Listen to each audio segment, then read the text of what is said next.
Oi, oi, oi. 3 minutes of silence. A little bit of enjoying my stupid mug. I love to see it. I hope you do too. Mochi Kyo, welcome back. Merry Christmas, Mochi. Lot of love to India. Take all of my hearts.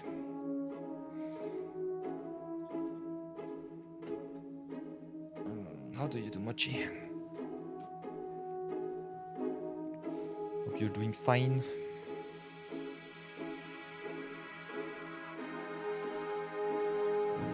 Let's set up arena. Start with a little bit of magic. By the way, queue should be open. Let's do that before anything else.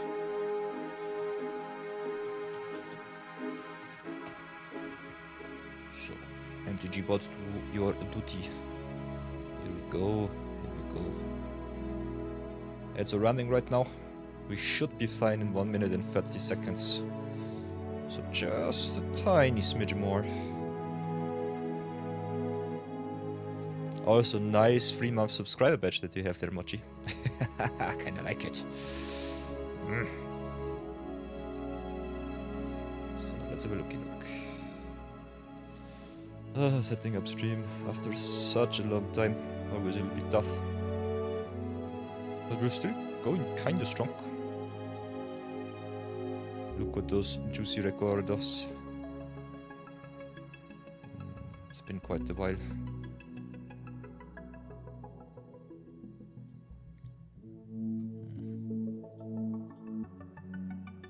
That's definitely better. Still not sure about the opacity actions. Like me, the big one's better.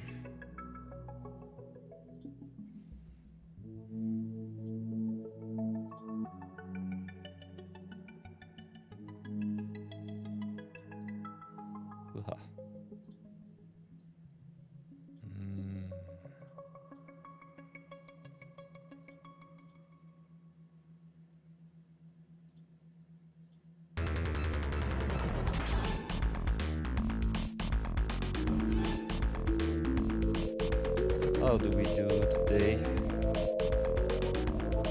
We're doing quite fine. Oi, boy.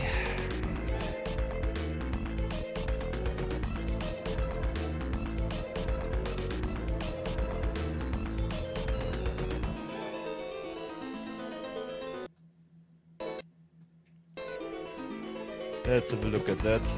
Oi, oi, oi. Music always so loud. But yeah, kinda happy where we went with our few teleporters. Oh, it's been quite a while. So everybody, the view battle queue is open once more. Exclamation mark queue join. And you can fight it out with me. Merry Christmas to everyone joining the bot, joining the stream. I've been offline for quite a time. I think I was the last time online on the 21st. No, it's longer. It's been longer. Last view battle weekend definitely a long time ago. Today it's Thursday? I guess. So that's a thing. Next weekend will come. The queue will be open for the next 6 days until the new year. 6-7 days. So whenever you fight it out with me, just go, write me in chat. Right? Or just let me know through exclamation mark queue join. I normally have the chats open for YouTube and also for the stream, so that should be okay-ish. Other than that, I hope you have some awesome holidays. I'm quite relaxed, still a little bit sick, but yeah, cannot stop me from streaming. Regaining my strength once more. So yeah, what have we done so far? A lot of your battle weekend action got smashed by the Bambits, the Brownie Mans, and the TUGs. By the way, TUG, congratulations once more for getting yourself some awesome VIP slots. Kinda like it. Kinda like it. What else did we do? We did definitely do some nice zero budget brawl for Roy Sasa. Also for more cheeky, if I remember correctly. Played also a lot of Christmas awesomeness. So, if you did not know that, there are some new achievements. Some wintry achievements that you can get yourself. This is my other account, so I've been a little bit lazy on that one. But yeah, you can grind out all of the good stuff, get yourself some festive fighter title, some free XP, and also some stay cool phrase emote. So if you want to see how to do this with an account which is a little bit more juiced up, we could do that to start into the stream, have a little bit more fun with that. Otherwise, we can do whatever you want, just let me know in chat. If you want to dawdle, want to see some premier drafties, let me know too. As you can see, I'm still quite well set up. We also had a nice little draft token promotion, so I got some tokens on the cheap. If you want to see me dawdle around with the Fleet Play account, we also got some gifting decks, so we'll be playing some Iroh Iroh Team Master, and also some Brownie Man Inyas action, gifting all of the good stuff to our opponents. So that's kind of fun. Oh, and if you want to see some other games being played, just let me know, because we have a lot of that too. If you go to my Steam, we have a lot of different games that we can play. We could play some Clear Obscure DLC. You could see me die a lot in Dark Souls 3. I've got the whole collection set up. If you did not know already, Steam Winter Sale is online. So if you want to get some games on the very cheap, you get partially discounts up to 60%, which is busted. For some very old games, like Assassin's Creed Valhalla for example, or even the Mass Effect trilogy, up to 90%. So Steam goes crazy right now. Steam sale, by the way, goes until the... what did I say?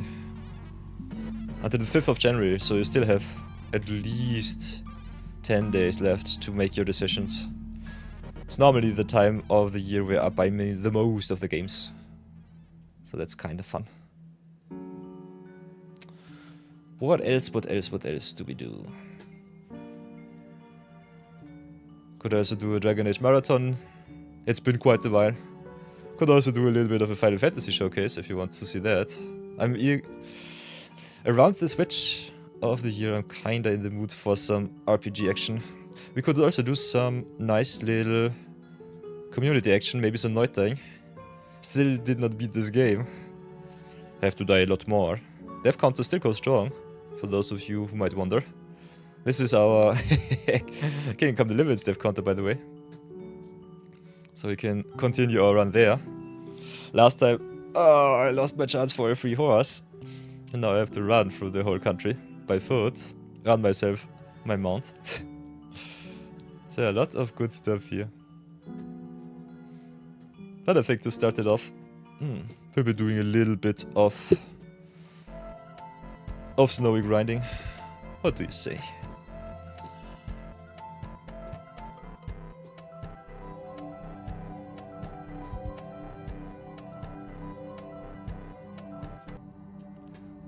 Let's start arena.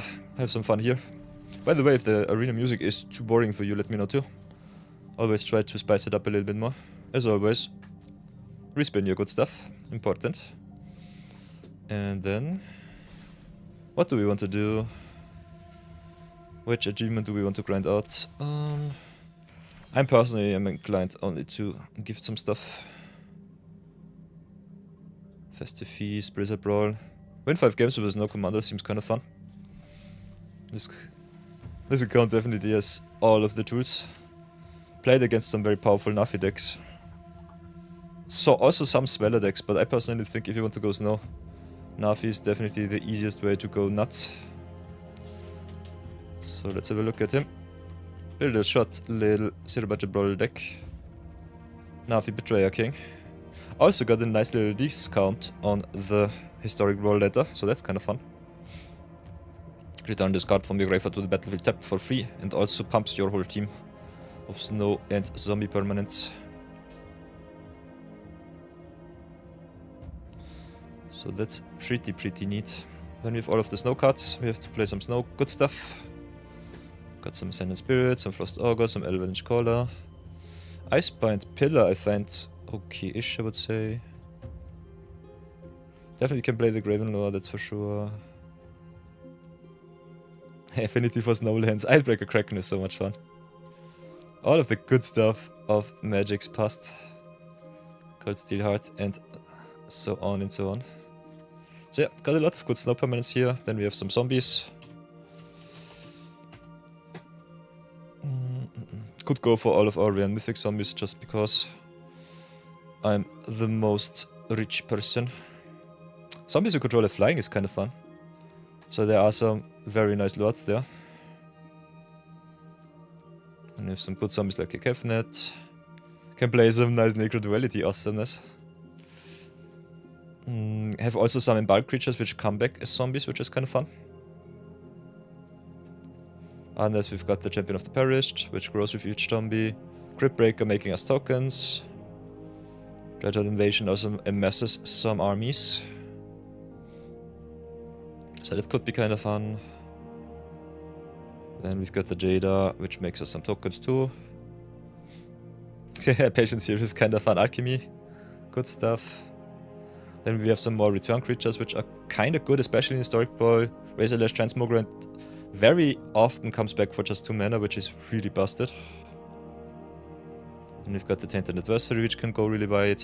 Solar Shrew can recast some stuff. Death Baron giving us Death Touch, Diagraph growing and making some tokens when he sees some zombie spells being cast.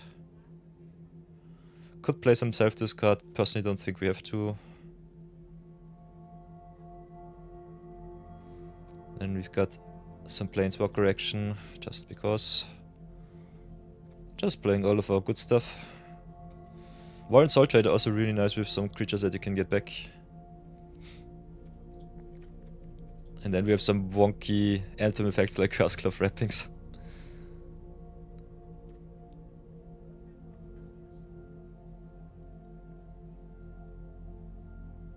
Liliana Untouched by Death can be also quite interesting.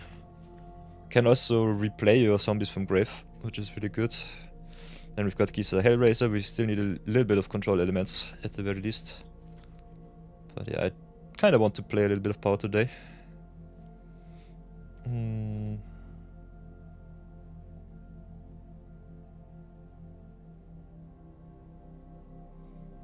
Then what else do we have? Mana Acceleration is important, so keep that in mind. Cards like Dark Ritual are awesome if you have a lot of rares lying around. Terminus is good as well. Toxic Deluge is an auto-include in every black deck. We've got all of the flip lands, which I find a little bit of a number with the Nafi. Normally you don't want to play too many of those, but they're still quite neat. And we also have some nice little sweepers in black like the Deadly Cover-Up, which can also exile the opponent's most annoying cards. So yeah, especially in Nafi, I think you should not play too many of the versatility lands, but I think some are really good, especially if they can make you extra mana, ramp you up, or just have some innate graveyard hate, like Hive of the Eye Trend. They're really good. Could definitely play some sacrifice shenanigans like a Susur Sekundi, or maybe some Takenuma action. Cavero will be always nice. Like me a little bit of fixing, that's for sure. In my rare heavy builds, I'm normally not including too many tapped lands, but with fetch lands being a thing, you can definitely include at least some. Especially the dual lands with the basic land types are really, really good. So let's search them out, fetch them in, then go for our colorless search lands. Build some good stuff from scratch, all of the black and the blue, some basic fetches. I love my juiced up accounts, they're so much fun, so much power to play. Other than that, definitely need some exile based effects, could play some counter spells, especially in Nafi. Being able to play at instant speed is normally quite easy to do so. Some power cards like Brainstorm also easily included there. Could play some Flusterstorm just for some protection, some Strict Serenade, some Swan Song, 3 steps ahead to copy some good stuff. Yeah, Counterspell is Counterspell. I'm personally not the biggest fan of counterspells as a whole, because I think they are very boring to play against. But if you have some instant speed planeswalkers, not planeswalkers, creatures that you can cheat into play, it's still kind of fun to at least have some sort of interaction for your opponent. Can definitely play some Thieving Skydive and maybe yoink some artifacts on your opponent if you really want to. And that Tail's End's also kinda good. Could also yoink the opponent's stuff with the Volatile Stormdrake here. So that's always a little bit fun. So yeah, you can play a lot of different stuff. I will just put everything into the deck that I find kind of fun. Have a look at the Black Exile effects. Maybe there's something that I want to include too. You could play some generic hate like Misery's Shadow if you want to be as competitive as possible. I personally don't see too much of a need for that. Because if you have a bad matchup, you can just go GG and go next. Still think going kinda wide, definitely a thing. Kinda like me cards like the Raven Eagle, which also give you some more card advantage. And that some cheap sweepers are also kinda good. So yeah, Nafi normally a very good control commander, keep that in mind. Blood on the Snow is always fun. Rise of Sorcery, pretty good card I've found out so far. Also Day of Black Sun, 0-point Ballad. The usual suspects. You could also play all of the lose all ability cards. As a Beastbinder is kinda okay-ish. Very annoying. Can reset the opponent's stuff. Tishana's Tidebinder, also instant speed, kinda nice. So yeah, this is Nafi Snow. Oops.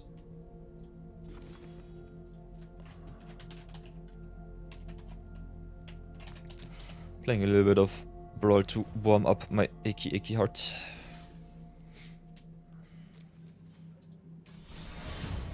Whoops. Ooh. By the way, the Midweek Magic Omniscience draft is still online. I've drafted a very interesting deck here. Big shoutouts to Nomad Legacy. Frohe Weihnachten, Mochikyo. Frohe Weihnachten to you too. Weihnacht, überall. I like it. So yeah, big shoutouts to Nomad Legacy. I've drafted 4 copies of that card. And with a lot of big flyers in the Midweek Magic event, you can definitely go nuts. Also, if you have some copy effects or some blink effects, definitely play them. At the Crossroads, definitely won me some games there. Got also the big flyers with the Animal Legacy, definitely easy GGs. And also first pick was the Unagi of Kyoshi Island, so that was kind of fun.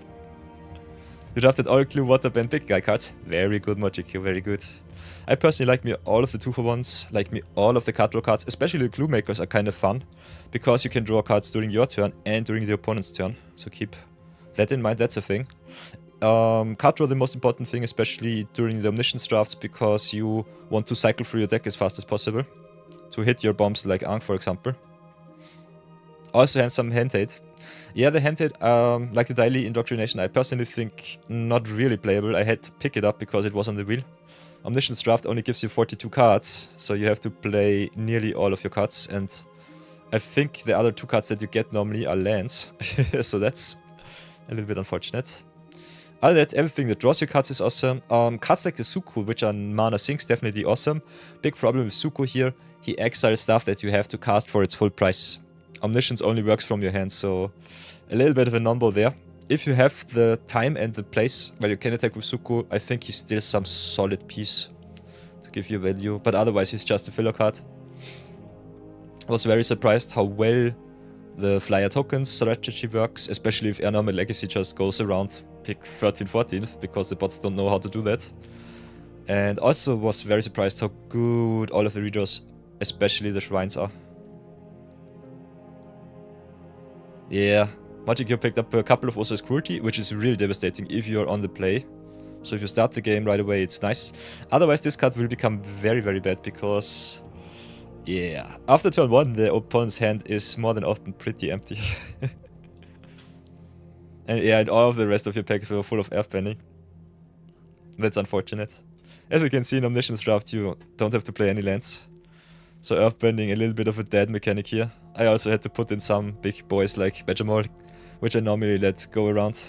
Also Lessons quite strong, so if you can pick up a lot of Lessons, it's nice, but I would personally say think more about clue making, drawing a million cards, getting all of the value, pick up all of the good bomb rares, that's for sure, and then just go to town with some nice equipment or some big burly creatures to round out your curve and win in 2 or 3 turns.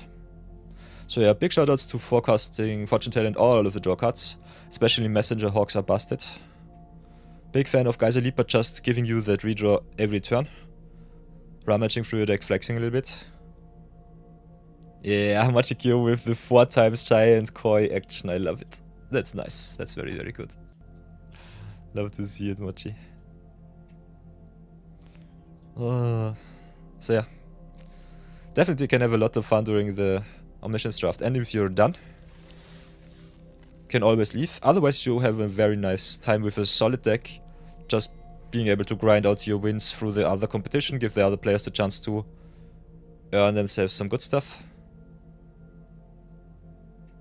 Ooh, interesting. One of my videos has been partially blocked. Ooh, interesting, interesting. So yeah, YouTube goes strong. Still have to upload there. I've uploaded our first avatar draft. Might set it live today at the evening. Other than that, still have to upload all of the Brawl videos. Oh, it takes so much time. So yeah, Omniscience Draft, Midweek Magic still a thing. Always consider from Tuesday evening until Thursday evening to do that too. And other than that, let's go and grind out some Nafi wins. Find match, brawl it up, go Nafi brawl. Play some nice little holiday good stuff. Kinda wanted to stream yesterday too, but yeah, with family things going on. Normally during Christmas time it's a little bit more quiet. Which I kinda like. Ooh. Ham. Not ham hawks, but ham. Oh, I forgot there was no permanents, so concede here. Also playing against Katara. I hate mono blue. Today is a chill day, so I will not be playing against the obnoxious counter decks. Although you can outgrind mono blue quite easily with Nafi. But yeah, we need our snow permanents, otherwise our commander does not do too much. Also, big shoutouts to Wizards giving us the free snow lands. Ooh, I don't have too many snow permanents in my list. But I can fetch up a lot of those, so I think it should be fine. Ooh, also look at those awesome Franz Wohinkel lands. Ooh, can you craft them? Ooh, I think you can craft them. Ooh, do we want to play some fancy stuff? Nah, they cannot be crafted. Unfortunate, unfortunate. They have to be bought at the shop. All of the awesome artworks have to be bought with monies.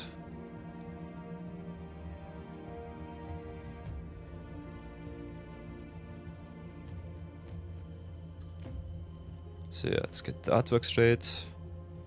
So just lands please, 7 islands, okay.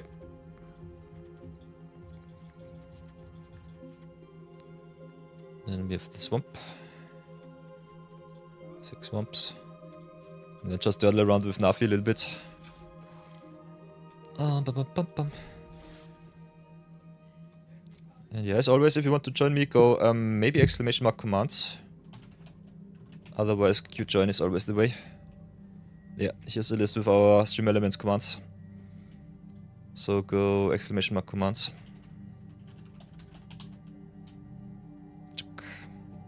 Then you should be fine. So yeah, play some Nafi to warm up. Then we can definitely do some draft, some view battles and more. Oh, I'm bleak as always. White as snow.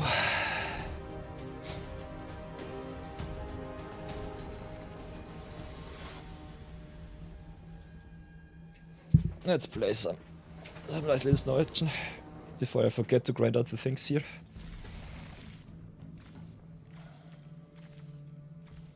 No snow for us, but a little bit of yoink, so I like it. I could just start with some tap lands. Being able to yoink Yada turn 2 is kind of fun. Could also always snipe it with a Murderous Rider. So we're in a very, very awesome position.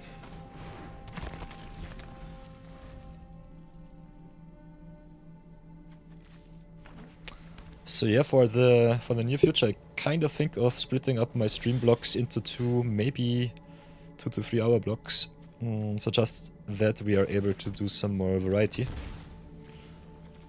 So definitely let me know what you think about that. I also want to keep our YouTube VODs a little bit more separated and clean. Otherwise, I think some dedicated variety VODs are definitely something that I might be enjoying in the future. Big problem there is, I think, with the age ratings. That might become a little bit of a problem. But yeah, definitely have to check out my YouTube a little bit later in the day.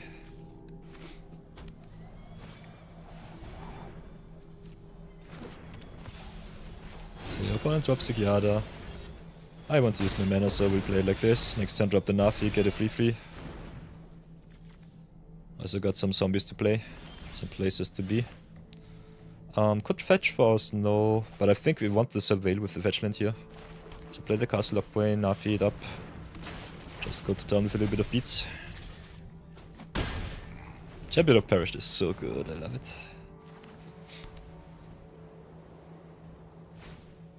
Ooh, Smothering Tithe. Yeah, draw your cards. Can I pay? If I really want to, I can. I think I do. Opponent does not really have any pressure on board. You just grow the boys, go to dump. No extra mana for the opponent there. Our opponent also with the flip lands here. I think we could definitely have included a little bit more flip land action to our deck. Waha with the Vindicator. Let's draw. How does this work? We exile another card from a grave. We don't have anything in grave. We can yoink their Vindicator though. So just pay the 2 here. Then play the Storm Drake, make 4, pay 4, so we can keep him. Yank it up, pay the 4. Then we also got the option for the fetch land here. Go into black. Do we have an untapped fetch in blue would be awesome. Sunken Hollow, unfortunately, it's 2 basics, we don't have those. Only 1. I think I might be screwed. Maybe just go for the Ice Tunnel here. To get more snow online. Just attack in. Our opponent are already pretty far behind. If they don't play sweepers in the deck, they might beat Dedge next turn. Cashing the Nafi in here is okay. We already have 2 snow permanents. Kinda want to keep him normally in the grave, just to replay him at instant speed for free. So that's pretty neat. Unholy Christmas action, I love it.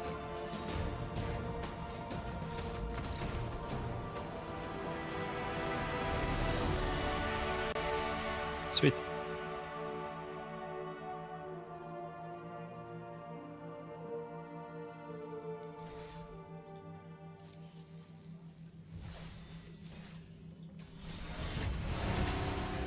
Ay, ay, ay.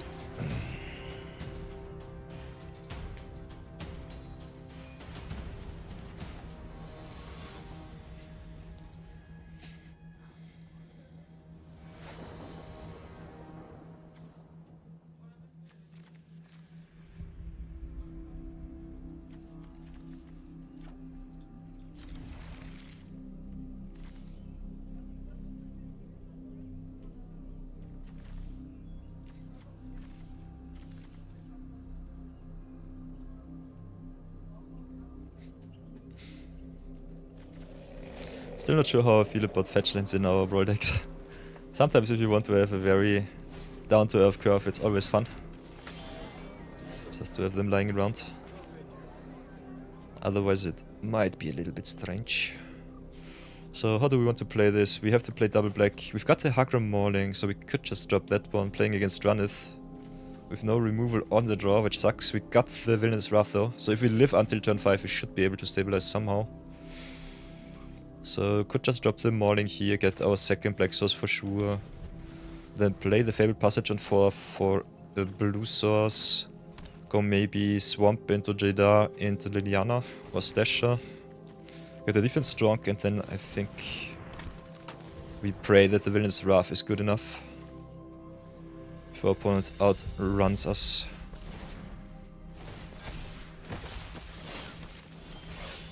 Counter spell is fine, but not what I need right now.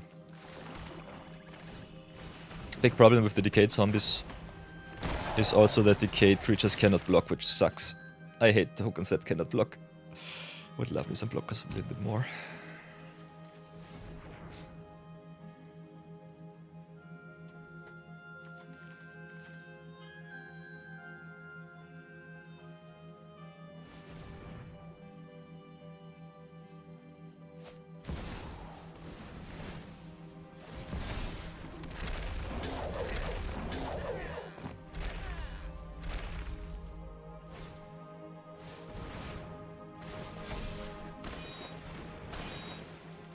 Haha, double cannon is obnoxiously strong. I think we might not live until turn 4. I think we concede here. This is too much action. Perfect curve for our opponent. 1 drop into 2 drop into 1 drop, 2 drop, 3 drop. Kinda busted. Especially being able to copy your legends is kinda nice.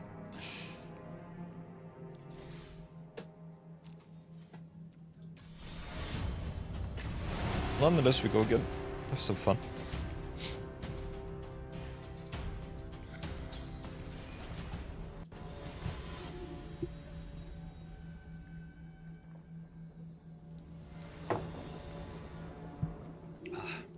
Ah, yeah. Waha. Oh, yeah, by the way, this might be the strongest commander for the snow achievement grinds. I think Yon God of Winter is kind of fun. Also opens up the ramp for green, which is really important.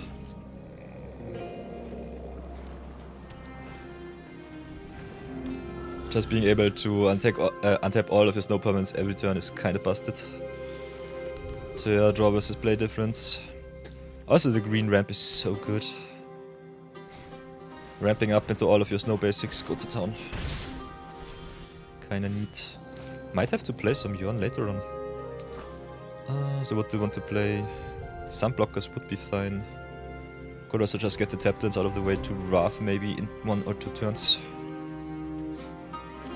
Got some good Wraths here.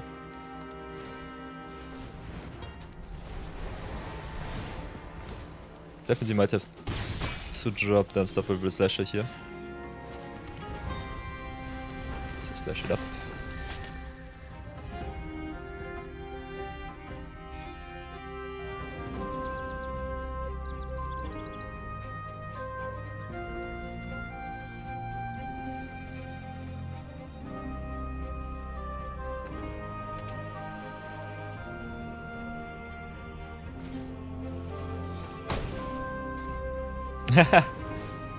Fights my Slasher, interesting. Yeah, Blizzard Brawl pretty strong. Pretty good card. Especially against Blue-Black, I think playing the Card Ring here is better than having the Yuan on battlefield. Just being able to play one of your snow permanents every turn is so good against control. We're not playing control, so it doesn't matter too much. But still definitely something that you should consider.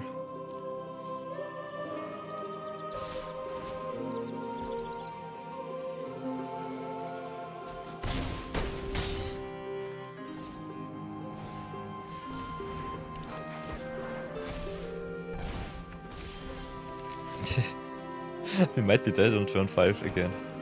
I kinda love it.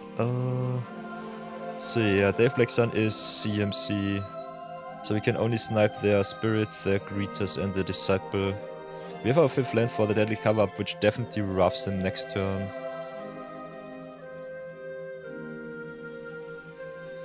Yep. Ribbit. So what do? We could just play 2 Sweepers, we could just drop the Nath because we can replay him whenever we want from grave. With a little bit more snow. I think it's good just having 1 extra blocker there. De-incentivizing our opponent from attacking with some creatures maybe. And next turn just cleaning up the board.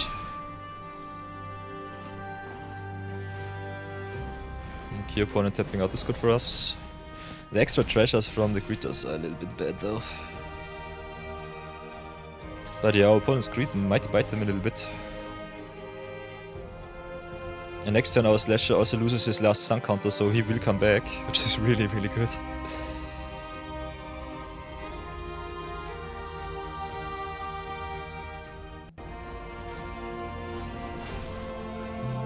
So yeah, just block it up.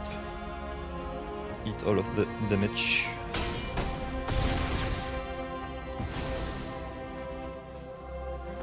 Keep you in grave. They draw another card. I pray that it's not a counter spell. Ooh, Lathril. It's juicy. Oh. So deadly cover up it is. We can have a look at their deck if you really want to. Have to excel in Nafi though. So do it like this. Reset the board. Then we can go to town with some Patient Zero, some Geralt, and some flying slashers, which is kinda nice. Flying unstoppable slash is definitely a thing. Key opponent with the Elf Sound Giant. Opponent, by the way, is grinding for the snow and the elf achievement in the same deck, which I kinda respect. So, could draft once more, but I think I just dropped the Geralt and the Patient Zero here.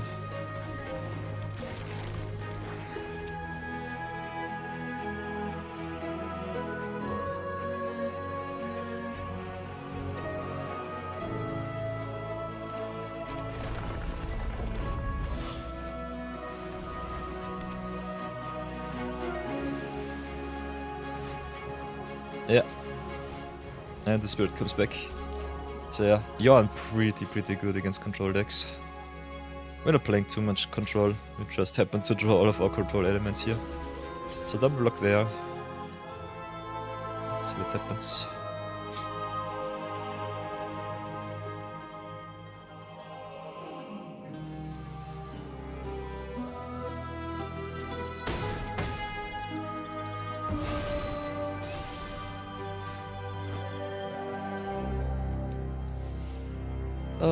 Let's fetch for our third swamp. Need all of my snow permanents. Could have also fetched for a tapped land here. The flying Ascendant Spirit will be a big problem. Can gain some life back with the Patient Zero though, so that's okay. Nafi returns tapped. Transmogrant cannot block, so that sucks. We can keep up the Restless Reef and the Tarpit though, so I think it's okay to attack here.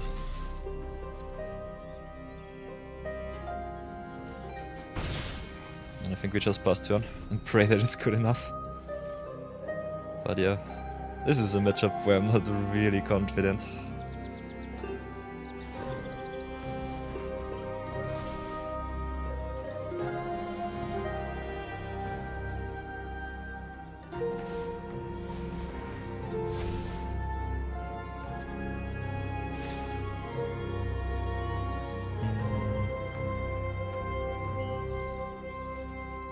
Mogrant comes back with a counter. Could just play the Nafi, pump up.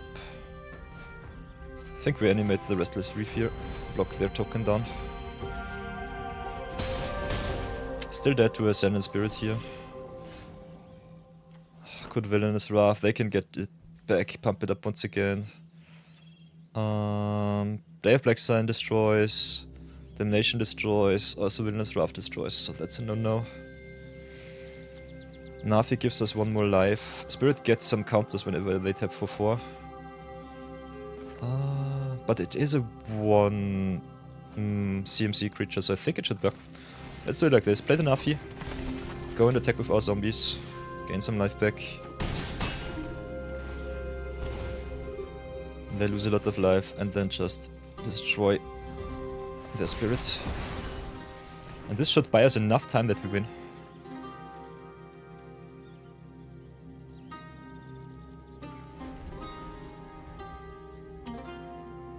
We still have the Villainous Wrath to deal some damage out of combat, so that's also a thing.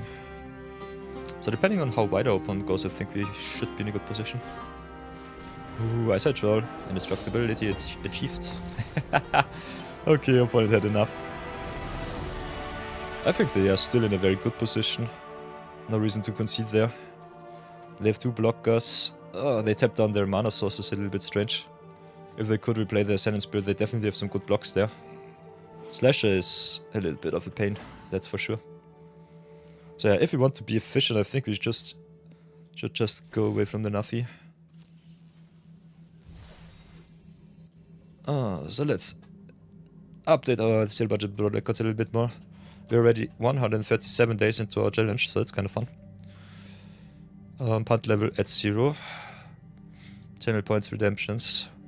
By the way, big shout outs to Marathon, crafting me all of the snow permanents for our free-to-play account Night of Yore. Quite happy where we are with that one.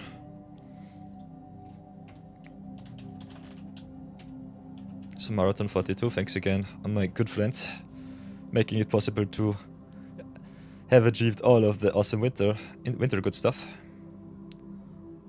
Other than that, we will be doing some Yorn. Some Brawl extras.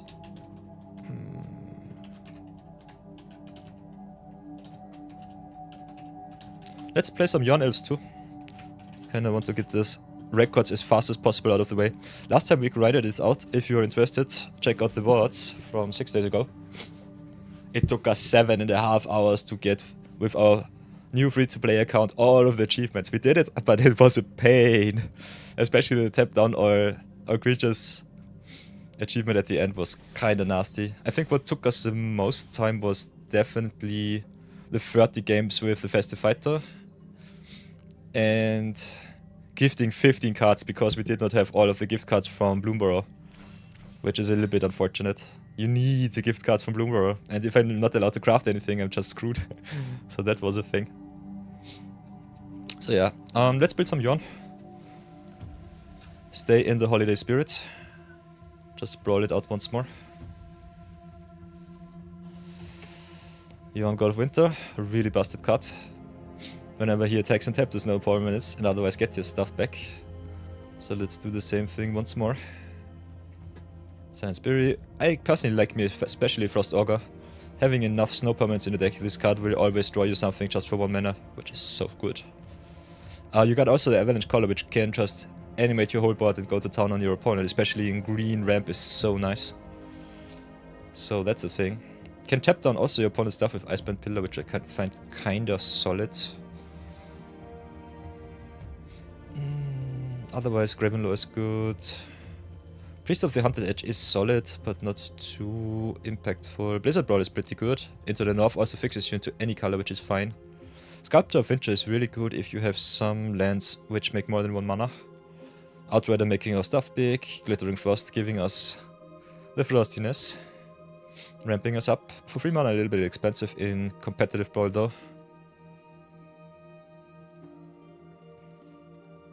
Blessings of Frost can also draw you a lot of cards. Spirit of the Alder card can be a really big creature. Also ramps you up a little bit, which I kinda like. I love me all of the 2-for-1s. Now if he will come into our list, that's for sure. Also got the Morid as another option for some awesome snowy elf action, if you are into that.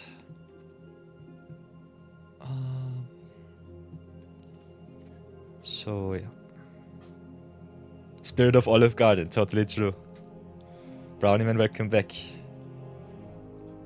I have to apologize to you, Brownieman. I wanted to upload your in-years gift video from the Zero Budget Brawls, but I did not have the time to do so. I might have to cut it down to pace and upload it today. Wanted to set it online on Christmas Eve. But yeah, time is something that I don't have. I'm so sad. I hope you can forgive me. By the way, Merry Christmas, Brownieman. Thanks for dropping by once more. So yeah, we have to include all of our elves before anything else. I always forget about that. Got some nice little mana dorks here. Got also some go white stuff. Some go big stuff. So let's get all of the good stuff in before anything else. Elf ball it up. Still not sure about Marvin's Kindred. I think this card is okay-ish. Every control have whenever this creature becomes tapped during your turn, untap it and put the counter on it. Doubling up your mana with Dion is kinda good. Kinda like this card. Other than that, we have some burn with Shaman of the Pack. Lavra is also good, burning our opponent. This is elves. Let's go elf. Okay, I cannot write today. I cannot think today. Let's go elf here. Got also some blue elves, which is kinda neat. But I think we just play all of our good green elves, go to town.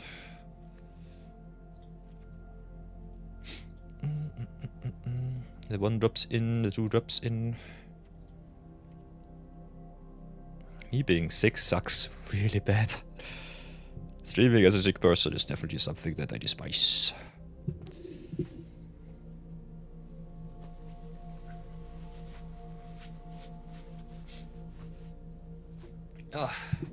But nonetheless, I want to entertain, and the year is still not over, so yeah, every day until New Year's we will be streaming, which is kinda good.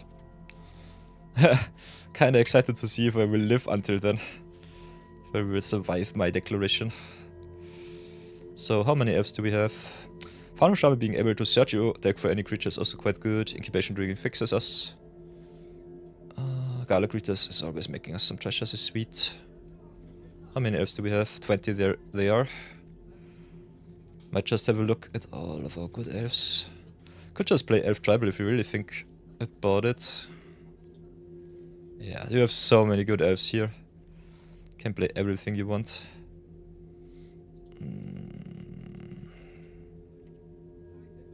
Nista searching you for elves is kinda neat. Reclamation Sage destroying stuff is good. Silvala drawing you cards is nice. Rishka ramping us up. I personally think we don't have to play too many elves. Could just go Elf Tribal because of reasons. Maybe play Elf Ball Yorn. Other than that, got a lot of good options. Maybe some Gissa, some Slayer. Could also play a Yuan control list. Just replay our snow opponents whenever we want to.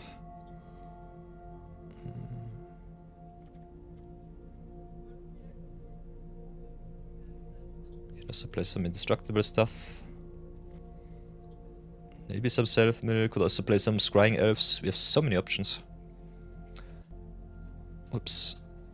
I'm personally also a big fan of some instant speed interactions like the Field Mystic here. Yuan plus some instant speed snow permanents would be nice, but they are all sorcery speed unfortunately. So yeah, elf-wise I think we are well set. We play way too many in my opinion. What else do we need? We need to gift some stuff, maybe get the gift cards in before I forget about it. Doing this on the side is normally something that I definitely would recommend.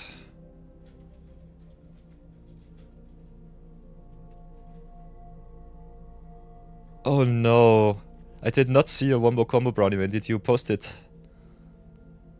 Did I miss it? I'll look it up right away. Magic the Gathering. Ooh, look at brownie man's. Oh, you cannot. I'm stupid. You have to go to the channel because you cannot. Inception. Let's go to the Discord. Open it up. Continue, please. Then have a look at our Discord. Magic the Gathering, Brownie Man. Maria Vendrell's Grimroar Wombo Combo with my Inzuku and Breya. Sweet. So Artifactor deck it is. Ooh. You finally pulled off Maria Vendrell's Grimroar Switcheroo combo. Fractured Identity, give a copy of the Grimroar to the opponent and proceed to ping them for free with Breya to knock them out. Whenever you lose life, discard that many cards, and if you have no cards in hand, you lose the game. Brownie man, you're such a troll, I love it. That's awesome. That's really, really good. Brownie man with the best wombo combos. That's how it should be.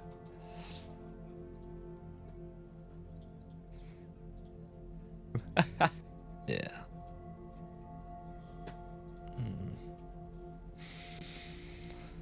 So yeah, if you want to play some gift cards, always remember you have to play the Bloomberg or give the XXX cards. So we can't just go, elves can get all of the gift cards in, don't know what they do, I don't really care. Just play them for funsies, play some games. I personally think we don't even have to win some games. With Snow Commander we should win at least 5 games, but just getting your gift cards in, getting that achievement out of the way by accident is always good. So that's something that we have to do. What else do we have to do with the achievements? Could definitely play some power. Maybe play some rituals, some good stuff. Some brainstorms. Definitely need a little bit of removal. And I think then we are set up for some greatness. Big fan of Blood Chiefs first. Just being able to snipe some cheap Brainswalkers is always fun. Eliminate is good. Feed the Storm if you don't have too much answer for enchantments, artifacts. But we are playing green, so it shouldn't be a problem.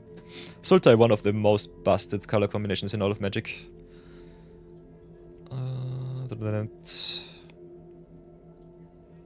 Yeah, these are just some black shenanigans. Could play some sweepers, but in elves I personally think it's not too wise to play those. So let's go play Snowball Elves.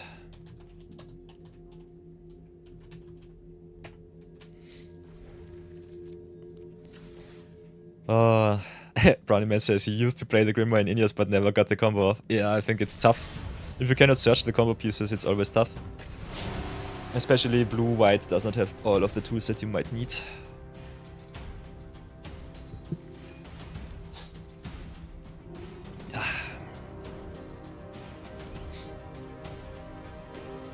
By the way, Brownie Man, if you want to beat me down... Oh, the view battle queue will be open until the end of the year. You already have your awesome diamond, so you don't need to. But if you want to show off another deck of yours, you can definitely do so.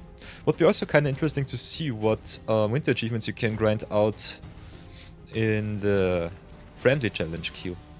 So that's also a thing. Oh. Big sniffer. You can bring the Raya deck. Ooh. Ah, I always forget the snow permanence. Terrible. Terrible me.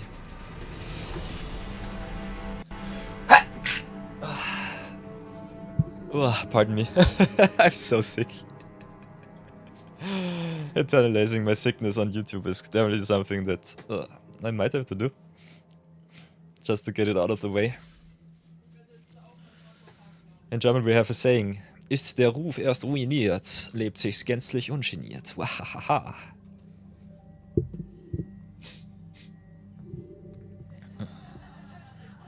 Building Brayer breaks your brain. There's too many good cards. That is one of the reasons why I normally stop building and brewing when my deck is full. Otherwise I will also go crazy. The only cool thing with the brewing is if you see during your games that some decks are not strong enough or some cards are just sucking, you can always switch those out for something that you might have wanted to include either way. So yeah, I personally definitely encourage you, think more about how can I enjoy my deck, not what is the best deck, the deck build, otherwise you will go crazy in Brawl. Which is also one of the reasons why I dislike the metagame challenge a little bit, because yeah, too many good cards. And especially with Wizard's Fire strategy, you will never be satisfied, can be sure of that. Oh, our mana base sucks also, by the way. So let's get all the search lands in before I forget about it. Get the fetches in, could also play some dual land action. We can play so many good cards. Going kinda crazy here right now.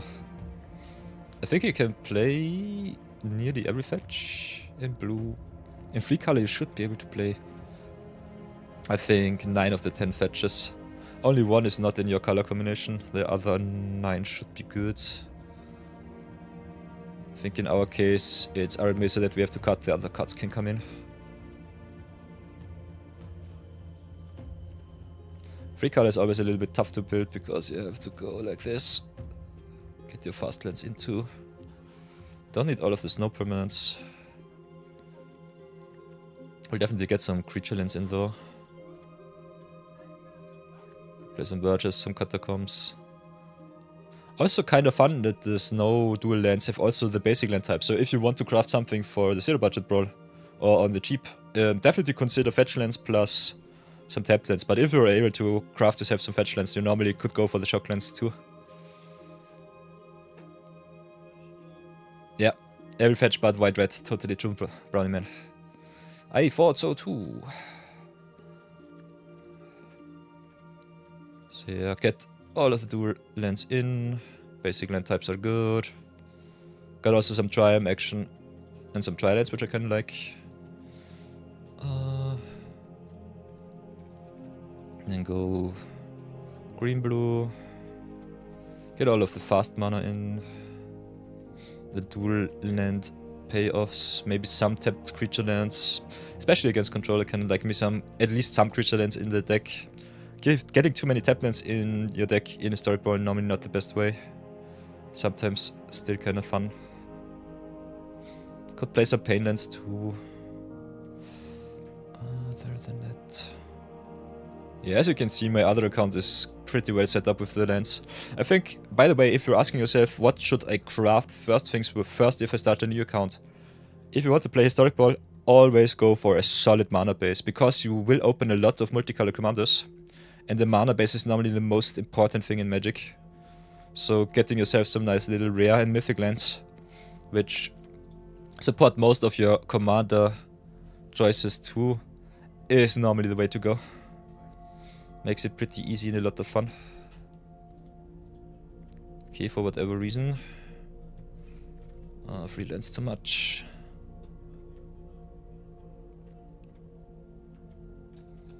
So yeah, maybe cut just some of the not so good elves. I'm not happy with the new overlay. It's so tough to navigate.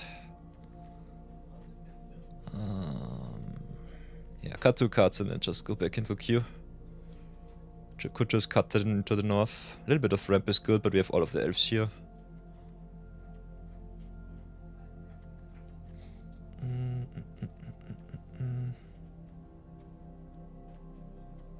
Maybe cut the Selvala because I don't have too many big creatures. So yeah, this is just a Turtle deck. This is not competitive at all. Keep that in mind. Other than that, how many achievements can you grind out in one deck? Can go for the Saga Bard or Winter Night Story Spell. Can go for give gifts, sacrifice food. Maybe if you play some Iroh Shell. Gruul Tide. Ah, that is the reason why they're playing the Svella for the Gruul Tide. Elfheim Holiday.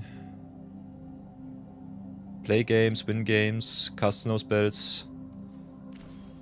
And then gifting some food.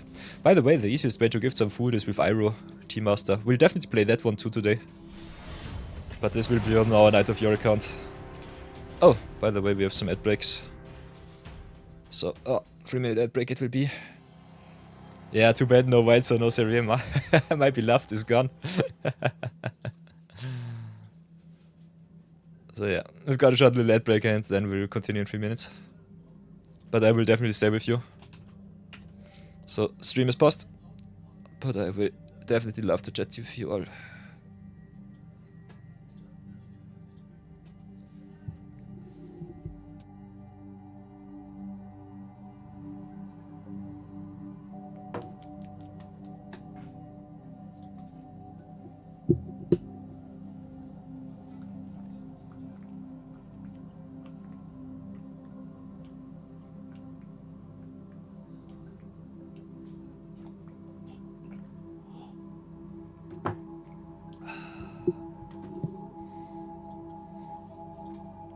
By the way, everybody, how are you doing with your holidays?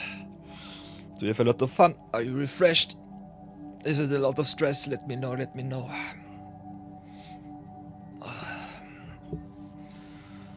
I personally think holidays are always a good time to restart yourself. Get yourself some energy back.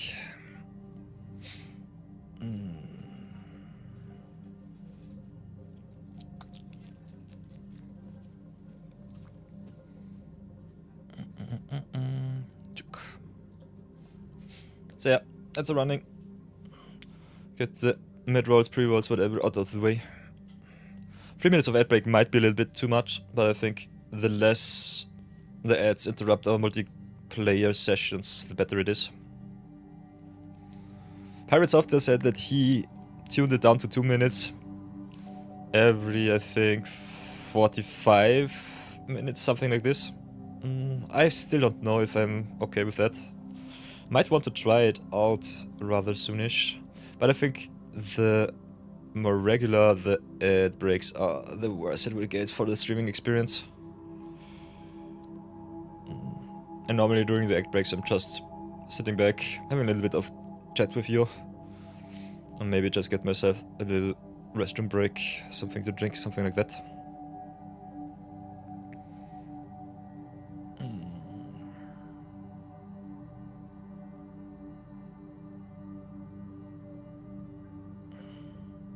But yeah, if someone has to endure 3 minutes of ads in a row, let me know. Otherwise, I think the ad breaks on Twitch are normally between 30 seconds and up to 120, something like this. Or 1 minute at the very most. Might be better. Might be more the case. Oh, nonetheless. Oh. Kinda happy to see so many people dropping by. That's really fun.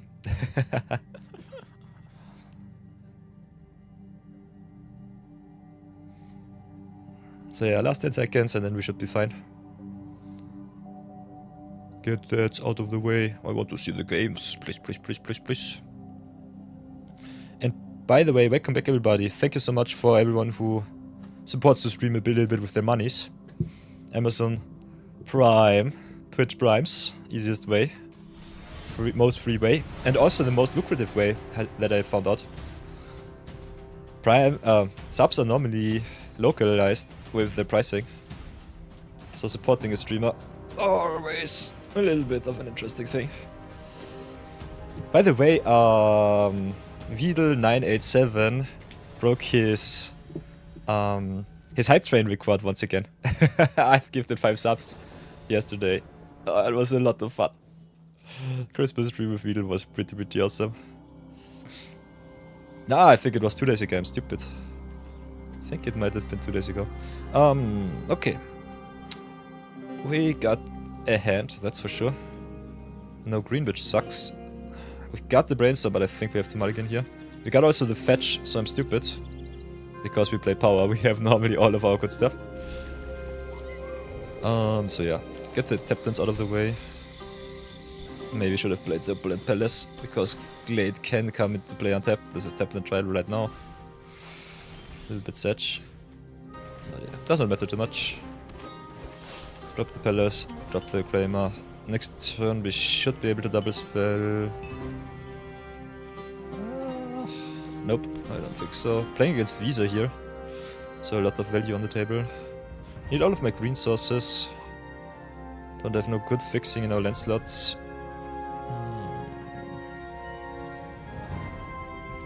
Kinda want to drop the Visionary, draw more cards. So do it like this. Drop Visionary, play the sewers. Heist gifts some cards, yoink some cards is nice. So let's elf ball it up. Okay. Opponent gives us the win, I love it.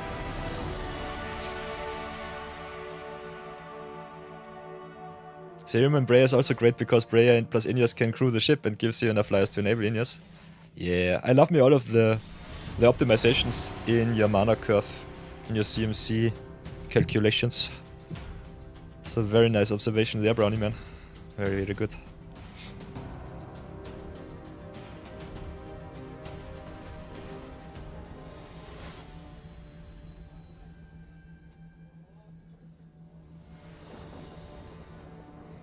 Bum bum bum ba-dum bum ba-dum bum. Very slow hand without any green besides the Disciple. I think we go for the mulligan. We have so many mana dogs. I think these hands are way better. Also with our fetch here. So got Footlands. Fetch for a green base, I would say. Could also fetch for the Trine, but I kinda want to go to Llanowar Elves.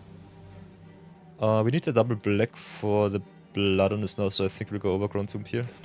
We have the blue, green and the black, so very, very set up.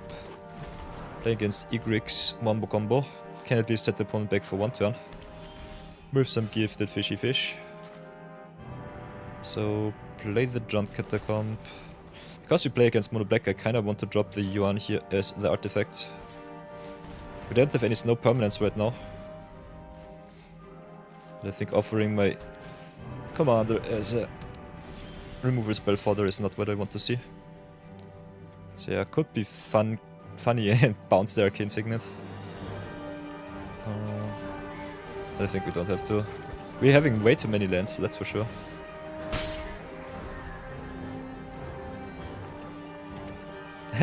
Brownieman did not even notice that the mana curve works perfectly out. The hidden awesomeness of Magic. So yeah, drop the tapped land, get the creature land online. Keep the Floodmaw.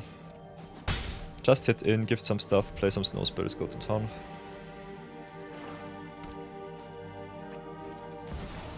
Oh, look at those artworks, they are so awesome. Key opponent with the Shelly. So Elves begun.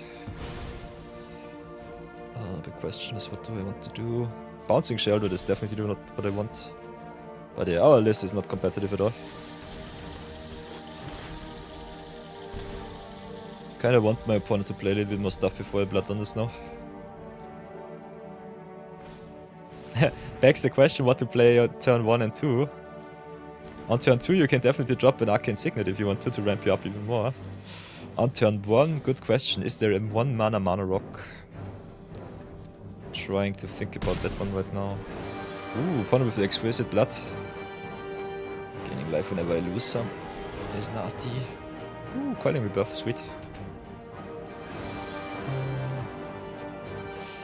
Could copy our Shaman of the Pack. Could animate with the Vinestock. Big problem here is the Exquisite Blood. The opponent just gets so much traction.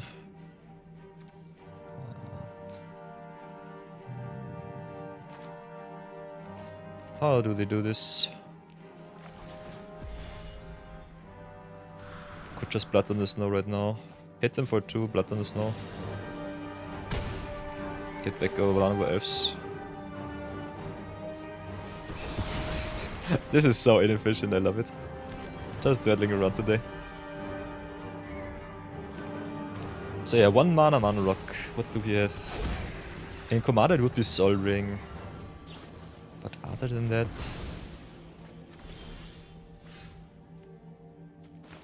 I think we just give some fishies because reasons. Annoy our opponent a little bit. If they misclick, they also get the Igrix back into the command zone, which is kind of fun. This needs 5 mana, so it does not work, so I think we'll pass for now. Exquisite Blood is a very annoying card. Ooh, Tragic Slip. Opponent playing all of the good stuff. You mean you could drop Enigma Jewel into a Sorry Signet? Oh, Signet is also kind of fun. I think this might be a very nice curve. So let's play the Coiling Rebirth, give them a card, get back our Shaman of the Pack, copy it up, drain the opponent for 4. This is a nice wombo combo, kinda like that. Oh, I'm stupid. We cannot even get rid of the Igrix. I think we're just dead. Yeah. Exquisite Blood also punishing fetches is kinda nice. I love it. So I might have to change it up a little bit. By the way, you could also play your elves in green-red's Valor. So yeah, not happy with this list. I think Yuan should be played in a control shell. So let's build another one. I think Valor not the most competitive card, but still kind of fun. Also having some cruel action there, here and there is good. So play all of the snow, that's for sure. Glitter it up, frost it up, ramp it up.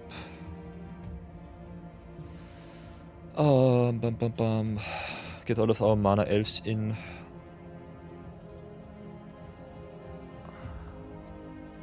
Allosaurus is good, Birds is nice, Halfling solid.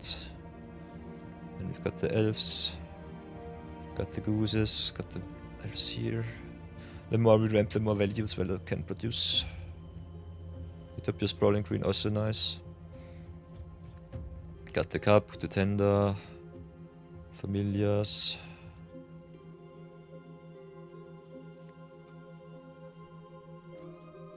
Maybe if we look at our elves. What can Elvish Reclaimer get? What really is pretty strong in the land slot? I don't know. Lumpspeaker is fine-ish. Could still play all of our elves. Ooh, what does Brownieman say? Drop Enigma Jewel, could also play Enlightened Tutor to find Sirema. Yeah, gonna build a list around that combo. That looks kinda fun. Definitely do so, Brownieman. Surprise us with your awesome talent of deck building. Show us the gift of creativity. Meanwhile, I will dawdle around with my elves a little bit more. Get some of the achievements out of the way, and then let's go and play some more limited, some zero budget brawl. Need 20 elves, so 5 more.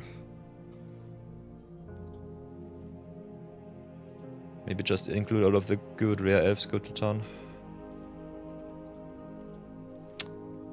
I think this might be the way. I'm a little bit too lazy today. Kinda like me all of the search elves too. Where has he been? Especially Swella, I think, as a ramp commander, wants to see you play some cards like the Fierce Empath, just play Kratos as soon as early and go to town. So Gwen, I think, is good for 2. Imperious Perfect is okay-ish. None of the Tribe is surprisingly good. Rexage being a good creature search is also kinda nice. Kinda like me the 2-for-1 destruction effects a lot. If you want to go big, I think Sevala also kinda needs Provisioner for some landfall. With mana rocks though, I'm not sure. Beast Whisperer is fine. This list does not play too many snow permanents, so that's also a little bit unfortunate. Other than that, I think we're in a good position here for some power. So get the elves in, then get the Kraterhofs and the swords in. Kraterhof. So Kraterhof behemoths, creatures get.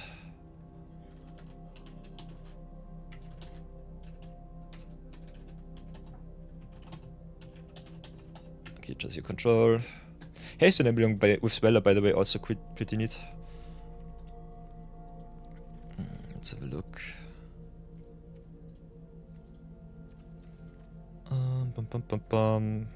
Higher for legends could be fun. Bard class reducing our stuff is also kinda neat. Domri with the uncounterability Rhythm of the Wild is very important. Green-red normally struggles a little bit against control, so giving our stuff haste is kinda good. Could play some landfall all-stars like the Boomy here. Maybe some Wrath effects like the Luca. Quadsword Crasher, just some big boys. Go into the greens. Maybe play some Smuggler Surprise instant speed shenanigans. Surprise our opponent.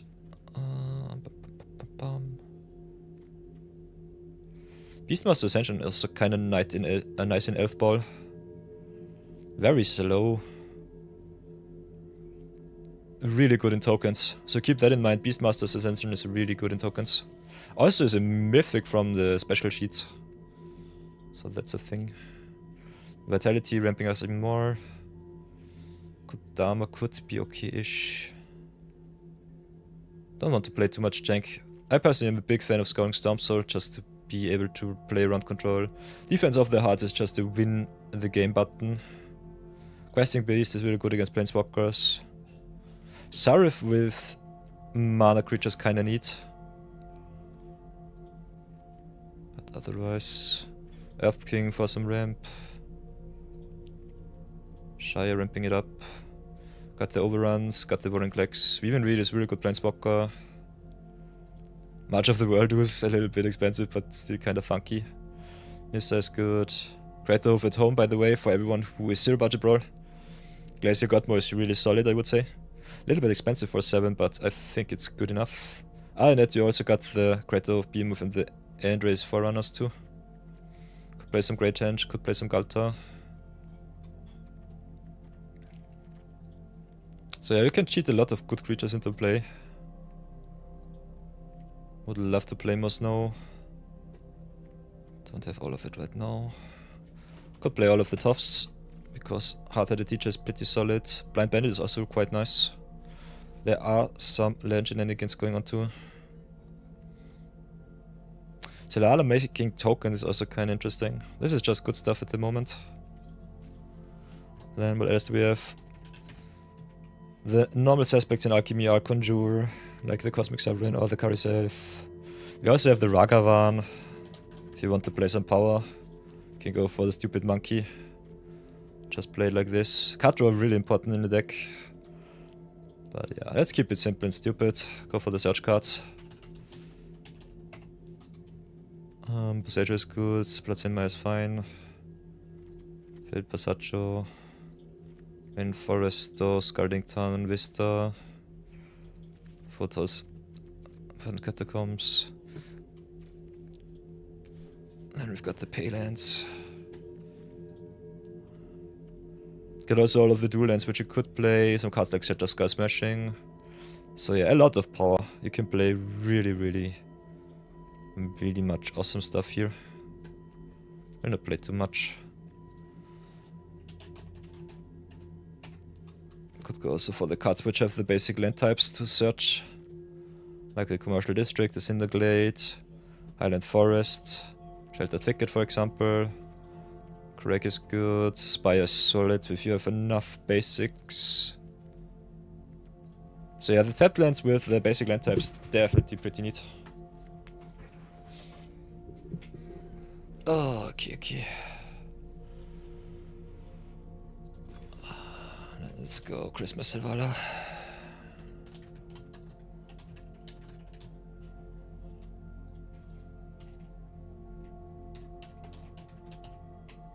Other than that, I think for the challenge you definitely might want to play... Oops. A little bit more rule-oriented cards. All of the red and greens. We'll try it out with this. If I don't feel happy with the list, we'll definitely adapt it. See how far we come.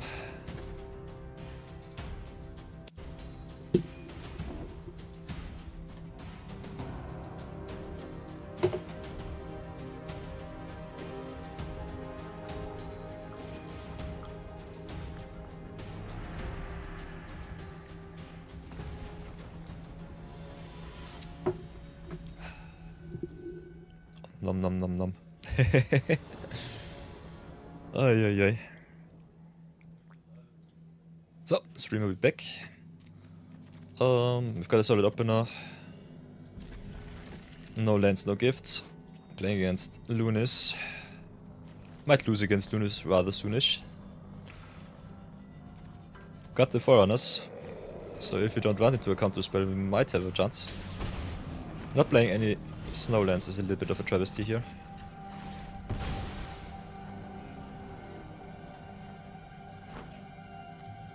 So let's go Stomping Ground into Birds of Paradise. Oh. Kinda unaccustomed to speaking all of the awesome awesome busted card names on one stream.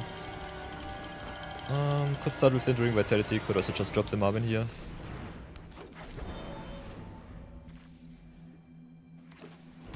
Lunis can win on turn 4 with the nut draw, so that's a thing.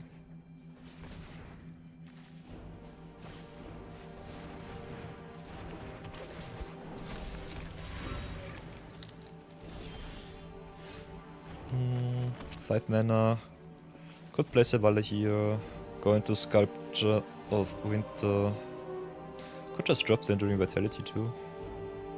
Or drop the Boomy. So yeah, with 1 extra mana open, let's see what they play. Could have also dropped the Winter first to get 1 extra mana. Selvala also kinda neat because you can look at the top 4 cards and cheat something to play. So ramp definitely a very good strategy here.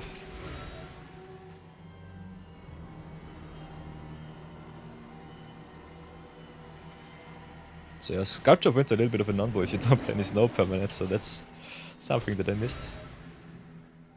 Let's see if the opponent goes already infinite. Not right now, they still need the Academy Manufacturer, but after that everything is free game.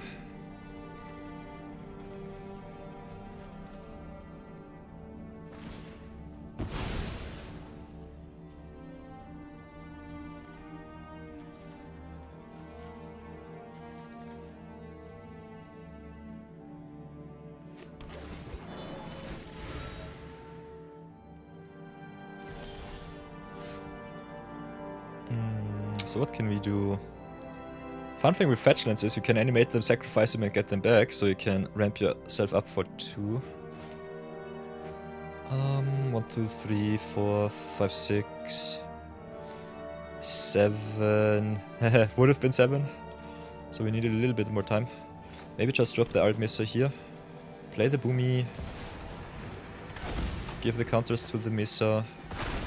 Then sacrifice it. It's a 4-4, which sucks. But I think I kind of want to ramp even more. So get ourselves the Highland Forest. Because it enters tapped. Oh, with the Art Mesa it would not even enter tapped. We can untap it, so I think we should have enough mana. We'll get the forest here, just to activate the Sculpture Winter. Get the Art Mesa back tapped, which also sucks. No attacks here. So yeah. Not the perfect wombo combo. Ooh, opponent with the finale of Devastation. So I think they get themselves the... Oh, Terra Brandford, that's interesting. They could have definitely gone for the Academy Manufacturer here. Just make infinite tokens with Lunis. Yanking my whole deck and go to town.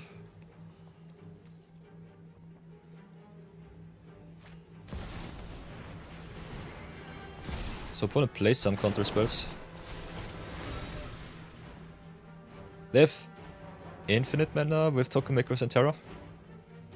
This is also a nice little interaction here. So Terra is their mana piece. And Shaya also makes their stuff lands, which makes removal worse. So that's pretty nice. Kinda like it.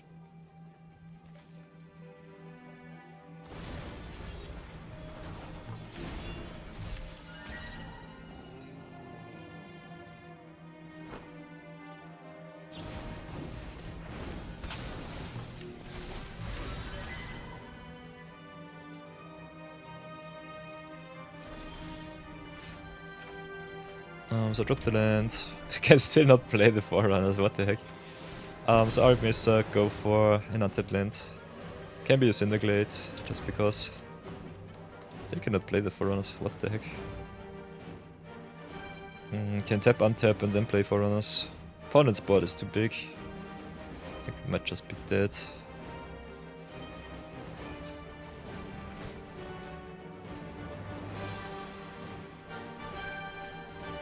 Can have a look at our top, so we can cheat in something nice.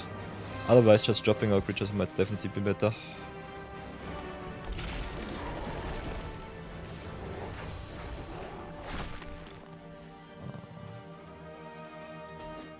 So yeah, this deck list is pretty fair. Not sure what I want to achieve with that one. Building decks from scratch is always fun. But more than often not too impactful.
So yeah, opponent won't combos.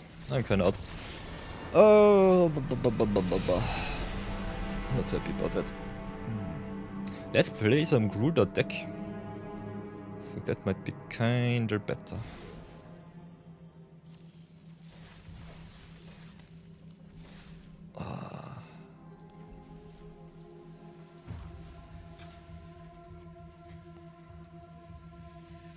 Go for all of the multicolored cards. Play some power too.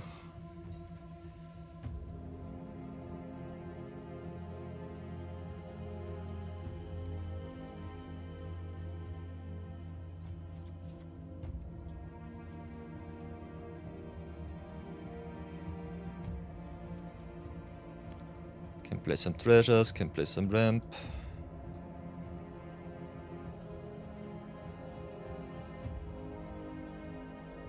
Can play some hate effects.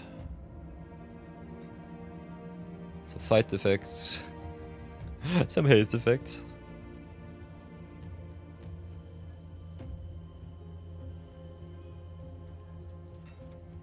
Maybe just do it like this.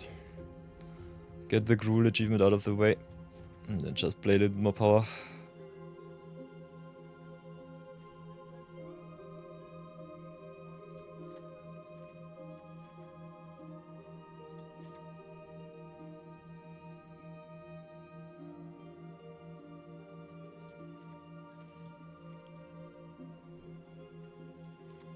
This looks kinda neat.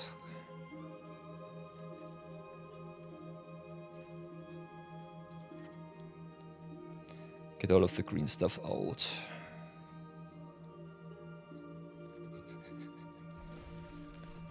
Shall I be really honest? I think we just drop this and make a real Christmas deck. Go Brawl, go Selvalda and just play Christmas deck. Only Gruul cards allowed. Kinda like it. Not Selvalda. Svelda.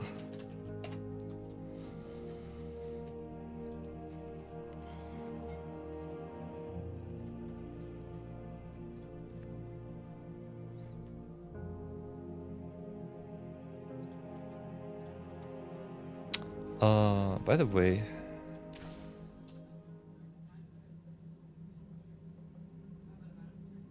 just cast spells, okay.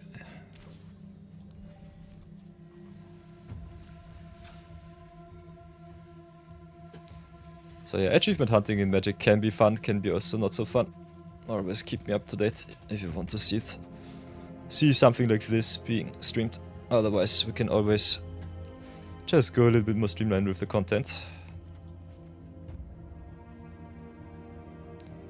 I personally find it always a little bit fun trying out those challenges.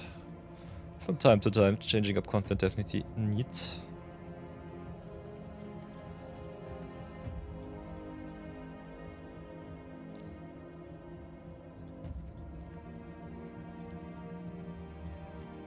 So yeah, play all of the multicolor stuff.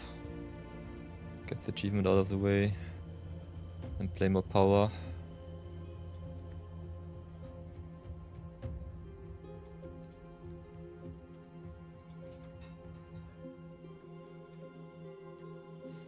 But yeah, this is how I do normally my achievement hunts. Oh.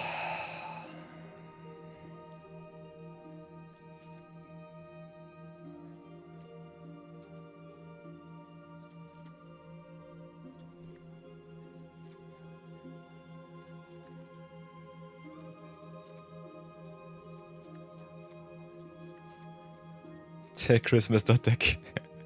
This looks so wonky and so fun at the same time. Kinda dig it. Kinda love it.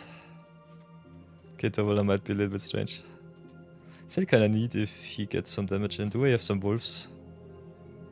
Oh, not really.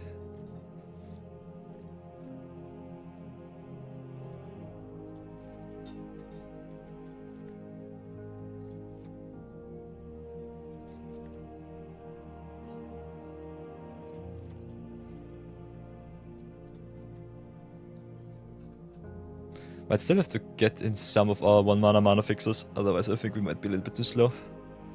But otherwise kinda happy. Ooh, Raga is really good with some mana dogs. Other than that, we also got the Tough for some earthbending shenanigans. Boomy too. Escape the Wilds for a little bit of card advantage.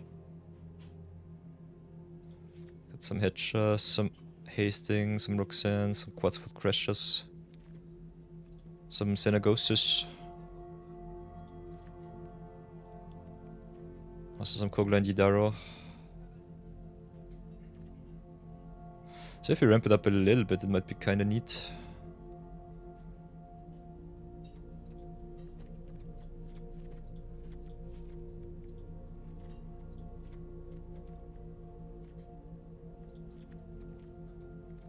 This is just Christmas Gruul to go smash.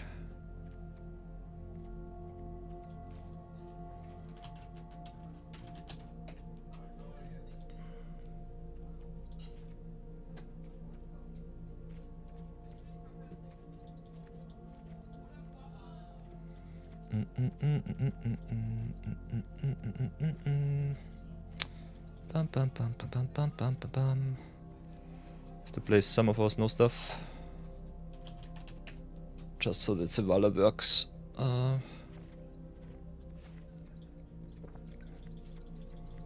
10 mountains, 10 forests, I guess.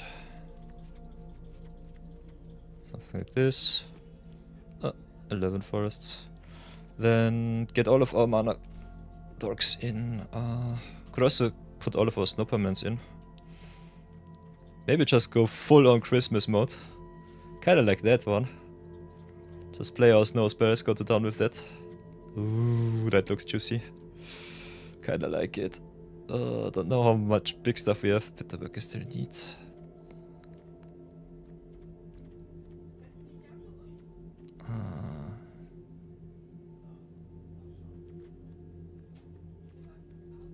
This deck looks surprisingly competitive.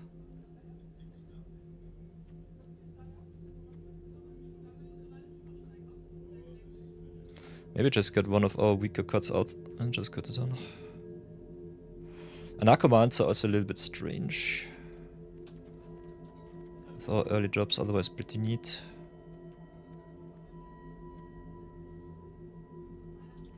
So, yeah, do it like this. This is really Christmas Vela. Kinda like it.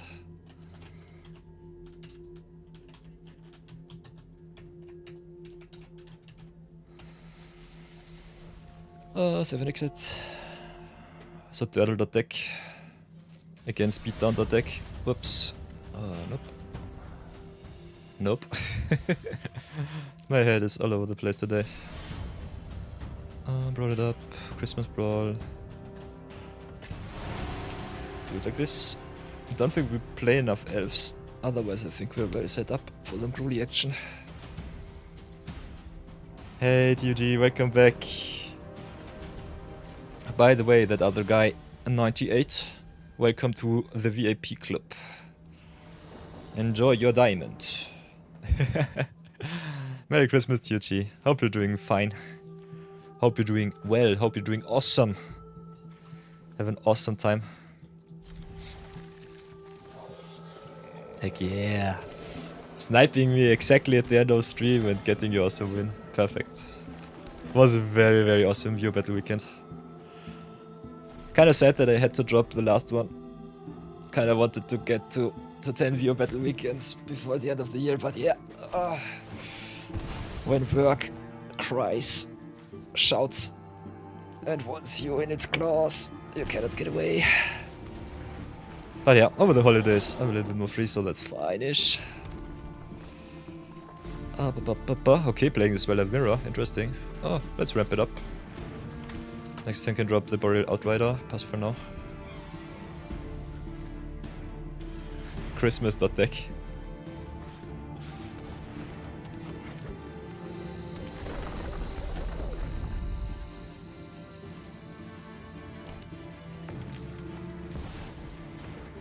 So yeah, at the moment we're doing a little bit of winter grinding, just because reasons.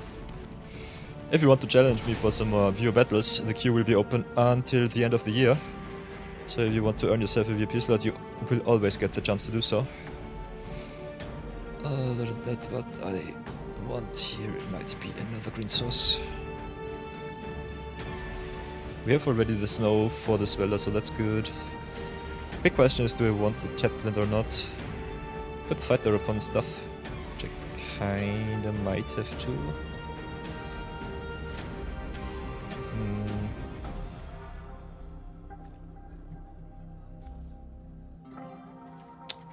Could also just go Boreal Outrider and tap land.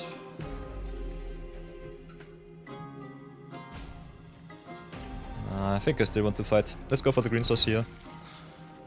Play the... but Outrider gives all of my cards a boost. I think I still drop the Outrider. Just shock myself for reasons unknown. Do it like this.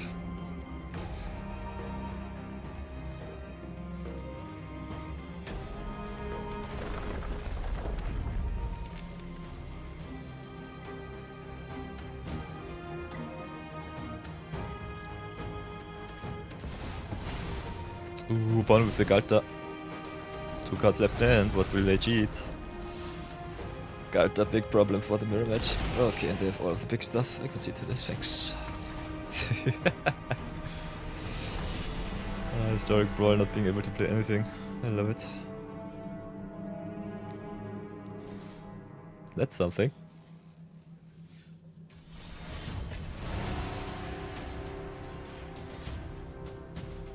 So yeah, being competitive and being in the Christmas spirit is something different.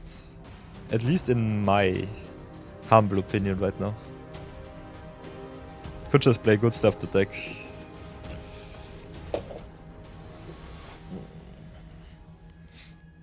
Oh, games being over so fast also kinda sucks.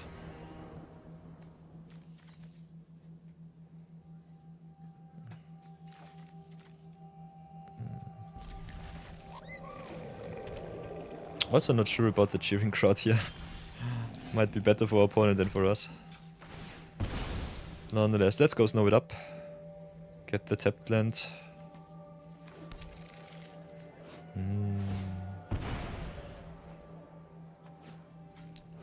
Look at these awesome lands. I love it.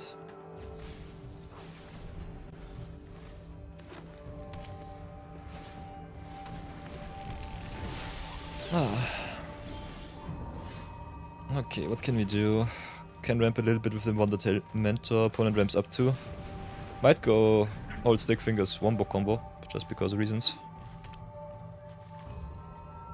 Which is normally the deck as it should be played. Old Stick Fingers is such a good combo piece. Just setting your graveyard up and go to town.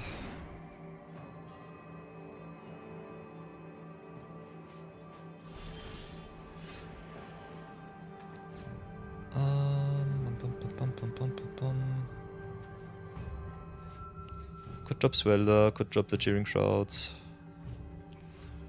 Kinda want more ramp.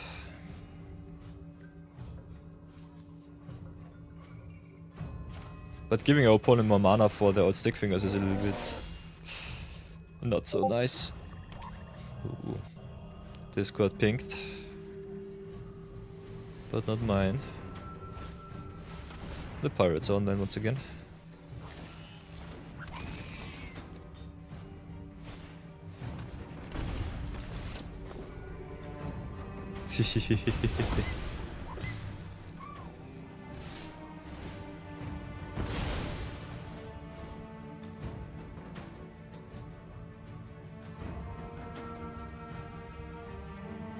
Okay, opponent sweeps my whole board. Roughs all of my lands because Ula Pork. Kinda like it. So yeah, welcome to Old Stick Fingers Wombo combo. What did they do? Grim Tutor for reanimate. Just discarded the Arden into the Ula Pork. How? Strange. Maybe they just surveilled the perfect card. Hoi boy.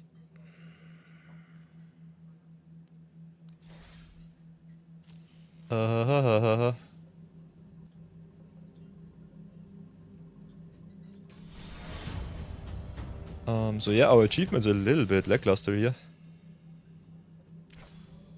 Rule tied it up. Even if they concede a lot of games. This sucks. They stick fingered them both to the yard. I think they had to. Stick fingers is normally a wombo combo deck. You don't play any creature spells, play only the 1, 2, 3 biggest cards that you want to see in grave and just reanimate them and beat your opponent to death on turn 3 or 4. Stickfinger is one of the fastest combo decks if you don't have any answer to it. So yeah, I did not look at it, I had to look at the Discord, sorry for that. But yeah, this is normally how you play it.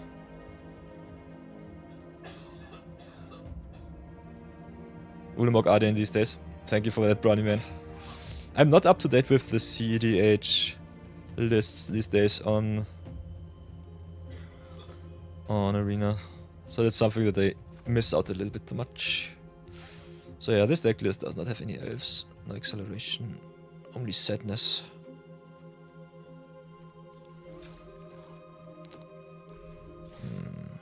Also, achievement hunting drains me. For whatever reason, it drains me a lot. How many achievements do we really want to hunt for this? I'm personally not the biggest fan of the Stay Cooley mode. It's kind of fun, but I think it's not worth my time. Not the second time at the very least. My other account has it. And you still have 12 days left, so no reason to grind it out today. If you want to see anything else, everybody, or want to challenge me for the games, let me know. Commands, as always, to the right in the chat. Exclamation mark commands shows you all of our commands. If I remember correctly.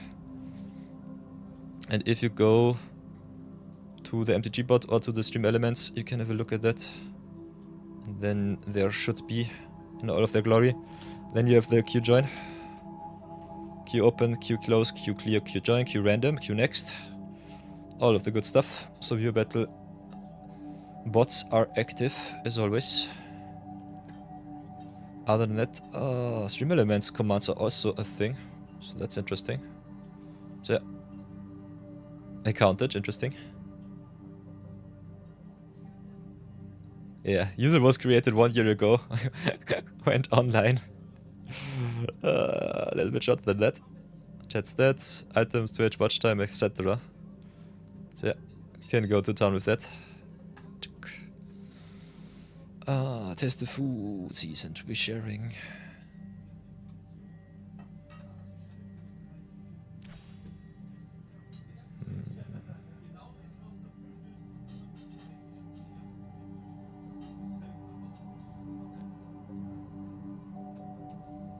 So yeah, like rule game sucking is something that I personally dislike right now. Not sure how I feel about that. But we just get out comboed with playing the Veladot deck. Don't know, for whatever reason it doesn't work. Maybe I'm a little bit too impatient today.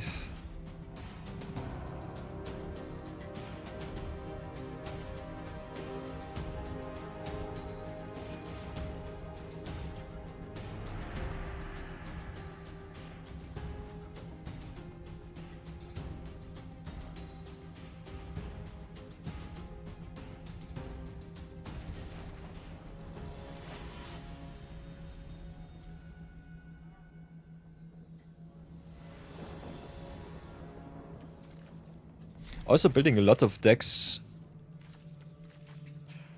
in quick succession drains me a lot. Ooh. Running joining the queue when you are finished with your Brawl Decks list. Ooh, that sounds kinda crazy. Now I'm getting scared. Your lists are always so strong.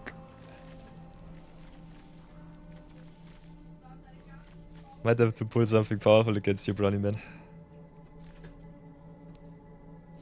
So yeah, maybe set the view battle record straight before anything else. Beep beep. There they are in all their glory.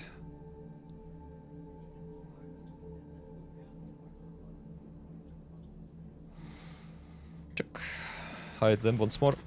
Maybe ramp up a little bit. Pawn with Fairy Gust. So I might be dead on turn 4 once again. Depending on how fast the opponent ramps. Ooh, Roxanne is kinda neat. Just need one extra land. Could go also Miglos and just throwing some artifacts, which is kinda good. drop also Luca. I think I'll have to drop the Luca here.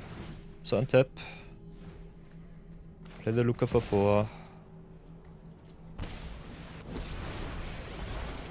Then can plus for 2. And can play the Hava too. Hiya. Hiya! Next time can drop the Roxanne and that should be kind of fun. So yeah, we have some synergy at the very least. Christmas the deck doing its thing. Can destroy Iron Crack with Miglos. Can activate abilities of creatures with the Luca, so that's good. Nah! Don't concede, no! Oh, Brownie Man. Oh. Brownie Man cannot promise it will be any good. Brownie Man, your decks are always awesome. Ugh. And I'm dawdling around. I'm dawdling around as well. I think I will be only playing Christmas themed decks today. Marathon asked me during Halloween, I did not have the card pool. This time I'm pulling all of my punches, all of my deck lists, all of my accounts. Just dawdle around with the crew. Have a lot of fun with you all. So it does not matter. Brew around as much as you want. That's the reason why I'm live. Just showcasing your awesome decks. Getting smacked from left to right. And maybe, sometimes also getting one quick jab in from time to time. So yeah, the holiday view battles are definitely very, very chill. No king of the hill, no shenanigans. Just a lot of fun. And some gift here and there. Okay, playing against Nafi Zombies now. Kinda like it. And we have the double red with the Sculpture of Winter, so we can Tone Draw Fumarole.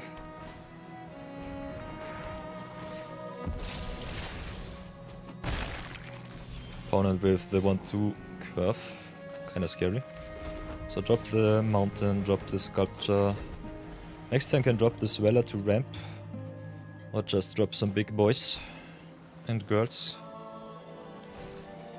Would love me 4th land to go Luca for 5 and just get some damage, some removal online. Okay, when Septiva is a start.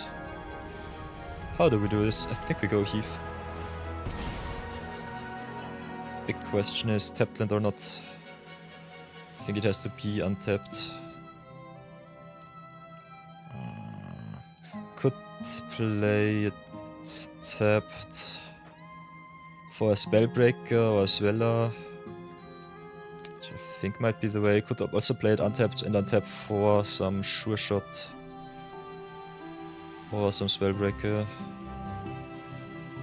I think we might need more power on board. Maybe just go for the Stomping Ground here, play the Sure Shot. We need some big blockers and some protected creatures against the Black Menace. So do it like this, pass for now. Next turn, Roxanne also with the haste of the Sure Shot kinda neat. Can snipe the token of the opponent. If they play the Nafi, might not be able to do that. Ah, they've got the fail. Unfortunate. And we are already at 6, so that sucks. Opponent way too fast. Our deck is so slow. So tap down, untap.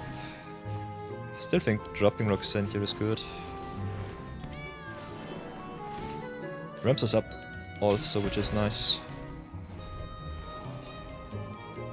Removal plus Nafi might be dead though. Let's see if they have another removal spell. Otherwise I just have to trade here.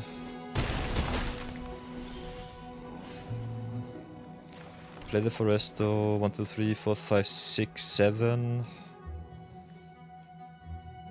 Can play Luca, creatures are too big. Could play Rhythm. Kinda have to remove here. Maybe just go Fumarole. Fumarole on the Reaver. Nafi can come back. So that does not help me. Have some extra mana, which is fine. So we have still 6. Could go Rhythm, play it, double Riot it. Spellbreaker. The more Riot, the better. I think we just drop the Rhythm here. Untap our mountain. Maybe just play the Savella as a defense play. Ah, doesn't matter, I'm stupid. Because she's a 3-5. And they have lethal on board. I had to play the Spellbreaker here. And it doesn't even matter yeah. This was a big oopsie. Oi, oi.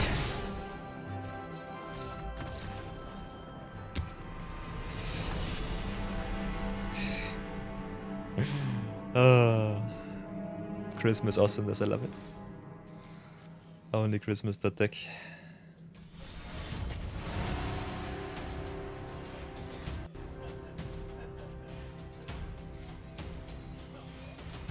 Ay, ay, ay.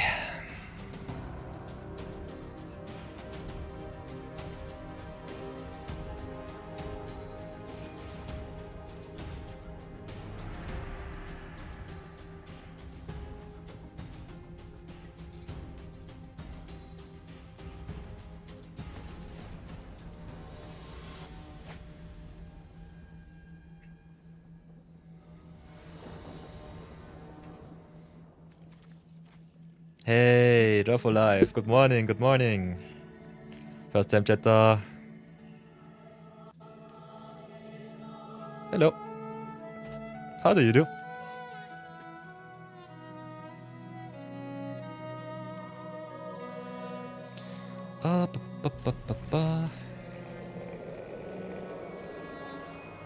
Okay, playing against Azula. Guess the strategy of this game will be just playing our stuff, playing a little bit of our crew stuff, and then get wrecked by Azula.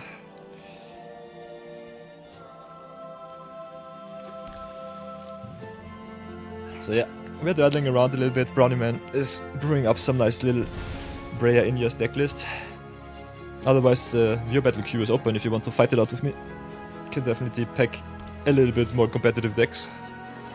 Otherwise, I'm dawdling around with the Christmas achievements at the moment. You're just relaxing and enjoying a balmy Christmas morning. That's good to hear. That's nice. Merry Christmas to you.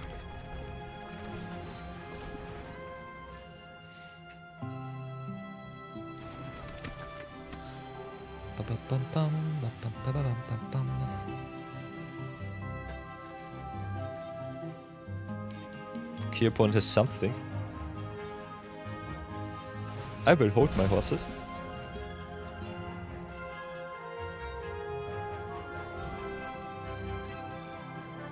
Ooh, 23 Celsius here in the US. Ooh, pretty warm.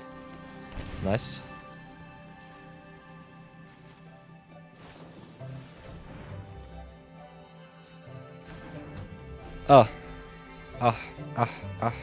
Could have tapped the ruby down, Poseidon myself. With eaten by piranhas. Oh, unfortunate. Okay, no extra mana for me. We've got a cruel spellbreaker. Potentially with haste. Potentially with the counter. Oh, we're doing this. Hit in for one. My font is no, told you not this year. Nice. Here, opponent with the flood collar, sweet. So now all of the non-creature spells have flash. Which is really good with Azula. Just doubling up everything. Does not have to be a spell. Which is a non-creature, can also be a creature, permanent spell. Okay, with the Breathe Your Last, sweet. Play the Rebels here. If that resolves, we have at least something on board. Which gives me repeated seek value.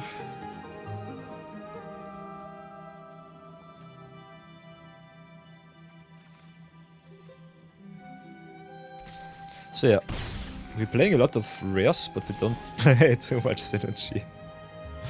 Might get wrecked too much by the tutus. How do we want to do this? Could drop Swella, keep up Bosejo, which I think we might have to. Could have also dropped the Raga Draga just for a bigger spell with the Cabaretti Rebels.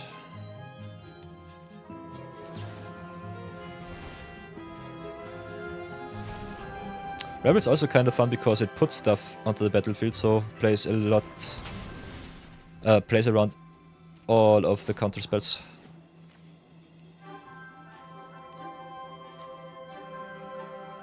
So we still might be in a solid position, which is kind of fun.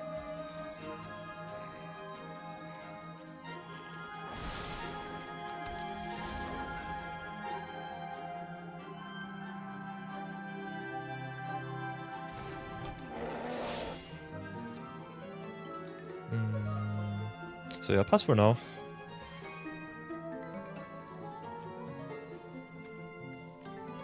Would have loved the Christmas avatar. Might have to look. Maybe we have something in our pocket. Is alchemy still a thing? You feel only play standard right now? I think standard is so powerful that it's coming very close to historic in alchemy.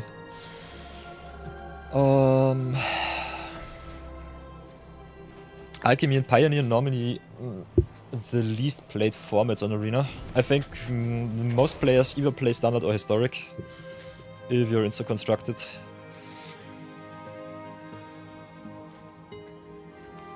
Timeless is definitely a menace too.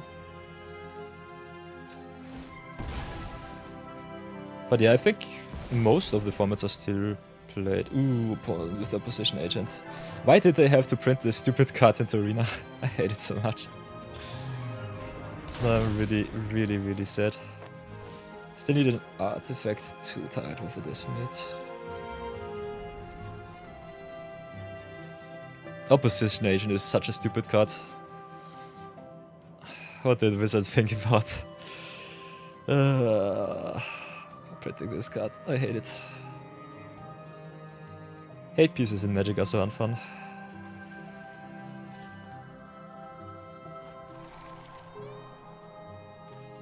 So yeah, Standard is very versatile at the moment. The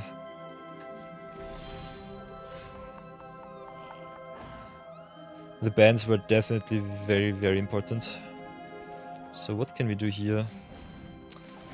Maybe play the Raga Draga, untap.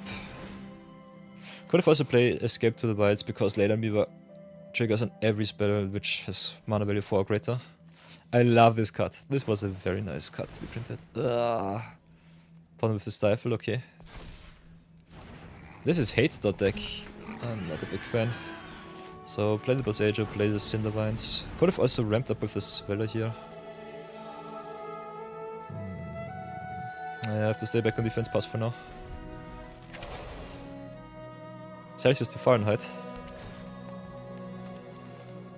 Give me a second, Brownie Man.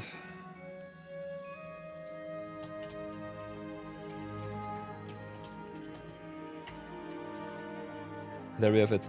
Celsius to Fahrenheit. 73.4.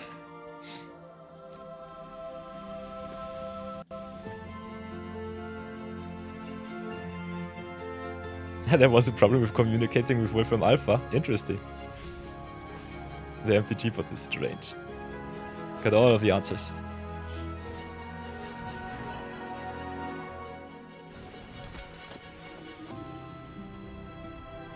Okay, now Azula comes down. Yeah, 75 something, like 75 you guess. Totally true. That's a very good temperature, yeah. So drop the Escape to the Wild, see if you can do something. We've also got ads, which sucks. So yeah, during games, unfortunately I cannot pause, sorry for that everybody. Ooh, that's a lot of good cards. Ani's Lace especially is pretty neat. Fight slow, which is not so nice. How shall we do this? Definitely drop the Footfalls here.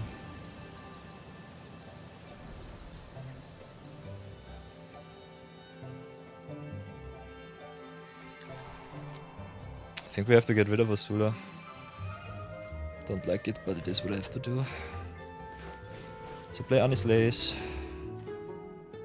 And then fight my mana creature as long as the Rugged Rug is still online.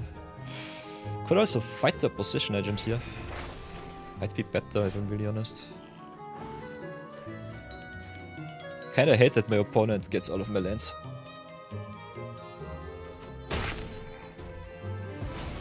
Ugh.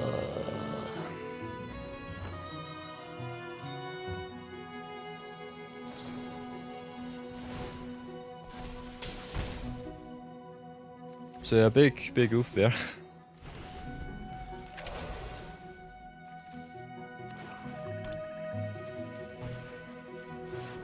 Oh, now Breach is Multiverse. Guess I'm dead.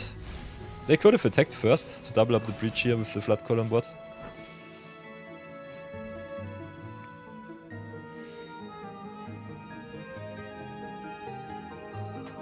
What did they mean into Grave?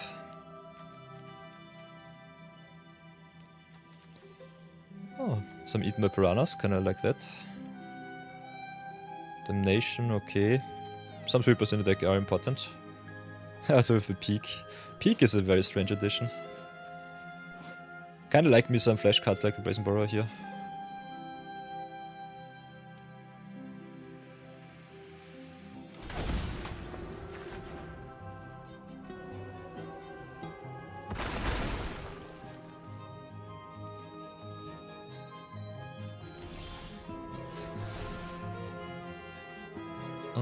Put the counters on the card, do like this.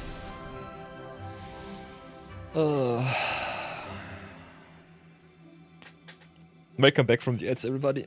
Last 20 seconds, then we should be fine for another 60 minutes. Sorry for that long ad intermission. Bye.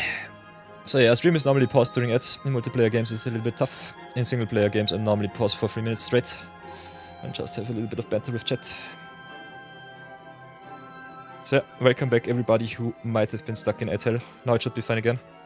Opponent played Breach the Multiverse at sorcery speed, didn't want to attack with the Azula here. They could have doubled up the spell and just gotten to town. Like this, we are still in a very bad position. They also got the Opposition Agent back, so I might be conceding here. Also, opponent plays a little bit of range with the Peak here, which is kinda crazy. So how do we do this? Play the Leyland Weaver into Ash Root. I think Cabaret Rebels might be able to at least give us enough value to stabilize somehow on board.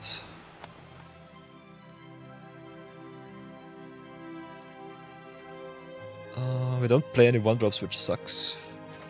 So I think we just go into the north, search for snow. Oh, I'm stupid because it's... Oh, how many punts is that? Oh, so many punting. Yeah. Let's just get the Brewer achievement out of the way.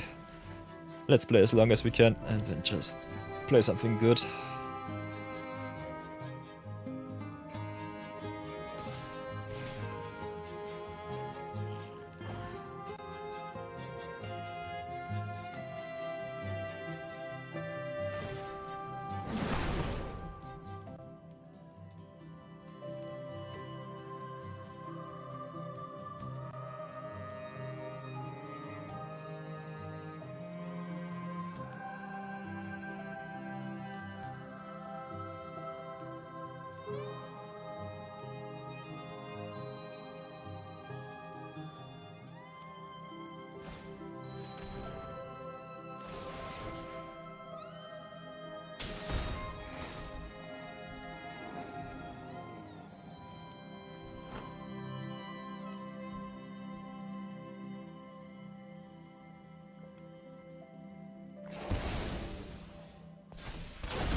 What is my opponent doing? Why is he only playing his stuff at sorcery speed?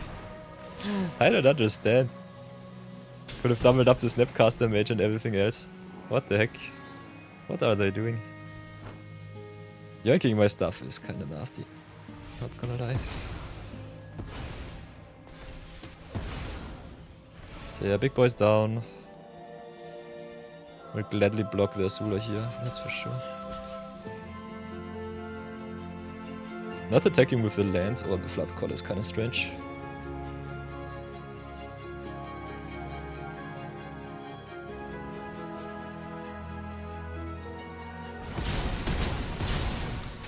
So yeah, that's a thing.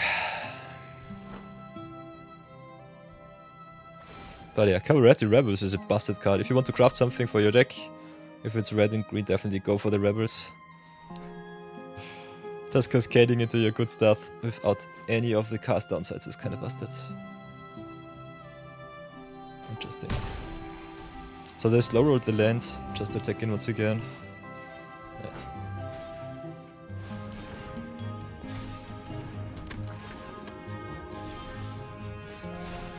So drop all of the good stuff. Then I think we just concede.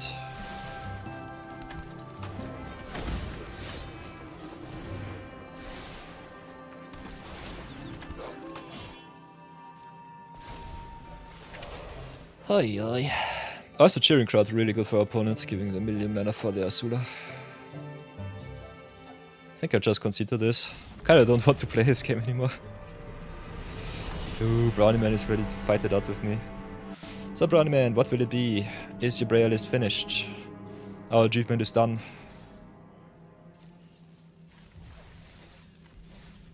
So I'm free from the Gruul Menace. And I am finally a festive fighter. Want to play some Brawl? Should I pack some power or should I just pack something fun? Give me a second, let's log out. Let's get the right account online. Kinda want to show a deck list from yesterday that I've been playing and have had a lot of fun with.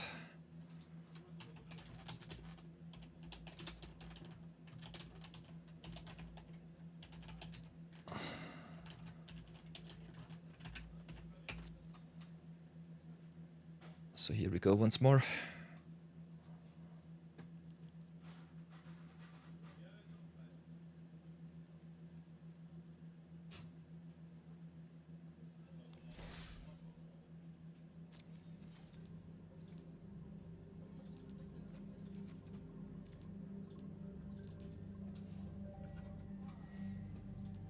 Reroll as always.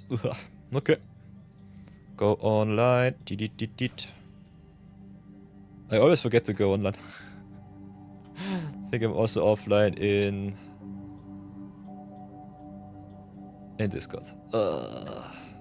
I always forget about it. I hate it. I love it. I hate it. I see it. I pay it.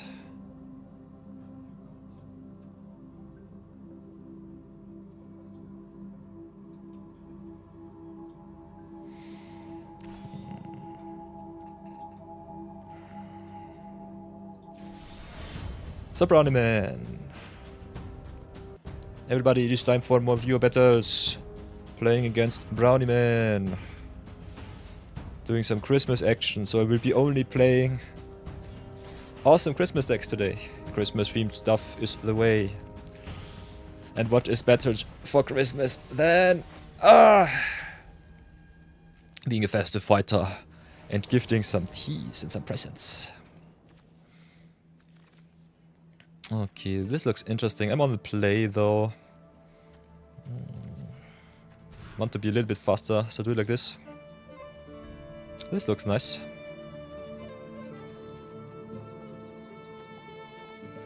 Welcome to the tea ceremony, Brownie Man. The Christmas Brawl is on. No slow lands from me. Might have to change that up for today. By the way, our Season Mastery also hit 50, so we got some nice little sleeves here. Kinda love it. Brownie Man with the Brea, Ethereum Shaper. With a little bit of India's search engine shenanigans. Surima, my beloved, definitely an auto-include there. So that's a thing. Also with the fetchers and the good stuff.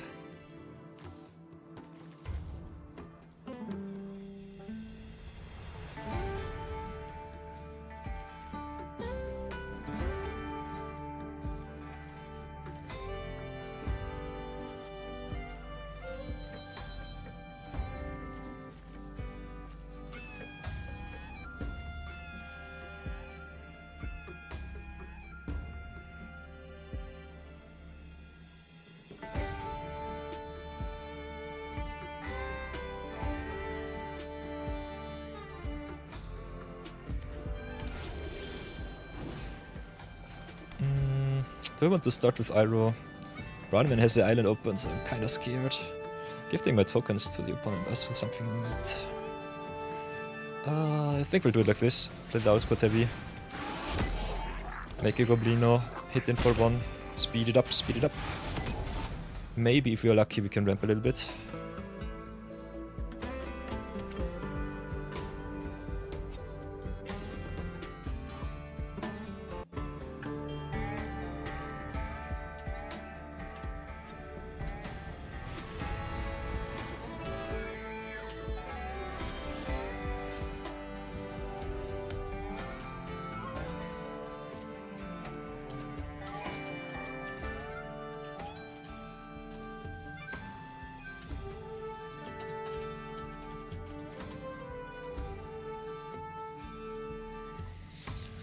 Bum bum bum bum, cause you're here. Ooh, Archon of Myria, that's a nasty one.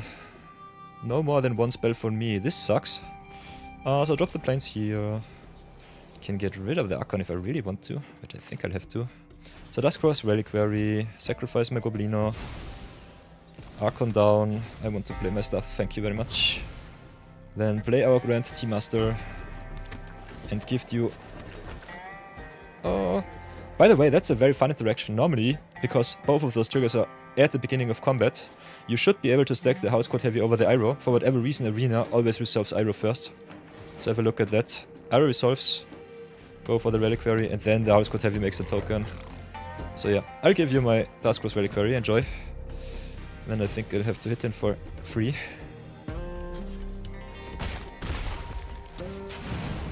So yeah, the gift that keeps on giving, I love it.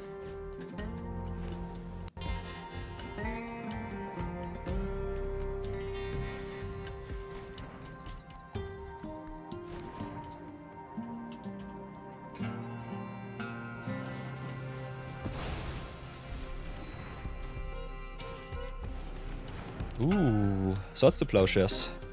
So no rampage for me. Also with the Architect going on. Ooh, this is my win condition, I love it. Oh, this one would be also so nice with these two. Big oof. How do I want to do this? I think I still just go white and smash in. So do it like this. Go big, go white. Gift you my lovely food token here. Enjoy.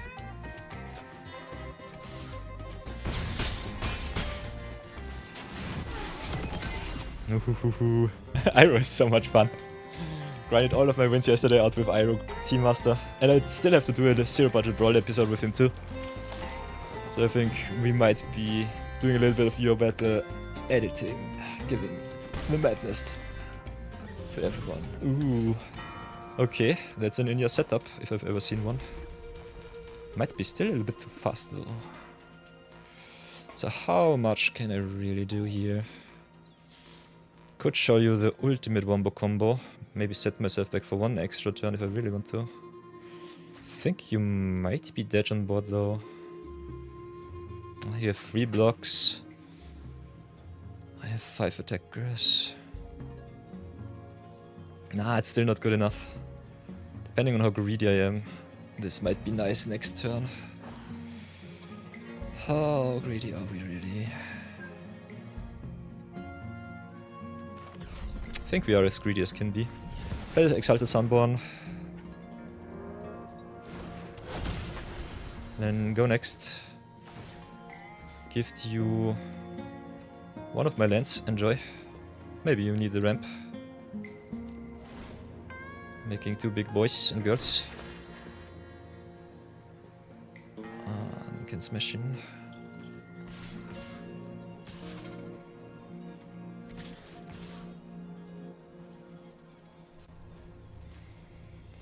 Let's go big, let's go white.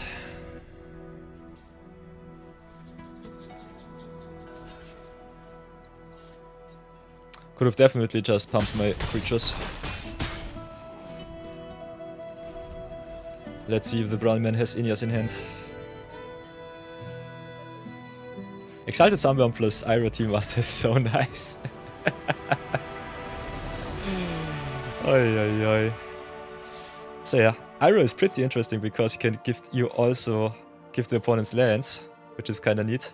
So if you don't have the right mix of tokens, you can just gift your lands to the opponent and just go ultimate aggro. Also, all of the token Ws are pretty neat, because the Iroh tokens have a replacement effect, and if you double that, you get double the counters, which is also pretty neat with this card. So yeah, Brownie Man, thanks for the battle, thanks for the game. This time I am victorious.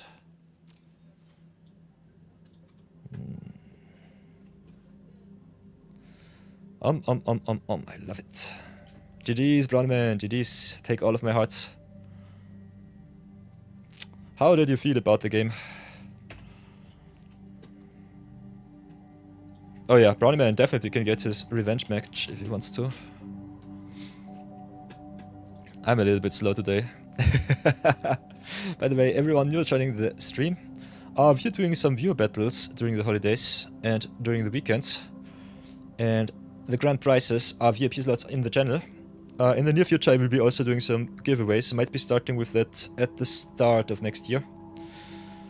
So if you are into some giveaways and some free games, definitely consider always maybe subscribing to the channel. We already have a nice mission online right now, which is mission 33, to celebrate my 33rd birthday. I'm giving away a free game to one of our lucky subscribers whenever we hit the 33rd subscriber once more. So after 33, after 66, after 99, after all of the nice numbers, there will be some free games for you all to gain. So keep that in mind. If you want to gift some subs, if you want to subscribe yourself, you can definitely do so. And otherwise, you can always battle me for free. Gain yourself the VIP slots and have a nice juicy diamond next to your name. So Brownie Man, what will it be? Another Brawl challenge. Nice, nice, nice. I will stay in the spirit of Christmas. Revenge match against the Iroh. Let's see. Let's see if I can do this once more. Okay, this looks fine. Love Iroh with all of these cards. Ah, by the way, Brownie Man, do you want to be on the play or on the draw? Can definitely say so. Otherwise, the coin flip decided that I'm on the play once again.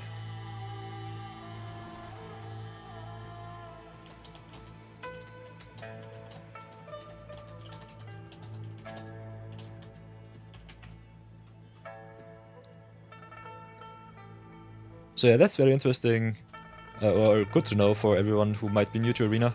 You have a chat section here with your fans list, so you can definitely probably on play. Okay, then I can see this one. Give me a sec. And yeah, you can challenge me with whatever you want in any format. I will humbly oblige and try to battle it out with the Knight of your account.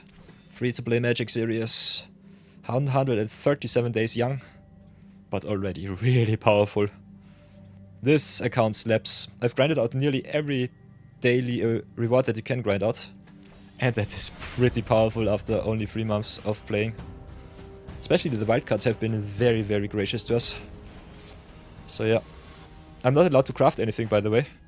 So whenever my viewers decide to throw me a bone, I can craft some cards. Other than that, I have to play with what I draft, and because I'm a seasoned veteran of Magic, already 20 years experience, I'm rather fast with grinding out all of the good cards.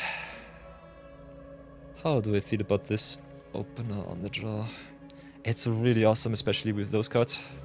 Might be a little bit too slow though. I think we'll give it a try. Hey, good morning Venom Rage. Merry Christmas to you too. Nice to see you once more. How do you do? I hope you have a relaxing time so far.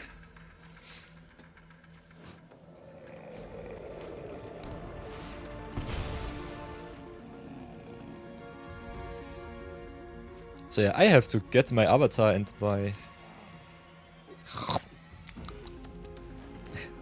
and my pet a little bit more Christmas heavy. Maybe we can get something good out from the stuff that we opened so far. Okay, Bitter Blossom it is, sweet, sweet. Yeah, I think we'll just do it like this. Play the Technician. Okay, land from the top is sweet. Next time we got some options here. How do we want to do this?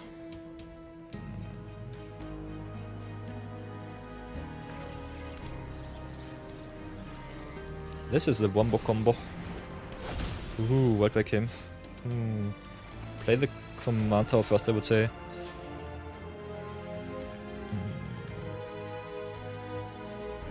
Could drop Iroh, could drop her too. I think we'll do it like this. Playing an Imperial without any attackers is normally not so nice. Might need her next turn though. Yeah, because there's Breya. So no good attacks for me. Making also map token.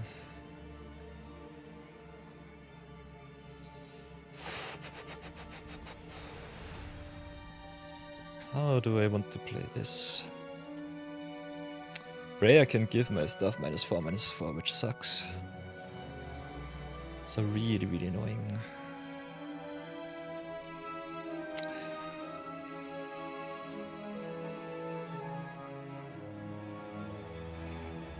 So shock in the Sacred Foundry. I think we just have to bite the bullet.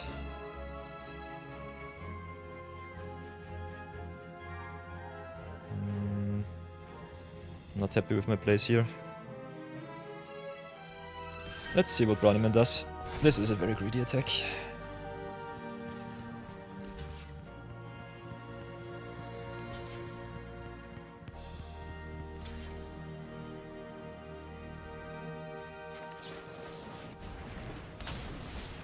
So yeah, that's a nice one.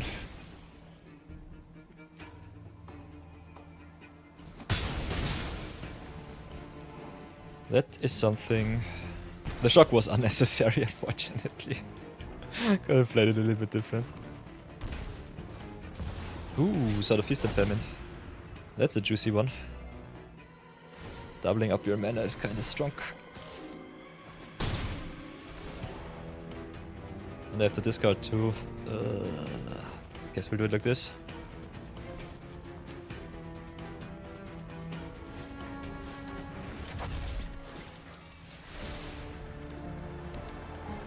So yeah, we might be losing to the Sword of Feast and Famine here.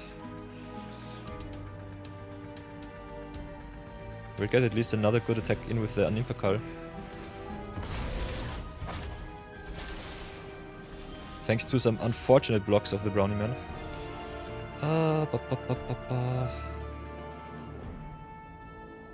Yeah, let's do it like this. Play the Stampede Shepherd here. Get ourselves another land. Get some value in. Could also go for these cards. But I think we just need to cover it as much as possible. Pressure a little bit more, especially against Bitter Bloom.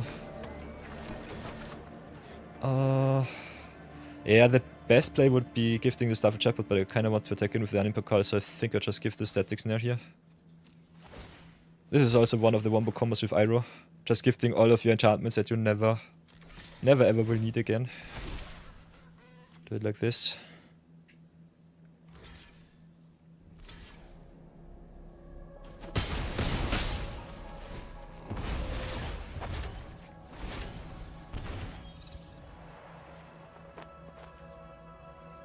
And if you don't want to give your opponent tokens, you can always give them the lands, which is really awesome.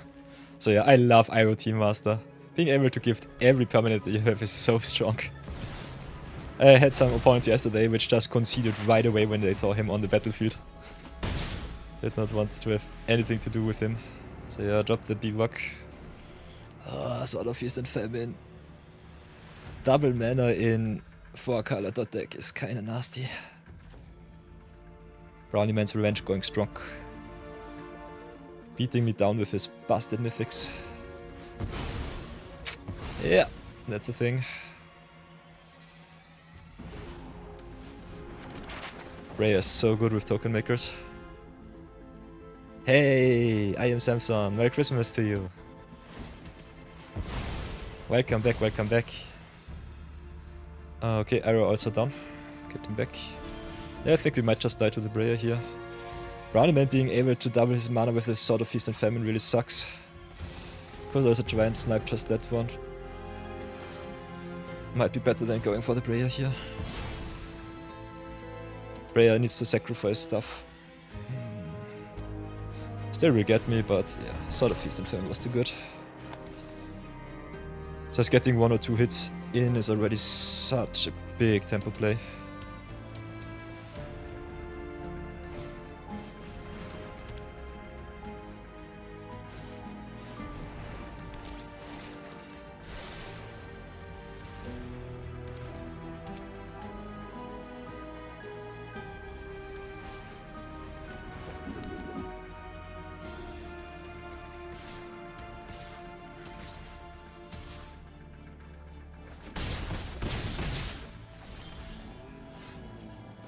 By the way, everyone who joined the stream anew, if you want to challenge me, viewer battle queue will be open for the next 7 days until New Year.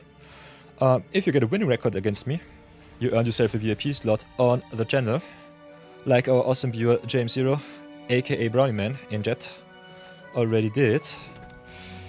Other than that, exclamation mark Q join is the magic word. You can always search up the commands too in the command section with exclamation mark commands. I'll write it in the in the stream description once again, so you can search it up. I guess we'll just do like this. Did I drop the land already? I might have. Might be. Yeah, I'm mega punished here. This sucks. So yeah, just drop our stuff and cry a little bit in punting. Pass for now. Rhea needs to sacrifice artifacts, so that's a thing. World Waker only triggers on artifacts hitting the field. Hitter Blossom unfortunately does not make artifacts for Brownie Man. Still has so many artifacts left. Playing the trusty boomerang is kinda crazy. Kinda want to know the story behind that one, that's for sure.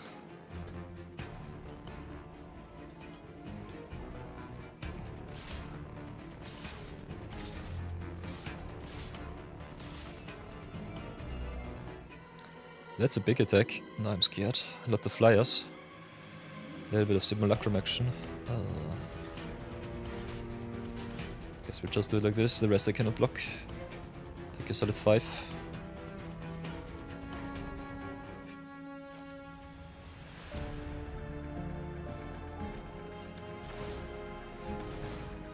Ooh, what's that?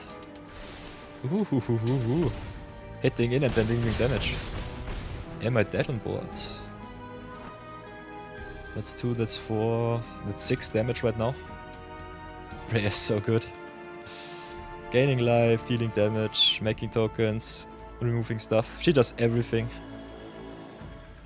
She's one of those artifact commanders which just does everything.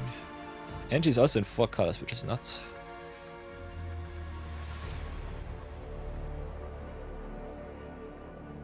So yeah, Knight of Yore might have to go to slumber rather soonish. I don't have any pressure on board. Removal for Breya might buy me 1 extra turn, maybe. Definitely play the planes, that's for sure. Could gain more life with the food token here, which I think I might have to do.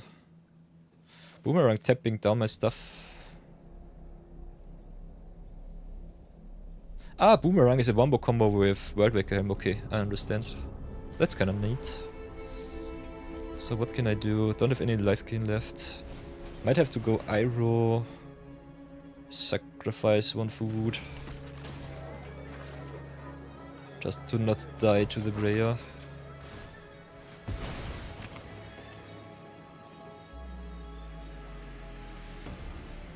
Let's see how bad it will be.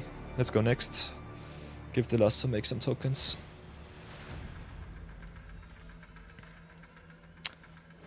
Could have also gone for the Guardian, for the Starfield Shepherd. So yeah, give the lasso here.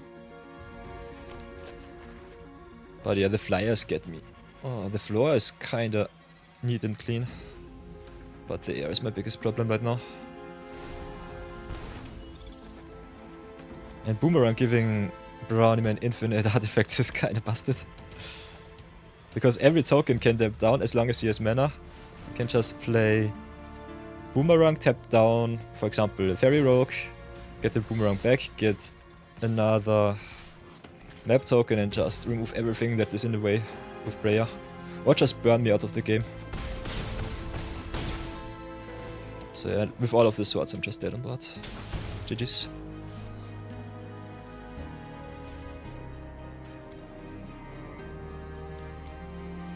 So yeah, ATB effects with the Boomerang are kinda neat. Wildcard Crafts pretty good if you want some more tokens on the battlefield, especially if you care for artifacts, so that's kinda nasty. GG's Brownie Man, GG's. Take all of my hearts. Brownie Man with the Breya Classic does it once again.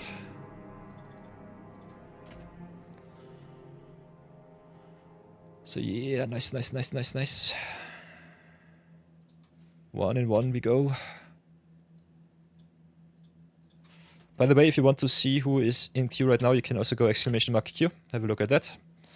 I don't know what my chat settings at the moment are. If you are a lurker, you might not be able to do that. Let me know. Otherwise, I think if you follow the stream, after 1 week of following, you should be able to type in my chat nonetheless. Boomerang just there for a little tempo. Can definitely use him as a combo piece. If you have infinite mana, or if you have some mana doubling like with the Sword of Fist and Famine, I've told it to chat, you can definitely make a lot of map tokens and search yourself through the deck too. So I think Boomerang definitely opens up some space for you, Brownie Man, where you can go Boomerang, equip some tokens, bounce it back, and then Wildcard Crafts make a million map tokens. Wildcard Crafts also kind of nasty. Create a token that's a copy of target artifact token you control. So you can go even heavier. Especially if you play something like the Smithy. How is it called? I think. Do we have the card? I don't think. Give me a second. What's it called? It's in white. And it's from Ixalan. Where are we? I think 1000 Year Smithy, something like that. 1000.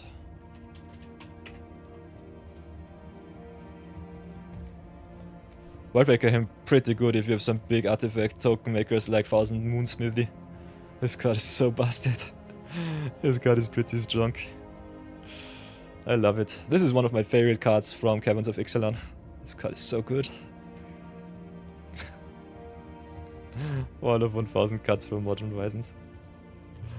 I love you wonky cards. So yeah, big GG's Brownie Man. That was an awesome game. Your Breya list is always so strong. But I think you need more search engines to search for my beloved. Zerima has to come in. Have some fun. So yeah, by the way, everybody, here is my Iroh Grand... I always say Grand Team Master. He is a very big boy. Here's my Iroh Team Master list. Pretty neat, pretty down to earth. A lot of token makers just to give the opponent some small tokens, make some big ones. The best enchantment removal that I have so far in my collection. Just to give my opponent the enchantment whenever I remove their commander.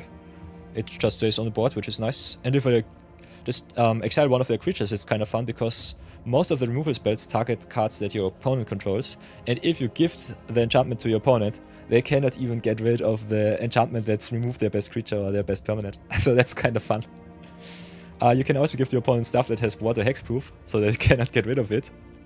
And if you want to be really, really wonky, you can also give your opponent just lands, because they cannot destroy their own lands. If they're not a dedicated sacrifice or land destruction shell, they just have to deal with it. Always consider though that giving your opponent lands is sometimes a very big tempo swing. But yeah, other than that, I think rarity-wise, I think we are quite uncarbon heavy, which I personally like me a lot. So yeah, this Iroh list is very zero budget brawl friendly, I would say. Just playing all of the good token makers that we opened so far in our free packs. And other than that, we had some tiny little crafts, like the Swords to Plowshares for Marathon. Or I think in Red-White we don't have too many crafts otherwise. The rest I opened in our packs. Or just drafted. So yeah. That's our Iroh T master list. I love him, he's so fun. By the way, with this account we already achieved our winter achievements. 7.5 hour stream. We became the festive fighter. And we definitely stay cool.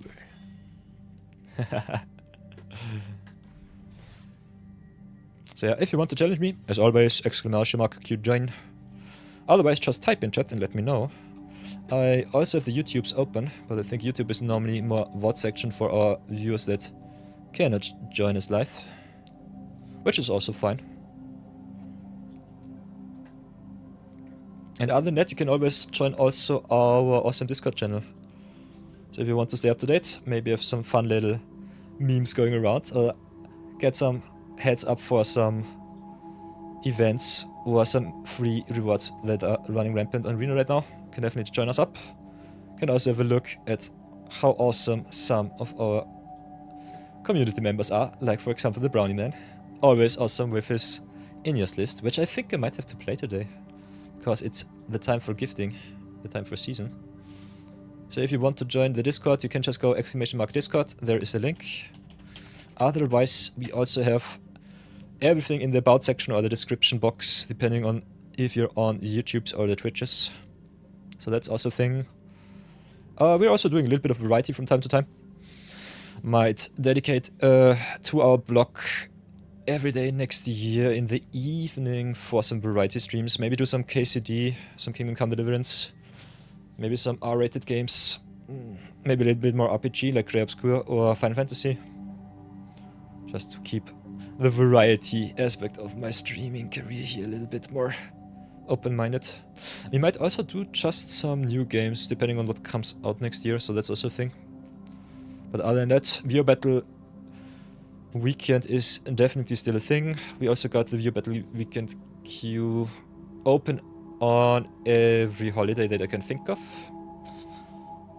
And other than that, yeah, we just chill, have a lot of fun with the community, have a lot of fun with the Viewer Battles, grind out a little bit of magic, grind it out, open a lot of packs, as you can see. I've drafted a lot of Avatar, so if you want to see me draft a little bit of Premier Draft, let me know. Especially during the holidays and the weekends, I'm normally open for any suggestions of the chat. Otherwise, I'm doing also a lot of YouTube videos, which either stay hidden in the vault on the YouTube VODs, on our YouTube channel, as you can see. Doing a little bit of dual streaming. Don't let Twitch know that I showed you that. And that we also have our Night of Your account here. I'm a little bit lazy with the video uploads, as you can see. Last upload was 2 months ago. But yeah, the cool thing is you have some deck techs here. We also do a lot of deck brewing there. So, 4-month-old Peter, you can see. No pro. And now we are pro. And yeah, we've got some deck techs, we've got some gameplay. So if you want to brew around, brawl around, learn a little bit how to build your decks on MTGA from scratch, from the start. I have everything set right here and there. We also got a very nice beginner battle guide for the beginner decks, for the starter decks. Got a lot of traction these past few months, so very happy for that. Thank you everybody for watching those. And yeah, if you want to see me do some specific videos, let me know. I will definitely craft something nice up for you. Other than that, we also have the live section here. As you can see, live stream is always there. My thumbnails are terrible, so please excuse that. But other than that, you always can go in there. You have the whole stream with the intros, with the games, with the deck lists. Not available. Might have to post some links, but you can definitely join us out. Check us out on Twitch or on the social medias and go to town there.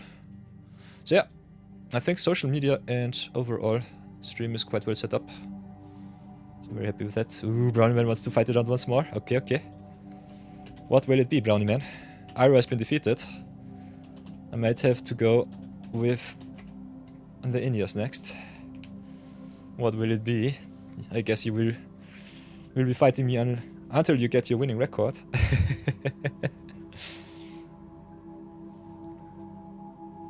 Ooh, you added some tutors for Serema.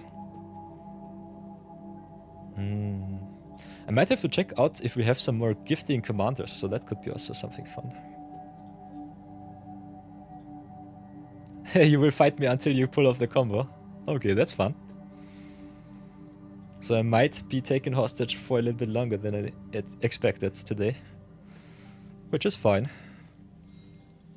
The world sleeps during Christmas.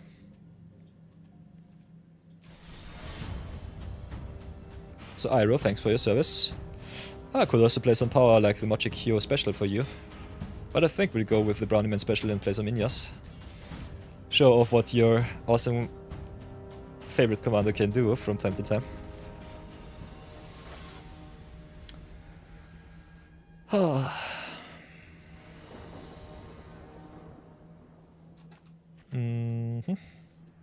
This looks good. 1 drop into turn to place. My beloved will be rather soonish in my hand. Kinda like it. Brownie Man with the Mulligan too. 7. Free Mulligan in Brawl, by the way. Really nice for newer players to play stress-free Magic. Can reset your hand once per game, which is really nice.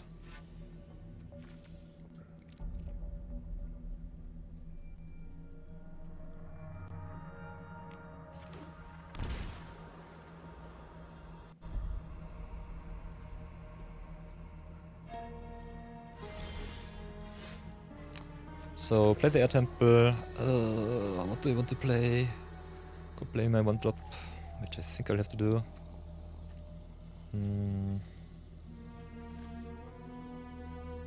Could also do like this. Play Momo Friendly Friar. Friendly Friar. Get a little bit of a discount here. Play Mischievous Mystic. And have solid 5 power on turn 2. Oh, Momo is so good in Flyers deck. I love it.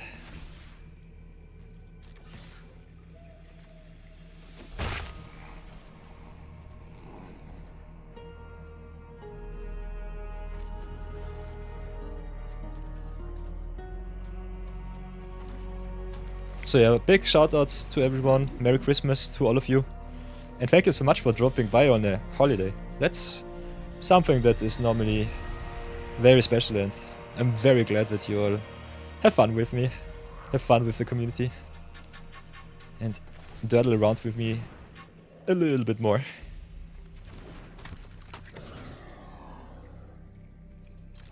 So hit them for 5, Trusty Boomerang won the battlefield once more. MVP of last game. We'll try and ramp it up a little bit. Get the island back. See what's happening. Ooh, there's the tutor. Ooh, Brownie Man. Show me the wombo combo. I want to see it all. By the way, Inyos Gale was pretty neat as a commander because she does not target. And you can also pump your flyers, so in flyer deck she's the best. Made a nice zero budget brawl episode, which I will be posting, I think this evening or tomorrow morning, so that you can enjoy the Brownie special in all of its glory. Very good list, pretty competitive too for a zero budget brawl deck. Especially a lot of cheap commons and uncommons in the deck, so I think it should be also very budget friendly to all of you.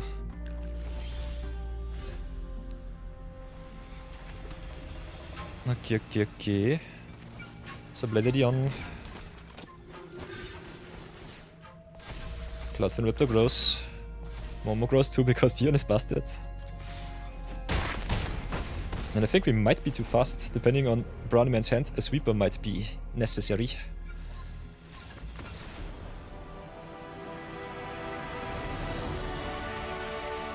So yeah, the Brownie Man special does it once more. 2-1 against the Brownie Man with his Inyas the Beloved. And by the way, everybody, you can challenge me as much as you want until I get tired and have to go back into my sarcophagus. You can challenge me as much, as often, as long as you want. Have a lot of fun with me. If you want to see something else, let me know. You can challenge me in any format that you want. So we can play Standard, we can play Historic, we can play Alchemy, we can play Timeless too. Don't have the most competitive collection, but it's still something. Ooh, Brownie Man also adding some more early stabilization. Yeah. In 4-color Briar you can do a lot of good stuff. What I would definitely recommend if you want to be really nasty with your deck list and want to play your sweepers down to earth, maybe do it like this. Go... my collection is always full. Where's my 5-color pile? Come on.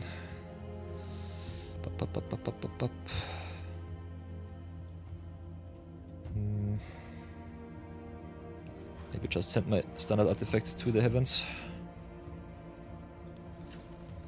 I think I might just do this. Standard artifacts, adios. Kinda want to show off a little bit how deck building might work for some of you. So if you go here, go into timeless so that you can see every card. Go here to not collect it. You can go filter it up with destroy all, for example. And then you have it sorted by converted mana cost or mana value, what it is called today. I would definitely recommend you get in all of the cheapest sweepers, so cards like Split Up are really strong. The 4 mana sweepers are still pretty neat. You could also play some cards like Battle of Bywater, for example. Destroy all creatures with power 3 or greater, which is really nice if you make a lot of small power tokens. You can just one-sided wrath your opponent for 3 mana, which is really good. Got also the Dark Dawn, which is kind of nice because it can get you with the Aftermath from Grave all of your small creatures back, which is really nice. So I think 4 mana normally the sweet spot in competitive wrathing. Otherwise, the big sweepers normally should target more than just creatures, so cards like Cleansing Nova are pretty good. Or End of Hostilities, for example, against some equipment decks. I personally found especially the cards which also target the equipment pretty strong. With Wizards printing all of the swords cycle into Arena, especially cards like Cloud or Gilgamesh got a lot of traction. Other than that, exile-based effects definitely good, or destroying all non-land permanents. Those drafts are normally a little bit too expensive, so keep that in mind. Could also play some wonky destruction effects in black, like Pontus Last Reckoning. But yeah, you need some cards that untap your lands afterwards. Otherwise you might lose a little bit too much tempo. So yeah, sweeper-wise I think definitely have a lot of options, Brownie Man. Especially because Breya is 4-color in black, white, red and blue. I think you have all of the best colors. Not having the ramp is a little bit unfortunate. But other than that, I think it's kinda neat.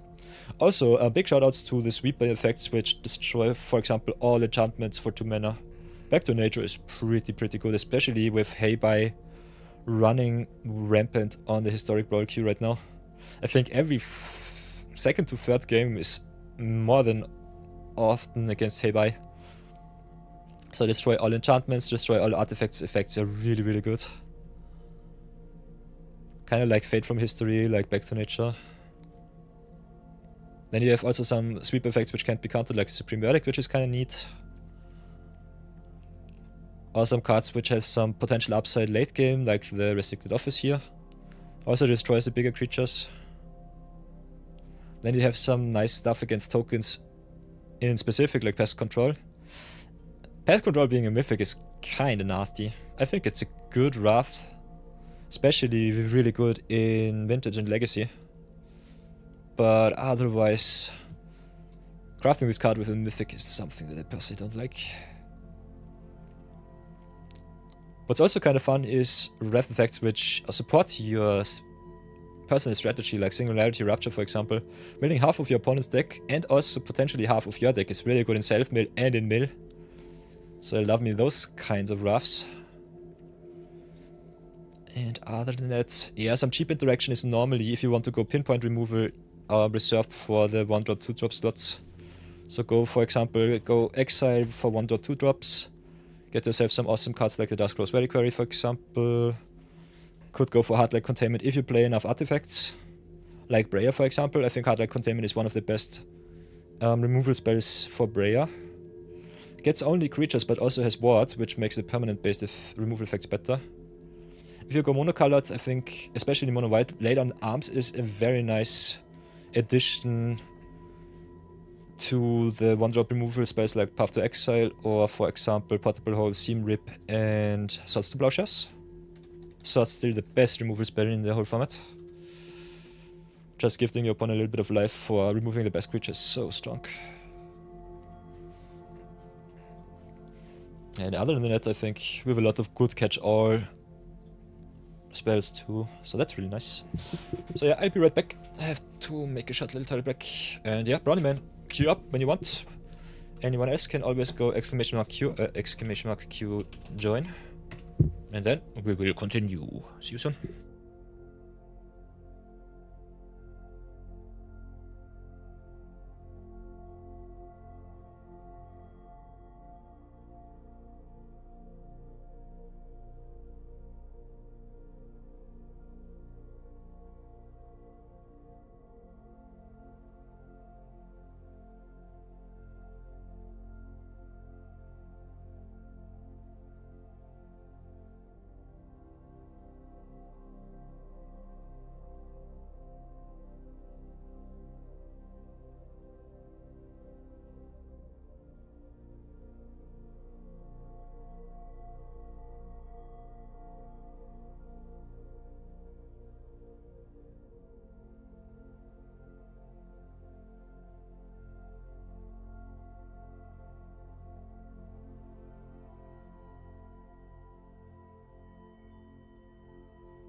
Hurrah! I am back, I am back. Oh, I have to hide myself once more. Drink a little bit of shaky shake.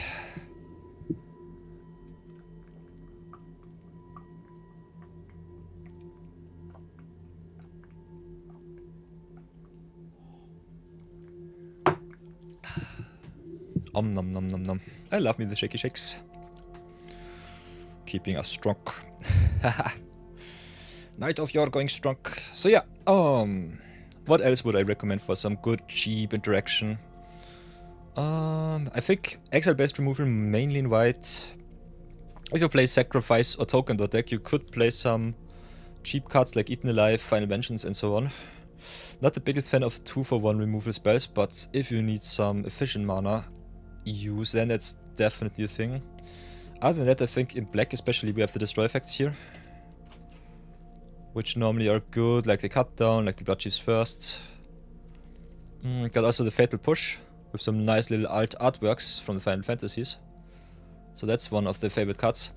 Especially in Brawl, I personally think you need some cards that target more than only creatures. So normally I play a little bit more expensive spells, just with having the upsides of, for example, targeting also creatures and planeswalkers. Or also destroying some enchantments or artifacts in black or red, respectively. So that's a thing. There are also some nice little dual colored cards like Fracture, for example. Target artifact, enchantment or planeswalker gets destroyed. Also at instant speed kinda busted. For zero budget Brawl, I think one of the better budget options overall. This card is just so strong. Not targeting creatures is a little bit nasty, but targeting planeswalkers is pretty good. Other than that, we also got the Terminate, which is an old stuff from long ago. Regeneration no longer a thing. Also Red Boar, which was at the very start a rare in the original Ravnica block, became a common on Arena. So that's pretty neat. And then we also have some very nice rare cards like the Molten Collapse, for example. Destroys non-creature, non-land permanent with mana value 1 or less. Can activate both modes if you descend it, for example. So pretty versatile spells in a 2 mana slot. Big shoutouts to Rakdos Charm. Wrecking every token player out there. So, Suspect A. And other than that, what is also kind of fun is cards like Assassin's Trophy or Path to Exile. Not only are removal spells, they can also ramp you. Depending on what you need more, you can just destroy one of your tokens and just go to town. So that's also a thing that you can always consider. If it says target permanent and opponent controls, cannot do so. But Path to Exile, for example, says exile target creature. So Path to Exile will always work like that. And that is pretty neat. Exile target creature is controller may search for library. Which is one of the reasons why Path is always has always been a pretty good removal spell also in Modern. So the Brownie Man wants his revenge against Inyas. Here we go.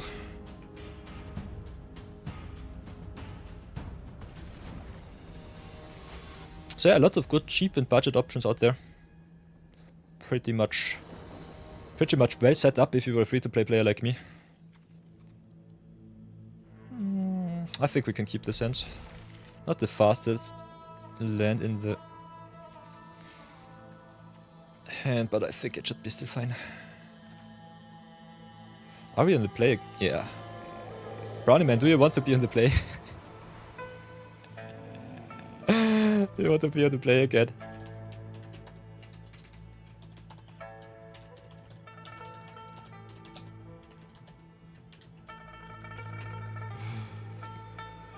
Otherwise we have ads in 90 seconds, so that's also a thing. Oops. Let's play Sasa. It's fine this time.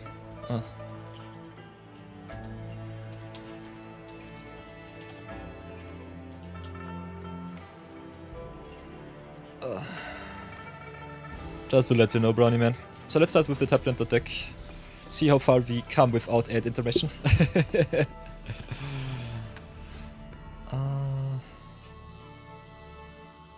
I think we just go Spy Class Siren first. And I think... yeah, get the taplants out of the way. If you draw into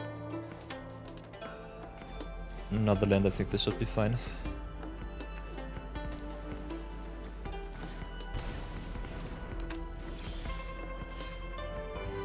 Okay, don't have anything good to play, so do it like this.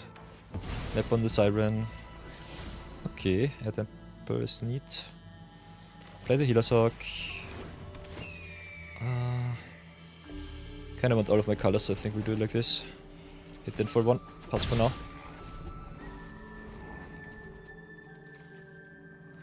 Tapped land deck it is once more.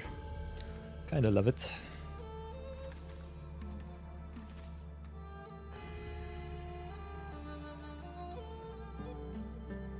Okay, pre-roll ads are on once again. Timer should start in something like 30 seconds. We'll see. Ooh, with the manufacturer, nice. That's a juicy one. Place Arima, my beloved. Do I have a removal spell in my creature slot? Answer is not really. I have some nice little tempo pieces though. So what do I want to do? Manufacturer and the Bray is so good. What do I want to do?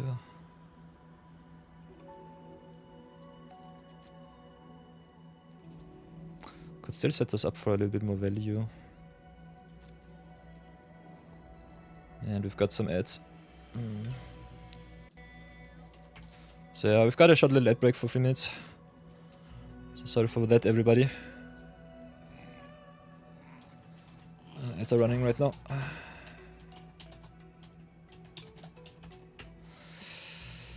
So yeah, I will think about what I want to pick and then we'll continue after the ad break.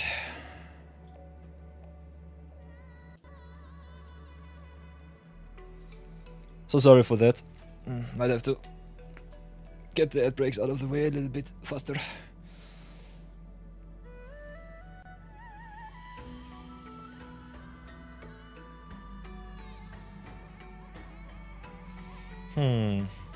But good question what I want to pick up here against this board state. It's not too crazy, can still go nuts.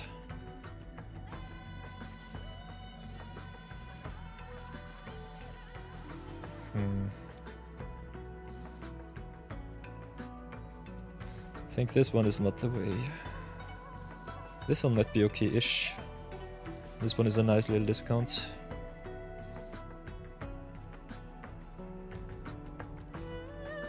Otherwise, this one might be just better. That's a tough nut.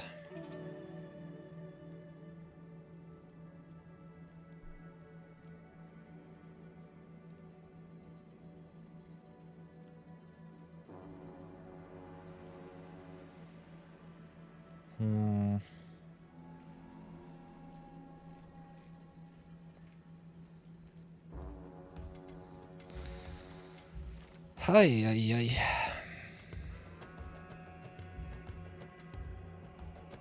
So yeah, maybe I short the ads down to 1 minute 30. Just do it every half hour. Might be better. 3-minute ads is pretty tough. Don't want to cut my streams too much though.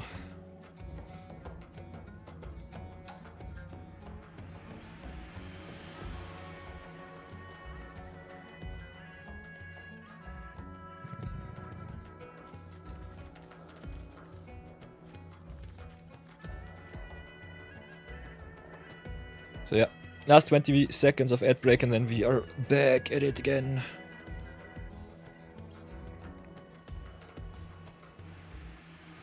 Let's get ready.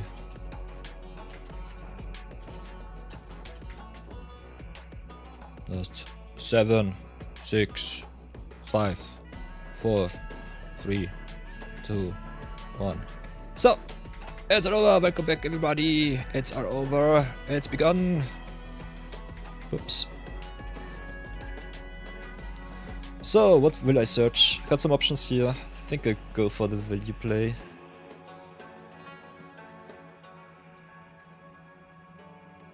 Just do it like this. Let's see if I get punished. Then tap that out of the way. Crew for 2 with the Serima. No removal for me. Begun it. Let's continue.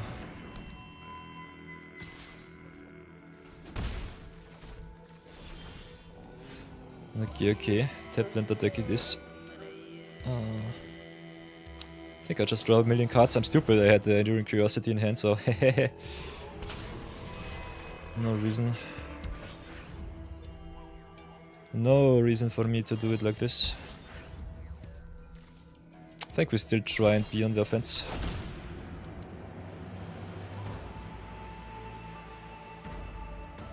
Could also crew and station here with that Archer, but I kind of think we need to get some damage in.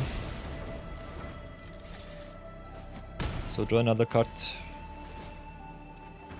Cause an Enduring Curiosity busted.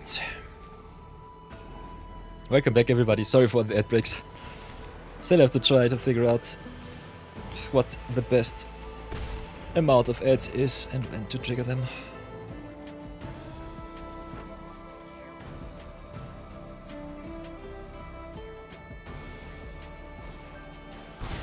Ooh, there's a Toxic Deluge. Nice. Curiosity lives. My beloved is gone though. So Sadness is on the stack. Still playing only in tapped lands. So what do I do? I think I drop the Exalted Sunborn and see if it lives. And station up for 4. Pass for now.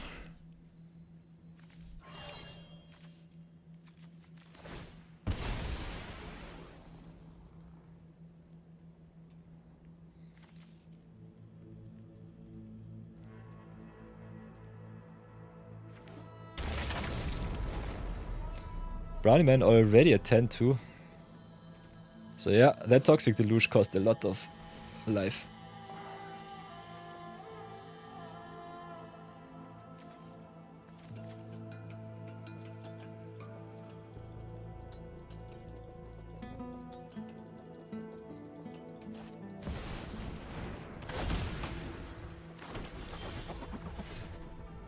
Template that death is. Big question is what I want to bounce here. Could reset, which I kinda like. Could also get rid of the tokens. I think we'll do it like this. Play the Marangwager Regent. Get rid of token number 1 and 2. And then smack in for 4. Draw another card. Tap down for 6. Because doubling up curiosities is kind of fun. Adacha doubling up the curiosity is kind of awesome because it comes into play as a creature, if I remember it correctly how that works. Might have to try that out. And because it makes a token, it could be doubled up with a Sunborn.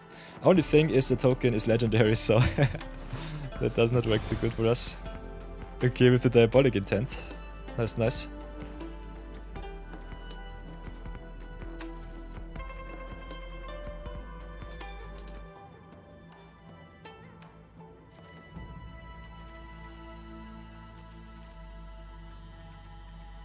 Hey, Lisamal, welcome back, Merry Christmas.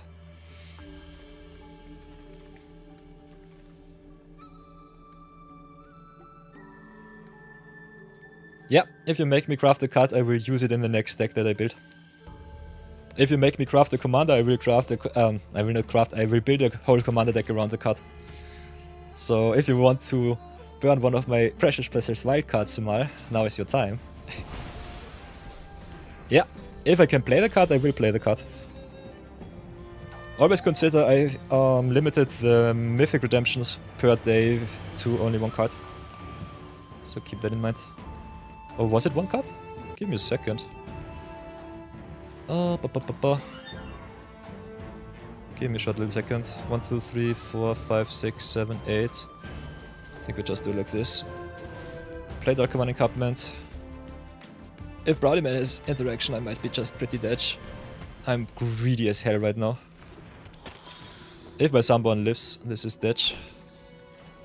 Other than that, kinda wanted to try out and copy the Enduring Curiosity here. Might have to do that the next game. Or next turn, depending on Brownie Man's interaction. These are 4 tokens. Does my Sunborn live? Ooh, that's a nice one. Makes me another 2 tokens. Sweet. So yeah, we can try out if Curiosity comes back as 2 creatures. So yes, mal, crafting is totally in the cards. Just have to look at the channel parts. Okay, Brownie Man concedes. So, whoops. GG's Brownie Man. By the way, set interaction Enduring Curiosity with the Adacha, I think should work like this. Create a token that's a copy of target artifact or enchantment, so it does not need non-creatures. Curiosity as a normal card is enchantment creature Cat Glimmer. So the Adacha will copy the Curiosity, make 2 creature tokens. You have to sacrifice 1 because legendary. But you will definitely get a creature instead of the enchantment here. GG's Brownie Man, GG's. Take all of my hearts. Always fun to play against you. So, let's have a short little look. Channel point redemptions for Lesamal, so that you know what you're in for. If we go here to the mythics, I think we have 3 mythic redemptions per stream, 1 per user, just to keep my mythic amount at a healthy base. On it, you can definitely also craft a lot of power. If you want to craft some rares, I think I have 2 per user per stream, yeah. Maximum is 5, maybe go to 6. Just because. Then with the uncommons, where you can decide if you want to craft a 4 off, maybe go to 16, just because. And then we've got the commons too. Common cards are something that I always miss. So maybe go to 24 here. Something like that. Maybe something like 6. Yeah. So yeah, they are tackled, whatever. But they are still a thing. So if you want to craft me Paradox Engine and whenever I play the card I have to shout your name, you can definitely do so, Lesamal. Your mission is to make me play Ursa. Oof, that sounds kinda crazy. So yeah, channel points are definitely at the low with the redemption requirements so far. If you have a look here. Go to the channel point redemptions. We are at 5,000 for a mythic, 2,500 for a rare.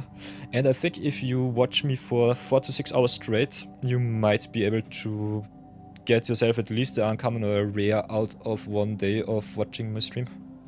So I think that should be still possible. Bambit did the maths some time ago, but I already forgot what it was.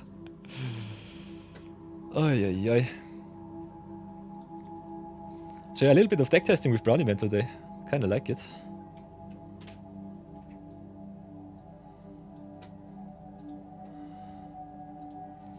So yeah, the Toxic Deluge was pretty neat. Was really, really good. Definitely have to post the Brownie Man deck today. I think that Zero Budget Brawl was awesome. At first we started with building the deck with just making rare deck and it was terrible. And then I just refined it into flyers.cheap and that it was perfect. Chef's kiss. I love it. So yeah. By the way guys, how do you all feel about the 3-minute ad intermissions, ad breaks? As I said before, Pirate Software gave a little bit of insight how he handles ads, and he said that he shorted it down to 2 minutes at maximum. I personally don't want to cut the stream too much into ads in stream, so depending on what you like, can do one or the other. I personally am a little bit more for some longer breaks so that I can also replenish myself a little bit in between, because I lose a lot of weight when I stream too much. Don't ever have the time to eat enough. And my shaky shake breaks are normally between 2 to 3 minutes. But if it's too long and if it's especially nasty in between games, we can definitely cut it down too. So maybe do something like 90 seconds every half an hour or something like that. Could try it out. Depends on you. Doing it like ever you want to.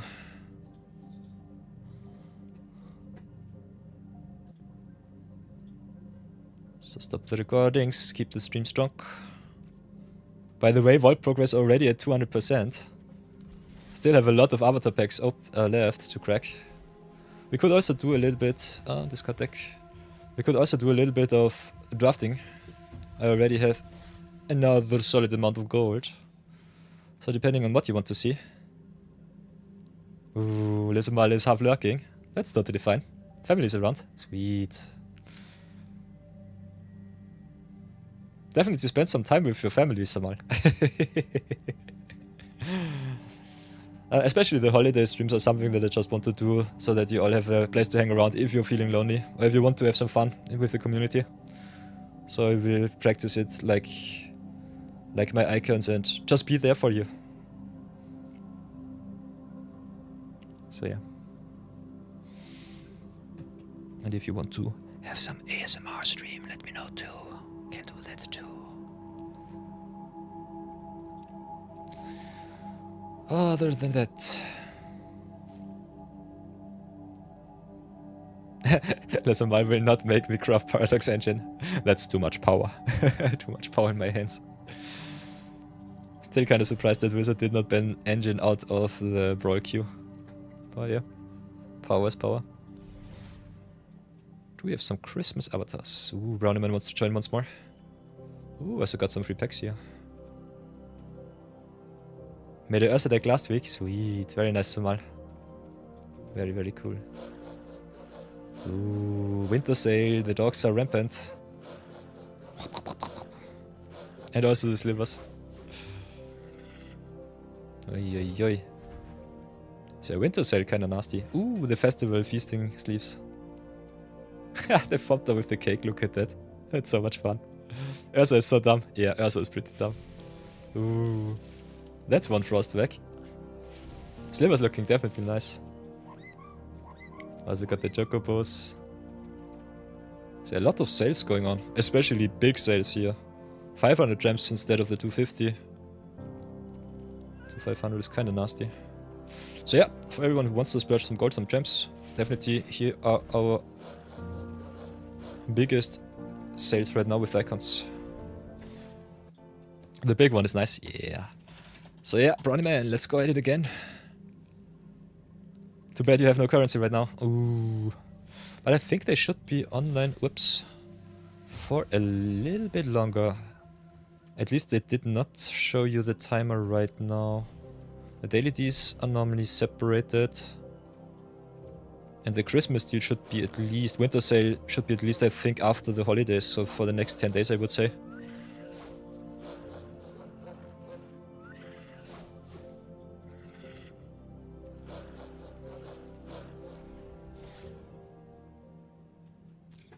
So yeah, Brownie Man, if you want to get your revenge, you can definitely get the chance. Just let me know, issue your challenge. Also consider if you want to be on the play on the door. You can set that with the coin toss in your challenge too. Otherwise, I might have to search for more Christmas themed commanders out there. Ha! Might have to play some Quain against you. The marathon special. Or was Quain a Rysasa? Hey, Zeppelin Slayer. My cursing friend, welcome back, welcome back. Merry Christmas to you too. Take all of my heart, Seb.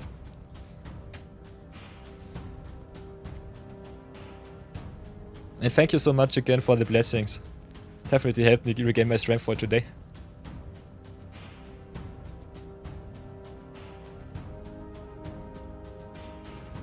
Ooh. If you saw in half Eternal Witness, you can get it back. Yeah, that's nice. Rinse and repeat. Saw in half is a very fun card. Can do some very, very awesome infinite shenanigans with that. Yeah, it costs mana, so not infinite, but there are definitely some infinite shenanigans to be gained with Saw in half. If I remember correctly, I think Saw in half even was an unhinged card or something like that. Or unglued or an unset card. We're talking about some wombo combos right now. Doing some view battles, and also Lesamal is debating with himself if he wants to craft some power into my collection once more. He wants to see the world burn.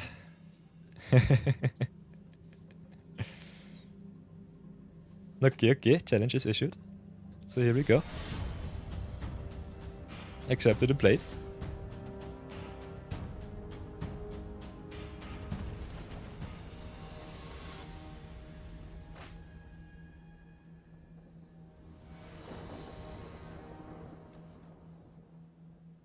Ooh, Marathon! Happy Brawl Day to you too. Merry Christmas, Merry Christmas.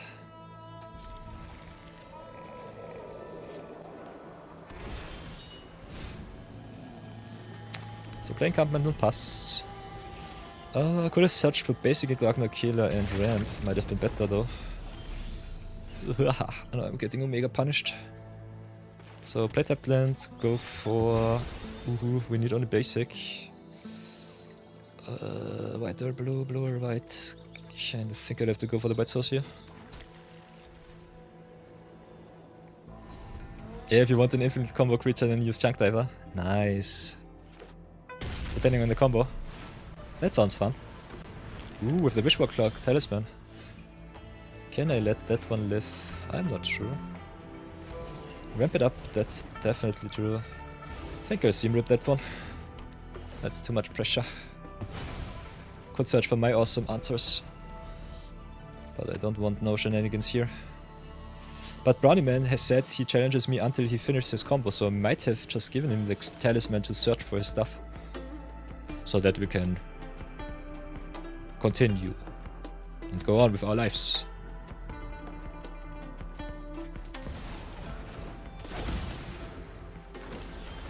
Okay, Breya it is. Nice. I think I'll just rough here.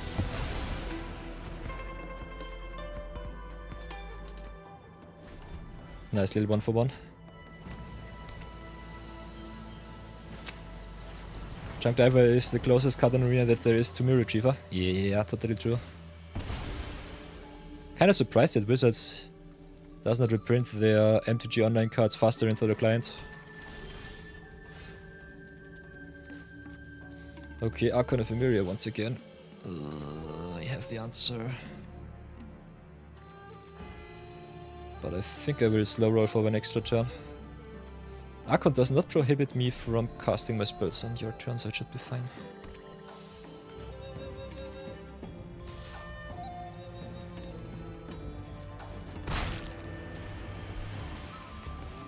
Okay, File of Galadriel. That's fine. I think I'll just drop the upper here. Comes into play untapped, okay. Could have ambushed, don't really have to. Could give you back your talisman, but I think I'll leave it as is.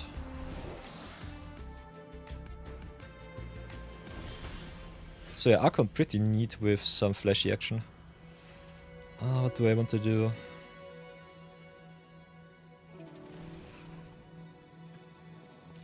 I think I just accept the race here. See how well it does for me.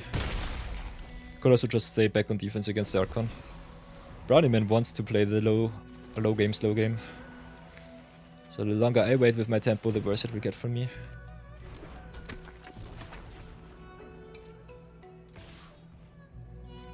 So yeah, I get it for another 2. He can only play 1 spell per turn, so he has to keep that in mind. I think we'll Archon right now. Amphibian Downpour at end of turn so that there is no sorcery speed spells to be played for the Browniemans.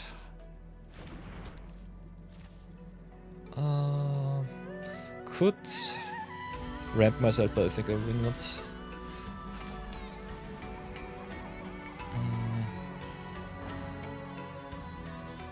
And I think we go Legend of Yangchen. See if we get punished. No counter spells, okay. So that's fine-ish. Always consider you don't have to pick a card with the trigger. Yeah, up to. Up to means also 0. And hit them with the upper and pass. Mythic deck achieved. Zeb, have an awesome day. Good luck with your search for the cooking pan. Ooh, Fiddlebender is also nice. Do we want to see Brownieman draw another 3 cards? My answer is nope. No power for you. What do I want to do? I think I'll just double spell.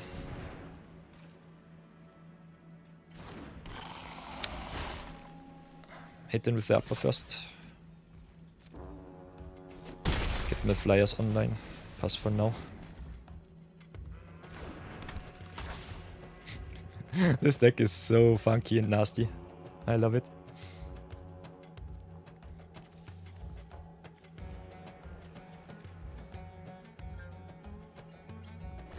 So yeah.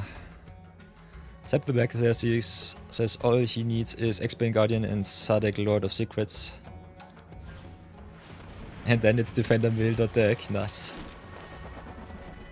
Ooh, Valorok into tokens is sweet. That's juicy. So yeah, with the Fiddlebender, I think there's definitely some wombo combo to be gained. Might have to snipe with the removals.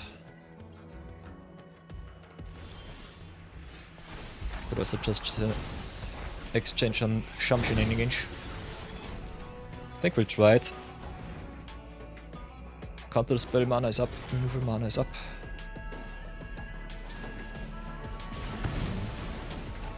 Porting my stuff is nasty. Nonetheless, we'll give it our best.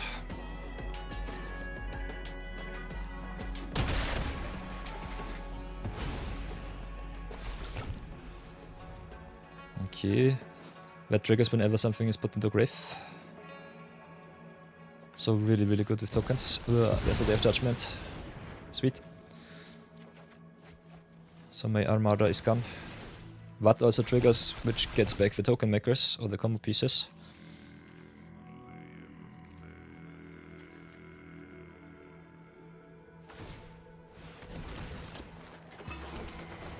And can't get back any creature, which is nasty. Oh, me not hitting my land drop sucks so bad. Still think I go Airbend Ascension here first. Just Airbend one of the tokens. I think I'll pass for now. Crying in sadness. Brownie Man with all of the lands in the world. No sacrifice outlet though. Ooh.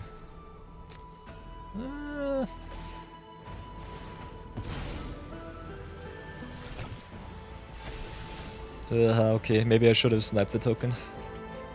Might get punished way too much here. Don't think it's a punt, but it's definitely a decision. Not gonna lie. How do we do this?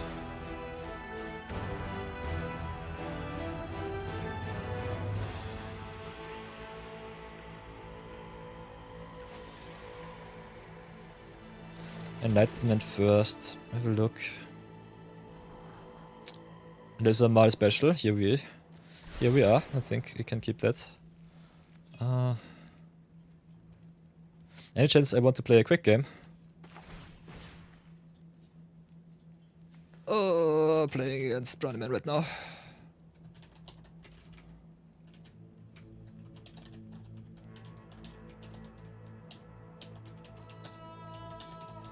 Oh, afterwards, for sure. For sure. Yep.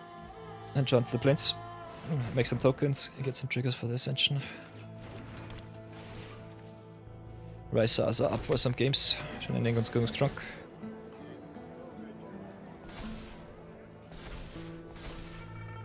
Pass for now. So yeah, there will be always tokens with the Breya, so Worldwrecker, I'm pretty happy here.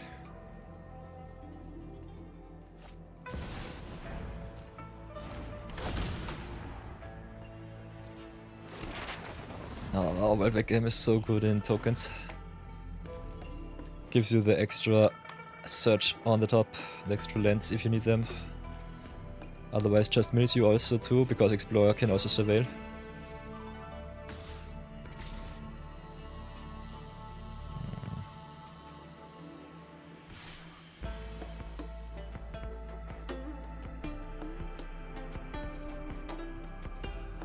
I think Brownie had a Breya deck since forever, right?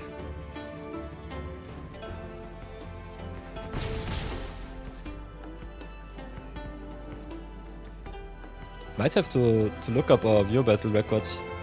Maybe I'm just stupid. I think I have to get rid of the Breya here right now. With 1,000,000 mana, I kinda don't want to see her on battlefield. Still I'm pretty far behind. Next turn I can get at least a little bit of value. And I also have my meme card. So this might take a little bit.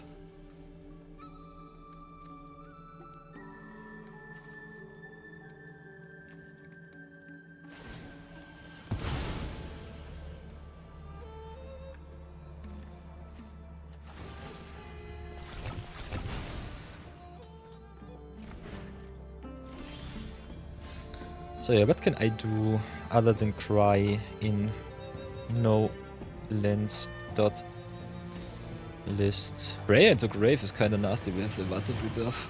Always being able to get them back for free. So what do we really want to do? I think we just go Dion here.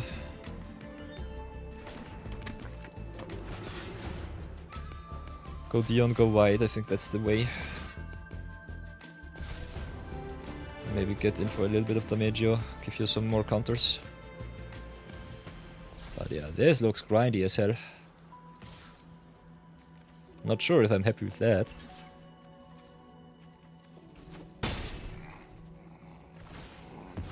Haha, TOG fell back asleep. TOG, go to sleep! Go to sleep! Sleeping next to a stream is the unhealthiest thing that you can do. I have the computer next to my bed. I know what I'm speaking of. I will be here for a long time, so don't ever feel bad about it.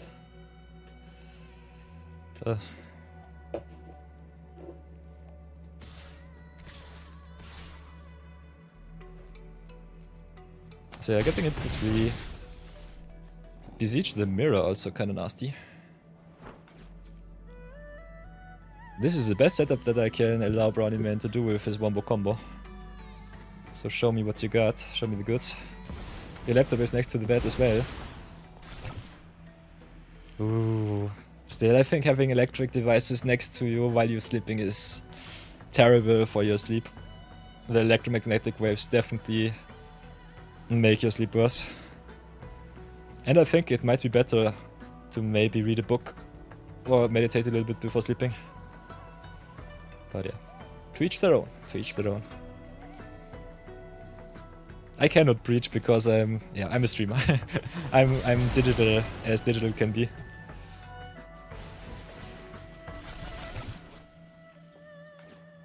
But I think during the times where I had a lot of studies going on, that was one of my personal tricks. Just reading the important stuff in the books before going to sleep. Then the brain thinks about that during the sleep and then you remember everything when you wake up. It's so good. So play Recruit of the God, get myself some value. Might still be not good enough because Vet of Rebirth is a card. Can you tap down the Vet? If not, I might have something that could be interesting. Only toughness 2, so that's not good enough. Could go for this one here. Just to replenish myself. Which I think I'll have to do. The rest is fine-ish, but not good enough. Could go for Shepherd and search something. Don't really have anything left. I think I'll just do it like this. I can get my value whenever I want it. This is just game with the Ascension here. Don't have any interaction. This is nasty. So get the quest counter. Vigilant Hunter for the win. Blow up the Vat of Rebirth. Then end of turn flicker the Enchanter. Can blow up the Foundry too so that you don't get anything back from grave. That's nasty. So yeah, big shoutouts to Lissamal. Crafting power into my deck. Recruiter of the Guard it is. Yeah, that's gay. I'm so sorry. That was nasty. Sorry for that, Brownie, man. Brownie, I'm so sorry. I had to do it. It tapped you out of black too. Sheesh. By the way, could you have activated the vet? I think not, because you only had 2 mana left. Oh no, you had 3 mana. Oh, that's unfortunately getting wrecked by the auto tapper. I did not see that the Fabrication Foundry also taps down for artifact mana. Yeah. You had 3, yeah. Still, Witch Enchanter and the Airbend Ascension is pretty nasty here. You can get back the Breya, but after that I think your recursion engine is definitely gone. But next turn I think Breya can sacrifice the tokens, get rid of the Enchanter, and then the game would be open for grabs once more. But still, Recruit of the God just fetching you the Silver Bullets is so busted. Big shoutouts to Lessermal. Sheesh. So yeah, let's have a short little look at our view battle records. Knight of Yours, show me the way. Channel Point Redemption's view battle record. The data going ever so big. Ever so strong. So let's have a look. Copy search Breya. Against Raisasa's Breya we played a lot, that I know. Raisasa. Yeah. You are the Breya brawler, that's for sure. So yeah. Brownie Man joined the dark side, Rai. You showed him the way. There can only be one. Raisasa joining the queue. Nice. So yeah, Chronic Spam is the next one. Let's go queue next. Raisasa, welcome back to the fray. Whoops.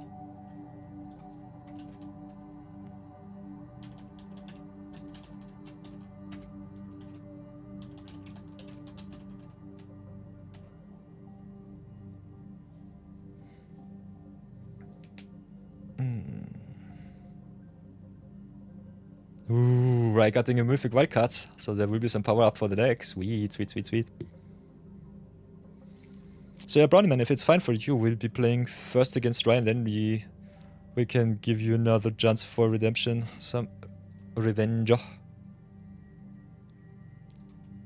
Am I correct that we are 4-1? Or is it already 5-1? Might be a little bit sloppy. Bum bum bum. Definitely have to get my records straight once more. It's not Viewer Battle Weekend, but definitely Viewer Battle Season. So delete the rows. Copy pasta as always. Copy. And the pasta. And here we are. Holiday Viewer Battles. Whoops.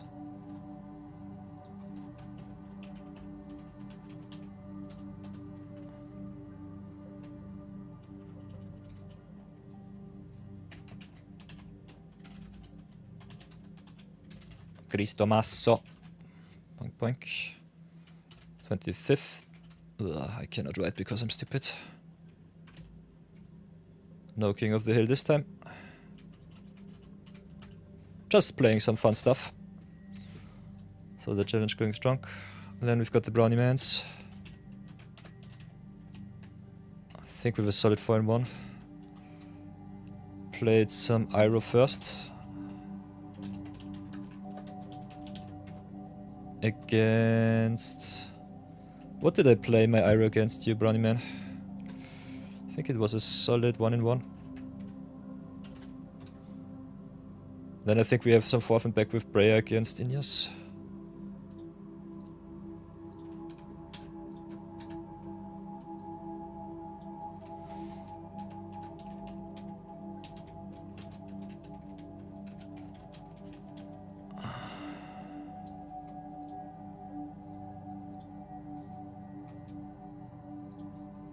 So I think this was a solid 3-0 so far. Then copy pasta.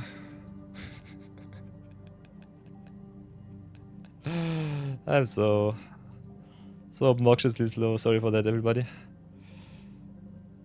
I definitely think there's a better way, a faster way. Give me a second try. Be right there. I'm on my way. I'm on my way.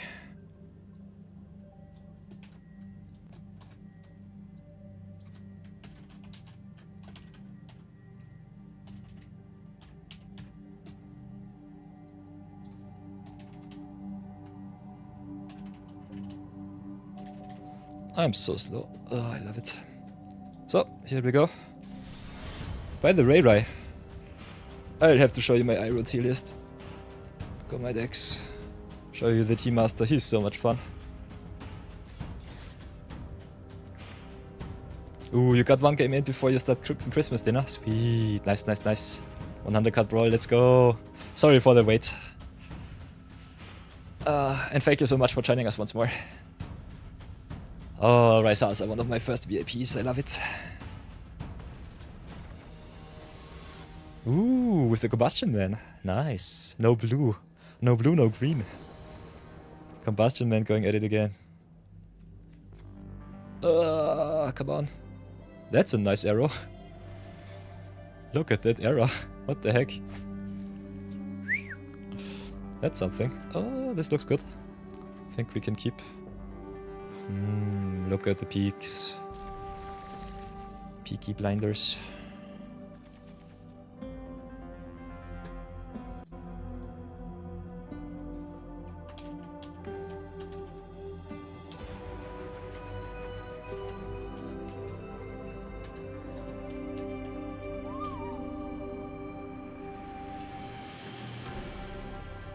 Okay, okay. Yeah, totally fine. If it works, it works. If not, it does not. So play the Sunblast pick. Pass for now. I will show you the greatness of my Team Master. Okay, Charming Scoundrel.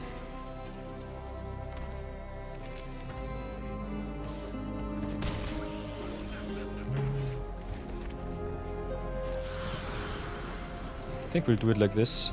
Could have also done it a little bit different. Kinda like this play though. Might get punished for picking the wrong payoff. That's a bad boy. Oh, Blade Bending Tower Temple. I think I'll have to Stasis now. Bellow's Breath is too good. Has to go. Also opens up a double spelling turn next time. Hoo-ha with the Nick Foss. And the ramp too. Now I'm scared.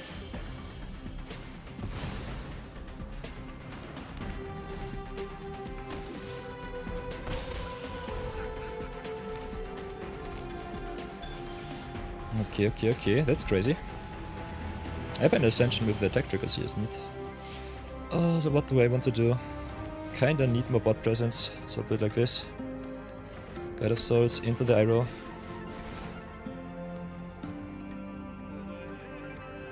Let's get the gifting ceremony online. Iroh is so much fun, I love this card so much.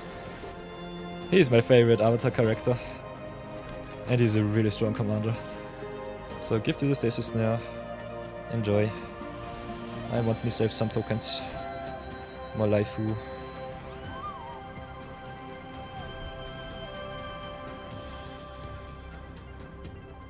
Also, Mix Force taps down for white too. Ooh, with a Tanuk, sweet. So haste shenanigans enabled.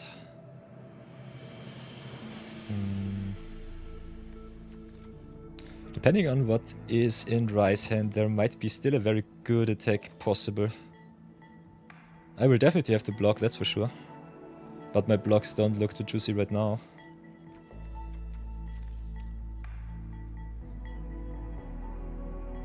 So yeah, depending on your hand, Rai, I would definitely attack there. I think it's worth it.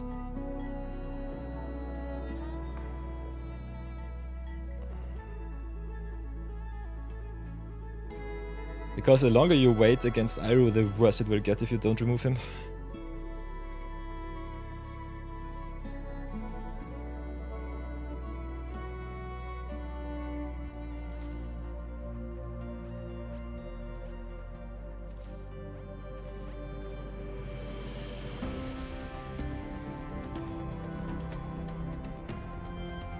Ooh, it kicked you from the game into the lobby.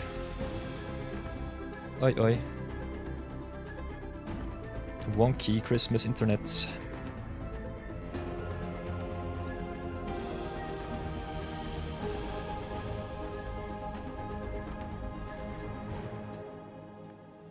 Nonetheless, we got time. 'Tis this time of the season of the year. If you cannot rejoin, let me know, then I will concede. Then we might try it out once again. Had the same problem with Bambit also. You're loving the app. Okay. Yeah, I will stay. Everything fine. Everything is Gucci.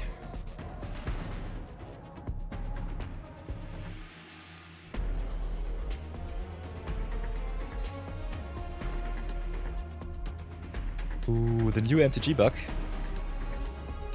That sounds kinda nasty.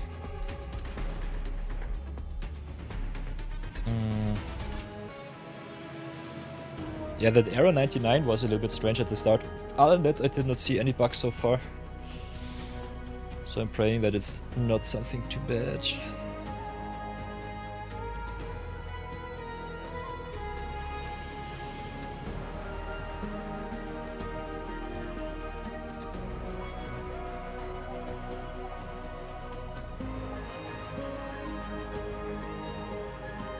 Okay.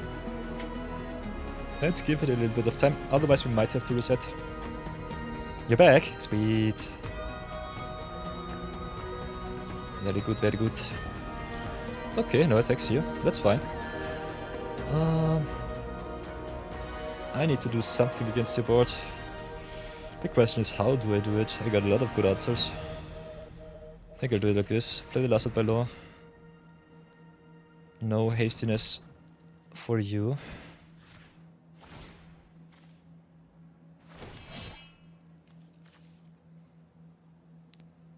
No double spelling for me, which is unfortunate, but a lot of big creatures, which I kinda like.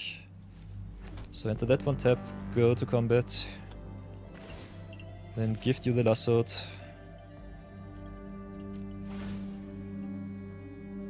Token it is, energy it is. I think I'll just get my Guide of Souls out of burn range. At least I'll try to.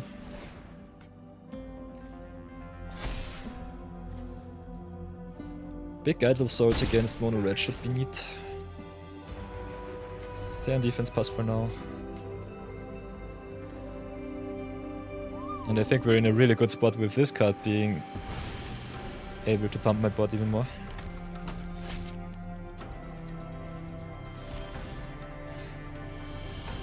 So yeah, we've got some options. All of them are solid. I think we just do like this. Shock ourselves a little bit. Play some Venar. Gain more energy. Play the Wildcard Heavy too. Gain a million life. Gift a lot of stuff. Pump my flyers before anything else. I think I might be able to race you.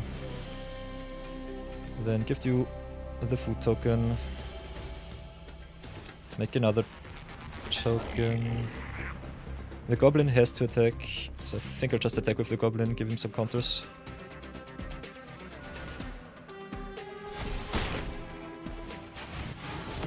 It's not the biggest attack. Oh! Whoops. Okay, this was a punt. I should have attacked with the Guide of Souls too. Yeah, punt count going up to 1. Clicked a little bit too fast. Ooh, with the Sulfim now. Sweet. Sulfim plus Combustion Man is kinda nice. Doubling up your burn. So I will take at least 8. Because I don't want to get any of my permanents out of the way. If you want to blow up my roundup, it's fine. I think that's okay. Could also just take the 8 because of the life gain of the Guide of Souls is not too bad. I think I'll just take it. Then block with everything that is important.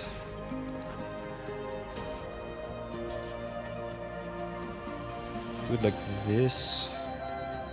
No mana available, so it doesn't really matter. Could just go... do it like that.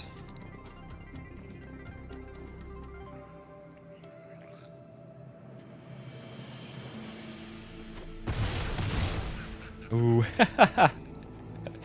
Ryze's PC is so much slower than he expected right now. All he did was download League for TFT. Big oof. I can feel your pain, Rye. So yeah, we've got some options here. We can just pump the board at instant speed if we really want to. Could also go even wider.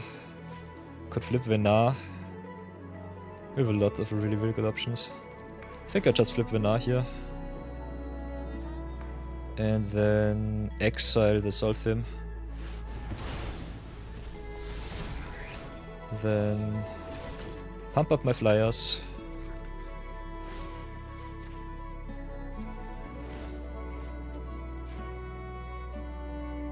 Then gift you the Brimstone.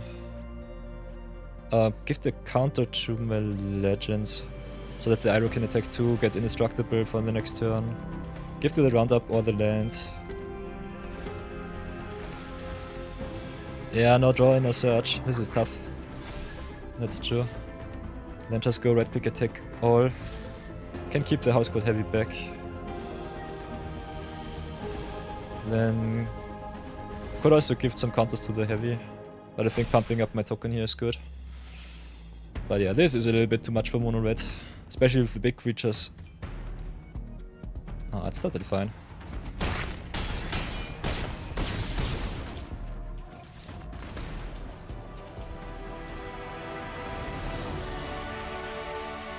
So yeah, we had some options here. We could also just go smack bang attack with everything.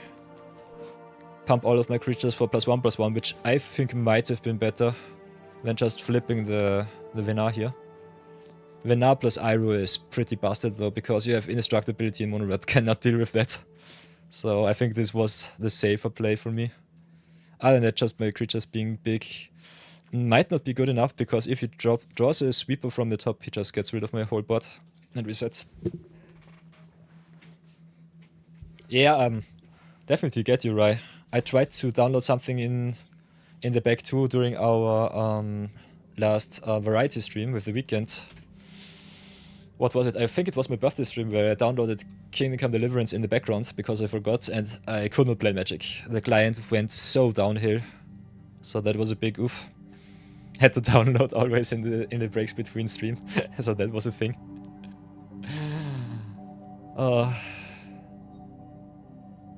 Yeah, you'll have to rematch me when it's better. You could also pause the download during the gameplay. I think that might be also a thing. You can download the game, I guess, during your cooking session. Just leave it on while you're cooking. I think that might be better. You finished it already? Oh, interesting.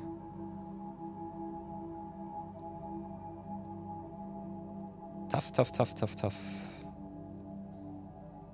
Very tough. So yeah, 1-0 against Raisasa today. The rematch will definitely come. I look forward to it, right? Always fun to play with you against you. By the way, what do you think about my Iroh Master deck? I think he is fun.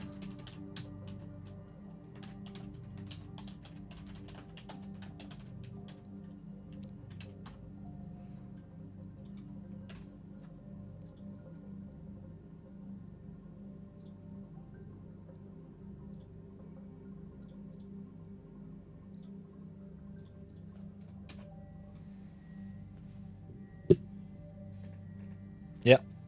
I think having the exile-based enchantment effects definitely is nice.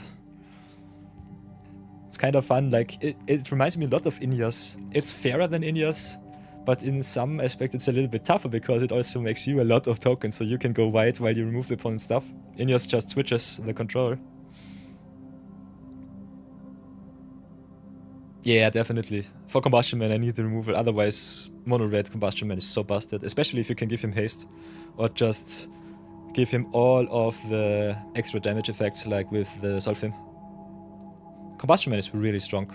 I think he's one of the strongest budget commanders out there right now for Standard Brawl.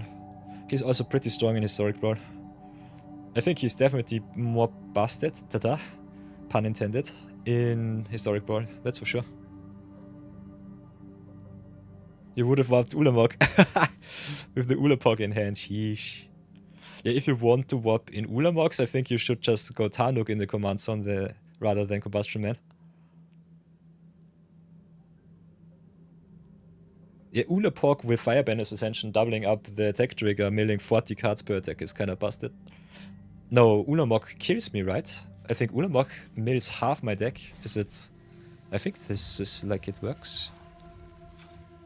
It's half your deck. Yeah, Ulamog kills with... Whoops, where is he? Ceaseless Hunger. Ulapog, where are you? Yeah, whenever Ulamog attacks, defending player access the top 20 cards of the library. Or was it another one? I think one of the Ulapogs exiles the top of the half of their library. Yeah, there's the Defiler. Defiler is half. Ceaseless Hunger is only 20. Ulapog is so good. My favorite spaghetti monster.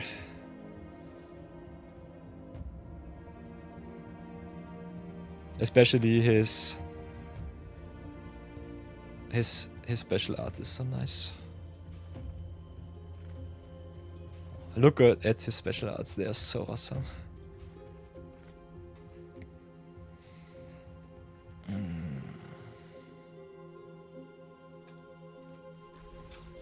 So yeah, everybody, we've got ads in 4 minutes. I will take another 3-minute ad break, replenish myself, get myself some snacks and the shaky shakes, and then we will continue your battles. Brownie Man, you're the next in the queue.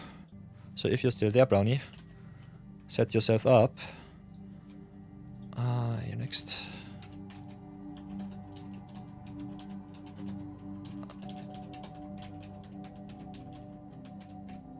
Add bread. No bread for the mods. Add bread. So yeah, I'll be doing a short little 3-minute ad break. Enjoy the music. And yeah, hang out in chat. I will be back right away. Just have to get myself a little bit of replenishment. My shaky shake is already empty once more. And I'm running on low fumes. Did not have breakfast today. And it's already 4 PM on my side. So let's give yourself a little bit of awesome music and then get the ad started. By the way, if the ad breaks out too long, let me know in chat. Otherwise, we'll keep it as is at least until end of year, until I have figured out how the algorithm works. So shut the ad break. See you soon.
I definitely have to set up the...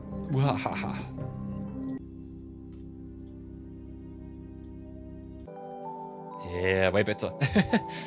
I have to reset the list a little bit better. But yeah, last set, 20 seconds, and then we should be back.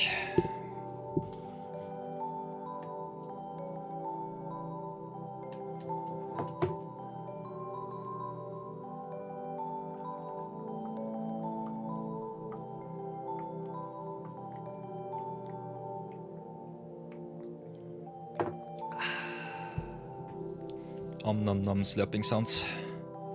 Haha, it's Iroh. Welcome back, everybody.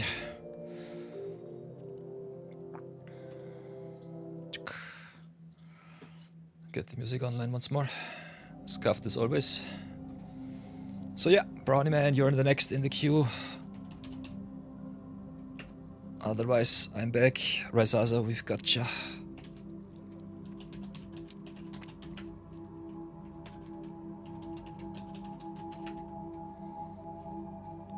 So yeah, if you want to join me, everybody, exclamation mark Q next is the gospel. Other than that, we can just brew around, dawdle around, play around, do whatever you want. We'll be playing a little bit of Magic today. Might do a variety tomorrow, I would say.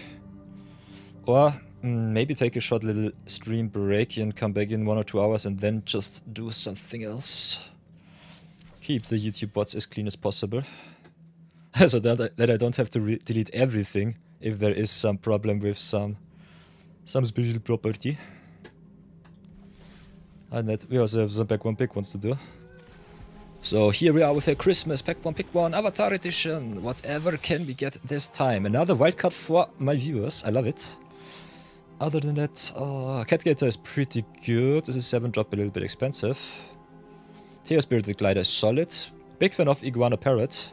Channel Firepole thinks the Quench has grown in value. The Parrot has lost its value because no ally.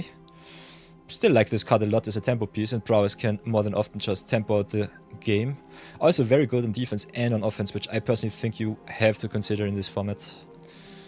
Our rare this time is a Azula Cunning Usurper, so easy first pick this time.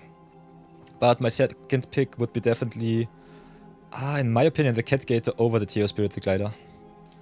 What would you pick, everybody? Let me know, let me know.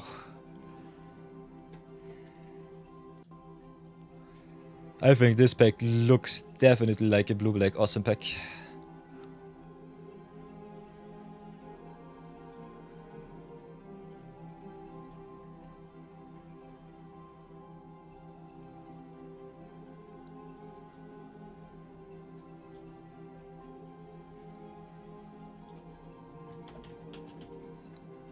No contest. Yeah, Azula is so busted. She's so good.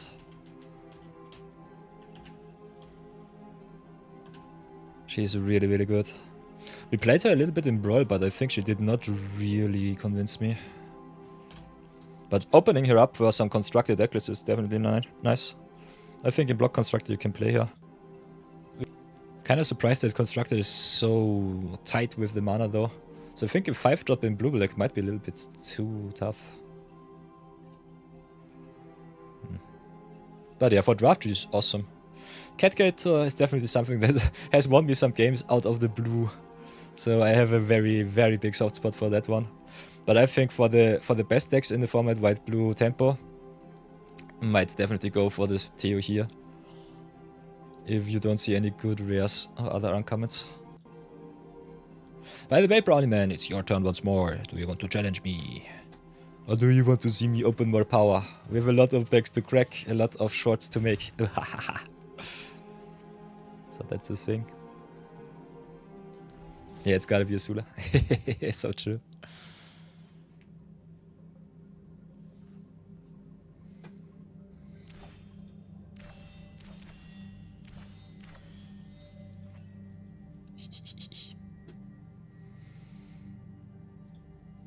So Brownie, are you feeling up for the challenge? Or should we do something else while you prepare?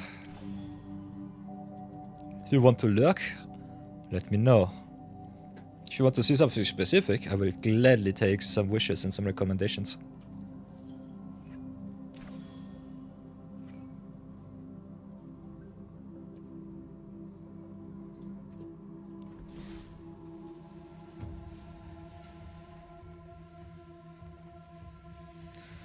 Otherwise...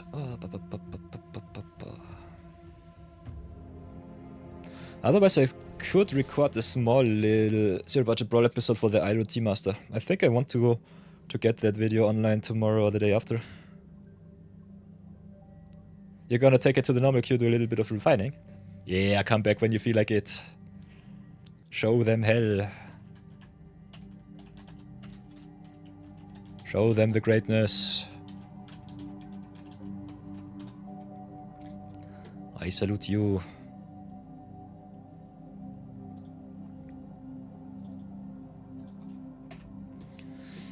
Very nice, Brownie Man.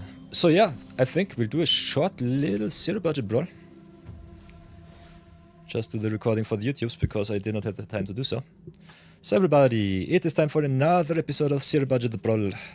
The episodes are quite simple, the rules are even simpler. We are not allowed to craft anything. We have a million wildcards running around. The only thing that changes this are the channel points on Twitch. So if you want to see me live, as always, catch me live on twitch.tv. And redeem your channel points to make me craft the power, or just play some funky cards in your name. Other than that, what we open is what we play. So that is the gospel of the Zero Budget Brawl. As you can see, we are quite happy with our card collection, our deck collection ever so far. Did some Christmas gifting too. And also brewed up some Iroh Team Master. This will be the commander of this episode. Iroh Team Master himself, busted, awesome Boros commander from Avatar. I have a very, very deep sweet spot for all of those janky little gifting and yoinking commanders, and especially Iroh is pretty fun because when he comes into play he makes a food token and you can gift it right away during a combat phase to make some very big ally tokens which grow ever so much the more permanence your opponent has. So the first thing that we did in crafting the deck list was pretty simple. We had a look at all of our permanents, which give us a lot of value because we build around them, but don't give too much value to our opponent because either the tokens are very small, or our opponent does not double spell, or has more control, it does not have creatures, and so on and so on. And included those things first.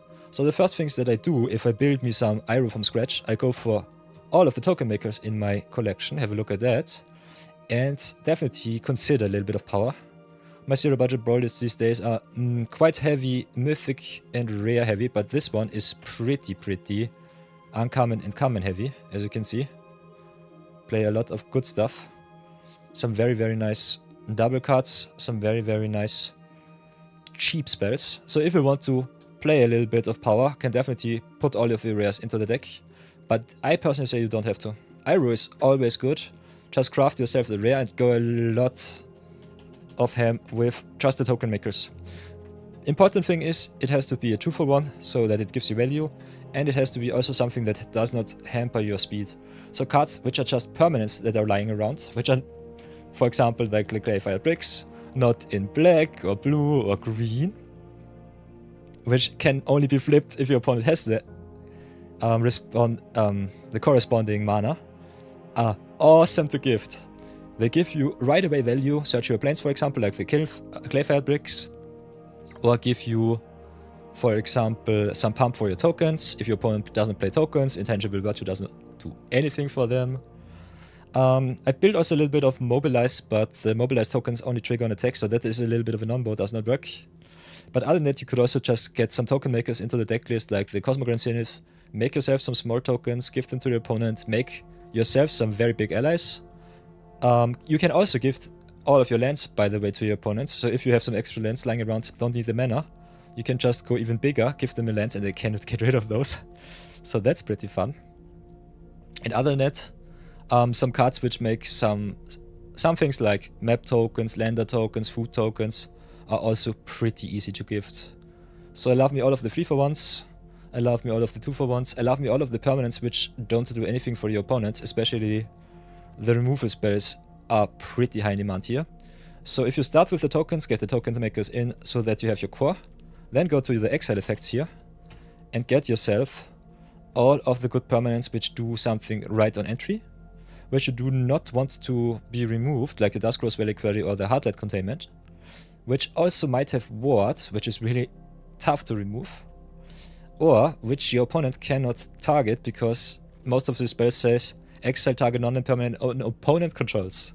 So that is pretty good. So Iroh makes all of your exile-based enchantment effects even better. So if you don't have the budget, just go Banishing Light, go Stasis Snare, go Trapped in the Screen, play all of those awesome enchantments, especially the non-land permanent removing enchantments, which are just catch-alls, are so good in Iroh.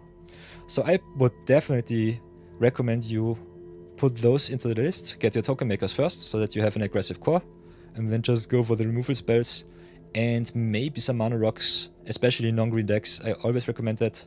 And then just go to town, have a lot of fun, and this is Iroh core. So let's go to some games, and see how far we come with this. I love this deck, by the way, it's so good, it's so much fun. So yeah, zero budget brawl going strong as always, as you can see. Already 137 days in. Iroh was not a channel point redemption, last one was from Marathon, so if you want to see me craft a command on stream too, always consider that I can do that too for you. So Iroh Team Master it is, let's reset to 0-0. Marathon, thank you so much for the channel point redemption for the Nafi, I had a lot of fun with the winter decks too.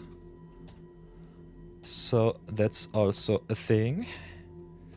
And other than that, let's go into some brawlies and have some fun.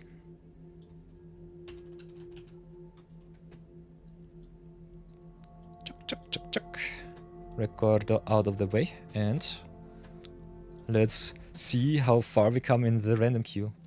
I grinded a lot of games with the deck yesterday, so I think I was, what was I, 15-4 or something like that. I did not drop too many games. So if you have luck with your opponents not playing too much wombo combo unfair decks, you definitely have a very nice shot there. So let's see how far we come. Play some zero budget brawl and show the world the greatness of the Team Master. For the Christmas achievements, by the way, Iroh the easiest way to gift your opponent a food token, which is also one of the achievements that you can cash in right away for the festive fighter, so that's nice.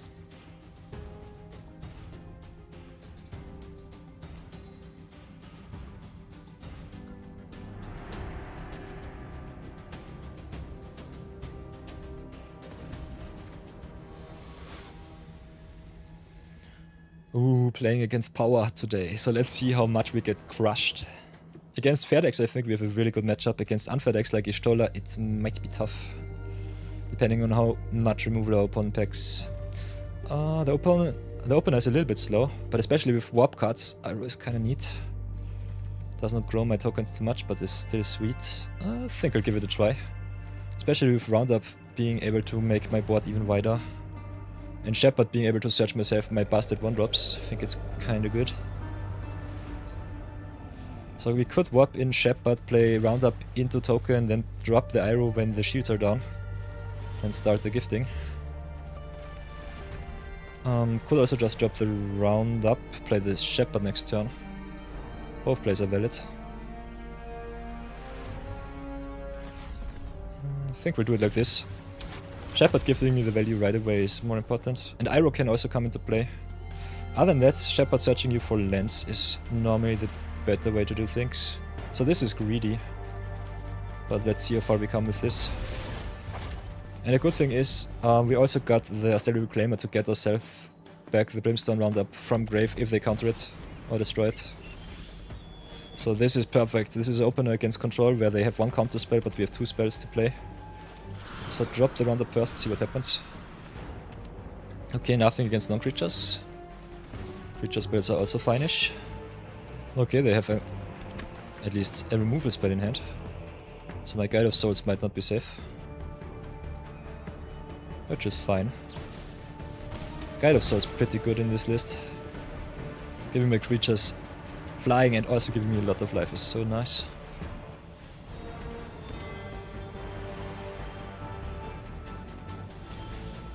So hitting our lands like champions is something that I like. Let's see if they have the wash away. Okay, they don't, that is nice. Go to combat, give them the food. Make it 2-2. So as you can see, Iroh can be 4 power on turn 3, which is kinda neat. Us being on the play is also quite nice. And we also got some warp and airbending shenanigans in the deck, so that's pretty sweet too. The unfortunate thing about the Ishtola is she triggers whenever an opponent... whenever a player lost some life. So if we beat down, they always draw some cards, which sucks. But nothing that I can do there. I could give them a token airbend in response. Because Iroh triggers.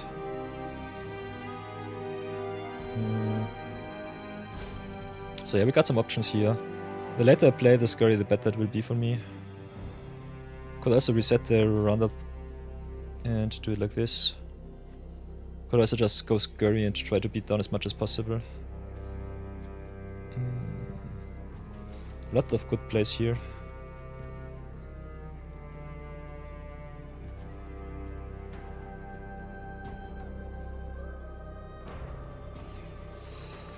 I think we go to combat first. Maybe give them the mercenary token.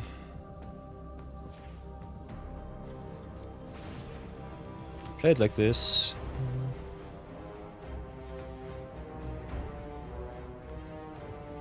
And I think I'll set up for instant speed spells. Play upper first. Then I can go upper, airbend, Iroh and Roundup and go even wider. Reset my token makers. I think this might be the way, setting up for Scurry of Gremlins and just beating down in one fell swoop. Yeah, there's the Grasp of Fate, that's perfect. So we lose 2, they draw some because Curiosity is busted. Also very nice budget option for you Wombo combo players out there. Kinda like it. Okay, target, Iroh, that's fine. Let's play upper. See if the opponent has some counter spells, they don't. So airbend 1, airbend 2, set up for next turn.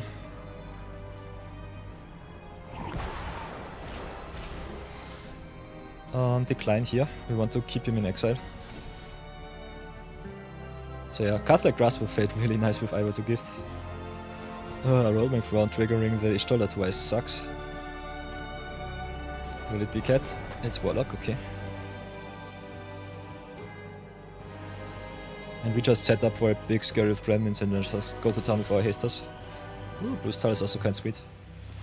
So play the Brimstone roundup. Make a lot of allies, play the Iroh too, while shields are down. Give them the food token. Ishtola triggers on 4, so I think hitting him with the upper is good. Yeah, next time Scurry of Gremlins will be nice. The cool thing is Scurry can trigger more than once if you have enough energy. And the Iroh Team Master token will be pretty big if they don't sacrifice their food. Could also set up even more.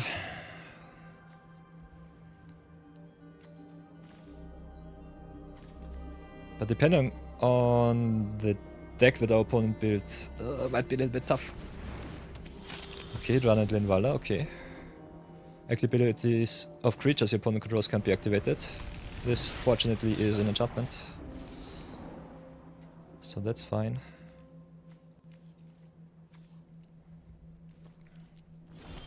So yeah, shields are down. There's the Static Snare, so we can attack Static Snare for 1. Could drop the Suki down just to get my stuff big. Get rid of the Ishtola here. Sacrifice one of my tokens. Could also just go Scurry of Gremlins. 1, 2, 3, 4, 5, 6, 7, 8, 9, 10. Can pump up twice, which is a lot of damage.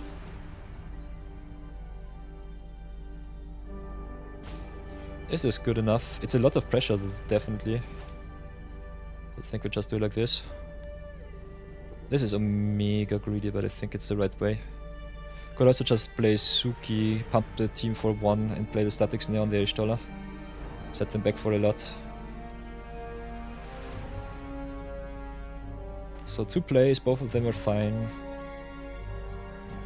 Suki triggers only once. I think we just play the Scurry here, reset, and go to combat. Give them the Brimstone. Go full control just in case. Get a very big ally. Then give haste.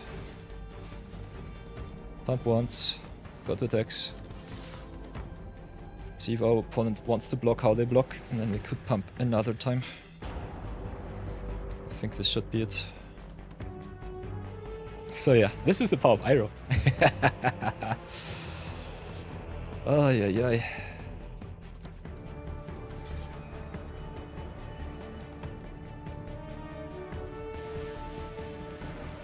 The cool thing, depending on our opponent's blocks, we can pump up once again.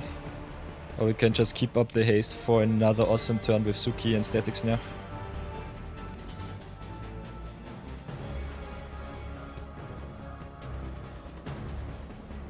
I think they should not be dead, but they are really close to.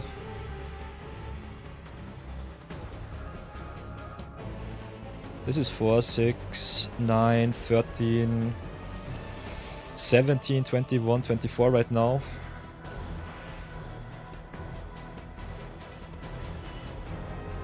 Seven, 11. Yeah. Another activation of the Scurry and they are dead. So yeah. Math is also for attackers. We'll take that one. 1-0. Kinda like it. Iroh doing his job pretty well as the team master. Here we go. So yeah, keeping your opponent guessing is always fun. That's definitely a lot of pressure against their defense. And they were empty-handed. So let's do that once more. Get ourselves some nice little daily wins.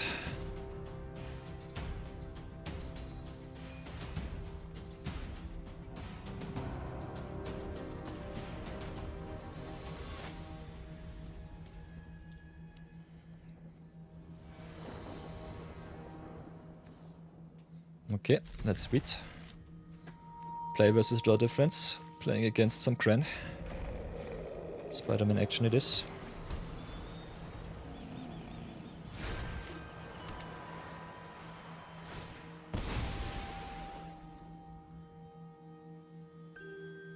Could set up with Roundup on turn 2, Iroh turn 3. Could also just ramp up with Cold Steel Heart. Can double spell Iroh into Duskgrowth Reliquary, which is also kind of fine if you need to remove some creatures. So I think the ramp plan might be better here. Do it like this. Go for another white source. Another red for the Cosmic Sovereign would be nice, but I have some sweepers which need double white. So yeah, even in this deck list I play some sweepers. Always keep that in mind, sweeping is important. So cards like Sunfall or Day of Judgment are what you need. Keepon with the Hello Priest, will drop the mountain. Got the Eruption for 5 lands, so we can double spell it for the Roundup.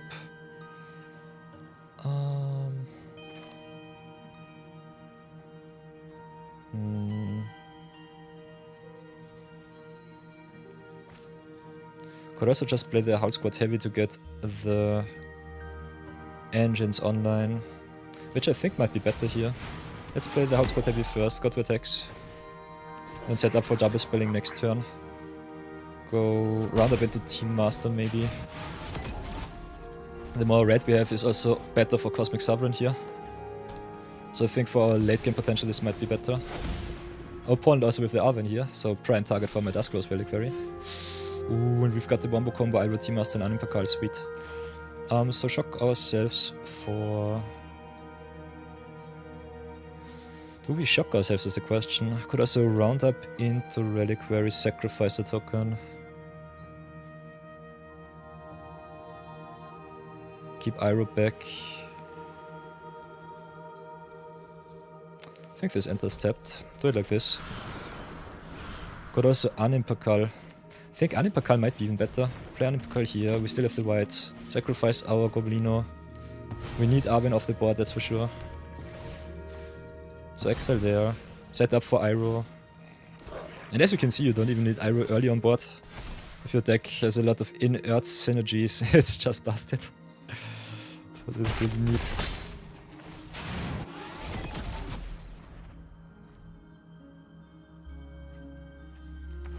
Against the fair decks, Iroh is a pretty big menace.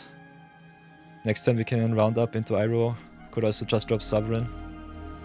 But gifting the opponent the Reliquary is definitely pretty neat. Just invalidating most of the removal. If they don't play some extra best effects, like Vanishing Light also. Should be pretty nice.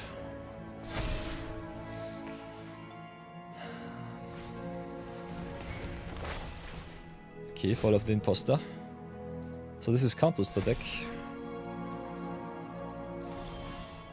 Ooh, Exalted Sunborn. Ooh. I think we drop Sunborn first. Just double as many tokens as we can. Especially more goblins is really good for the Howl Squad Heavy here. You have to attack with the goblins. I think you just attack with everything. Could also attack with the Animpakal and the Howl Squad Heavy. They need to double block Animpakal, but I don't have to risk her. Just her staying back is already so busted.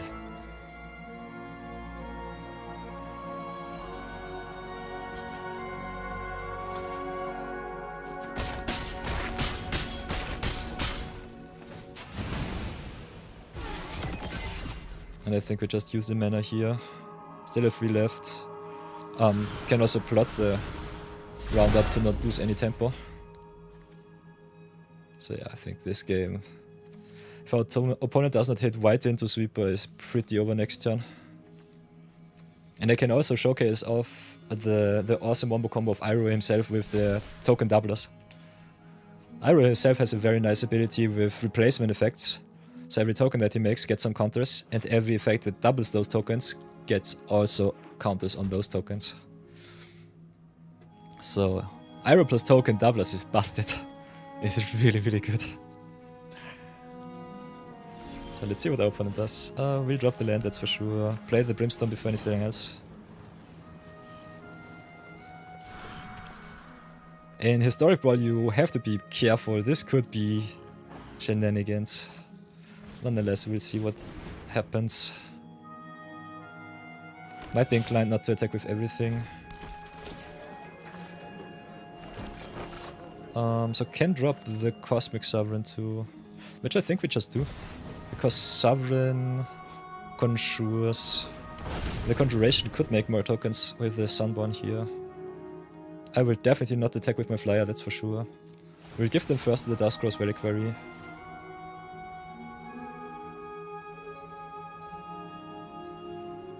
So if our opponent says preemptively a good game and does not concede, definitely be on the lookout for some shenanigans. I don't trust those declarations. Ooh, Midnight Assassin, nice. So yeah, attack with everything that we have to attack with. Can also go in just with all of the tokens. Step back with our payoffs, and then I think we should be fine. Because even if they have settled the wreckage at instant speed, we get a lot of basics out of our land, out of our deck. Okay, it's a Ragnar Genesis. Ooh, sweet. What does Genesis do?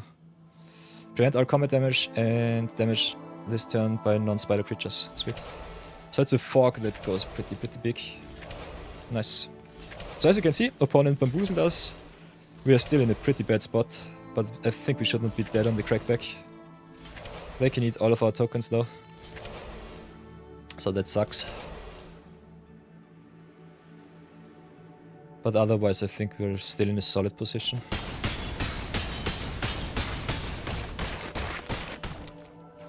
So this was something like a pseudo-wrath. And next time we can pump the Cosmic Sovereign into infinity with the whole squad heavy and 4 goblin tokens on board. Could also wait on the trigger, because this is at the beginning of combat and the house squad heavy is 2. So we can make 2 goblin tokens first, then pump all of the mana to the Sovereign and then just play something big like maybe an Emrakul or something like that. So... okay, opponent can decide if they want to exile the Unimpecable or the Exalted Sunborn. So Fall of the Imposter does its thing.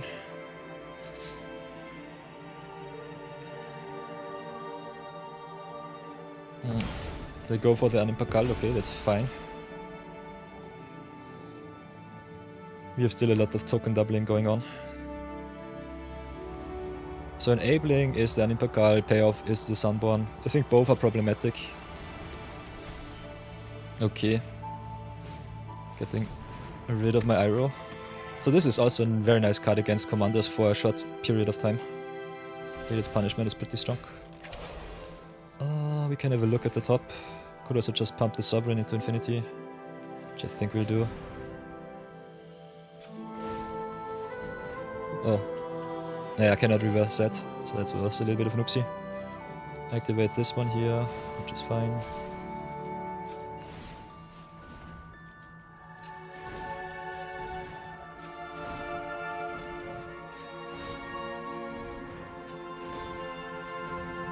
Nine, 10, 11, 12.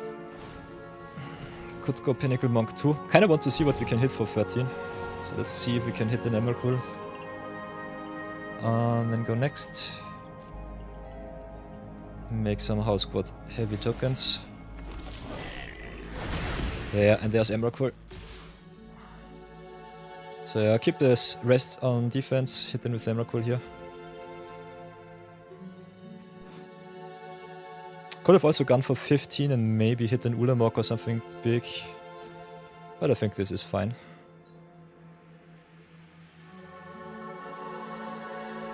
Could have also attacked with the Sovereign and the other tokens, because they have to block the Emrakul. They are at 13. So every extra damage is something that they have to block. Their spiders being 1-2 is a little bit oof though. So I'm not sure about this. But at least it eats a little bit of their board. Next time I think we can just go right click attack all. Nice. So yeah, I eat half of their spiders. Could have also pumped. Oh, the Emrakul. Ah no, cannot, because the tokens only pump at source speed. This is too much power for arena, I love it. Let's pass turn. So yeah, this was something.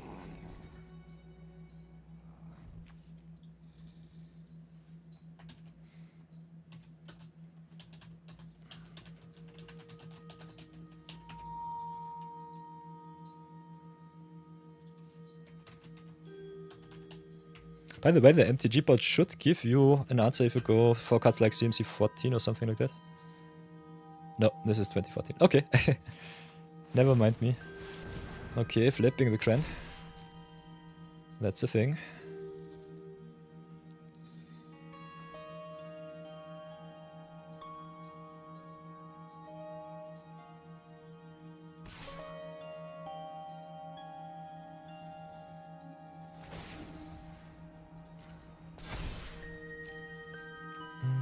I will just jump block. Don't really care about the doubling here. Ooh, that's a nasty one. So let's do this once more, and I think this is game. Just go for 13 once more, because I know the only 13 should be Emrakul.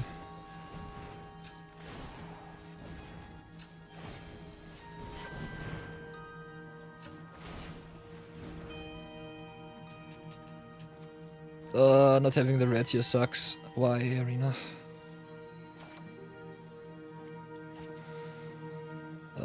This is annoying me right now. So yeah, I should have tapped the house quite heavy first. This is another punt. Always consider auto tap bamboozling you, everybody. I think it's still fine, because if the opponent doesn't block all of my tokens, they're just dead. And I think the Emrakul forces them to block with a lot of their tokens.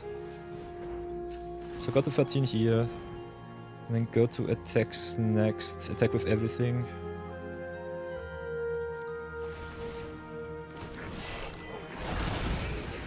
Just do it like this. And cry in frontline rush, because this would have been game. Oh, but I think it's still pretty over.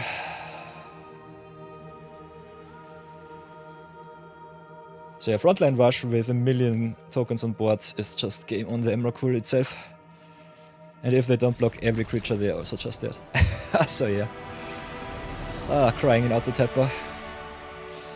Big yikes. Nonetheless, going strong. Iroh doing his thing. And Impakal helping out a little bit.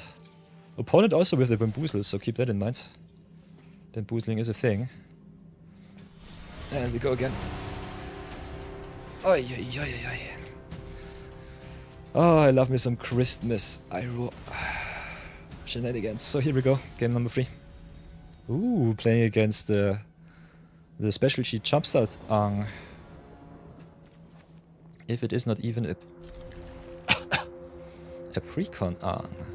Ang Airbending Master. Airbends another target creature, and whenever one or more creatures leave the battlefield without dying, you get an experience, and then makes 1,000,000 allies. So pretty strong commander. A little bit slow for 5 mana. Katara is a little bit more aggressively priced.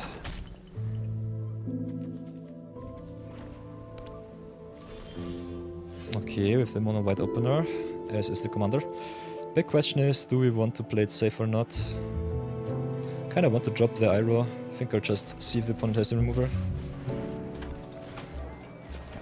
The best question that you can ask is always, better have it. And do you have the answer, opponent? Can I do my thing? Hit them with the sunset. There might be some flashy allies. Instead it's through retribution, which is fine. If you want a funky turn, we can just Exalted Sunborn into some token makery. Here opponent with the land tax.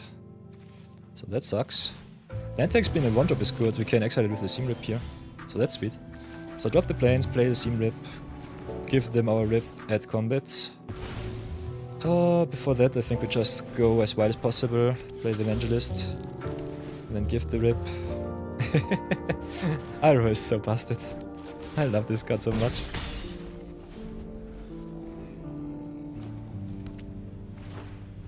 Ooh, with the Lauren here. That's a nice one.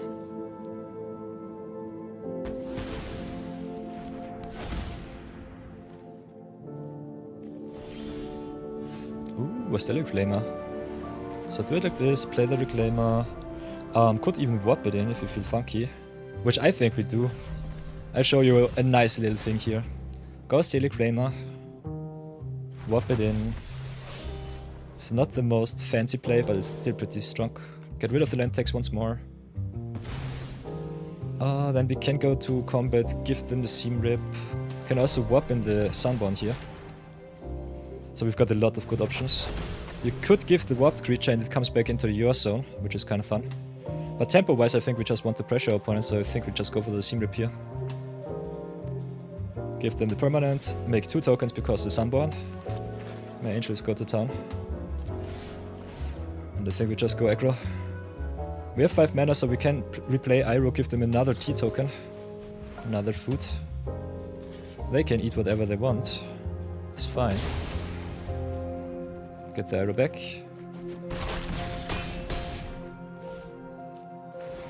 Then the warp trigger resets. And the exile comes into your exile zone. So that is kind of fun.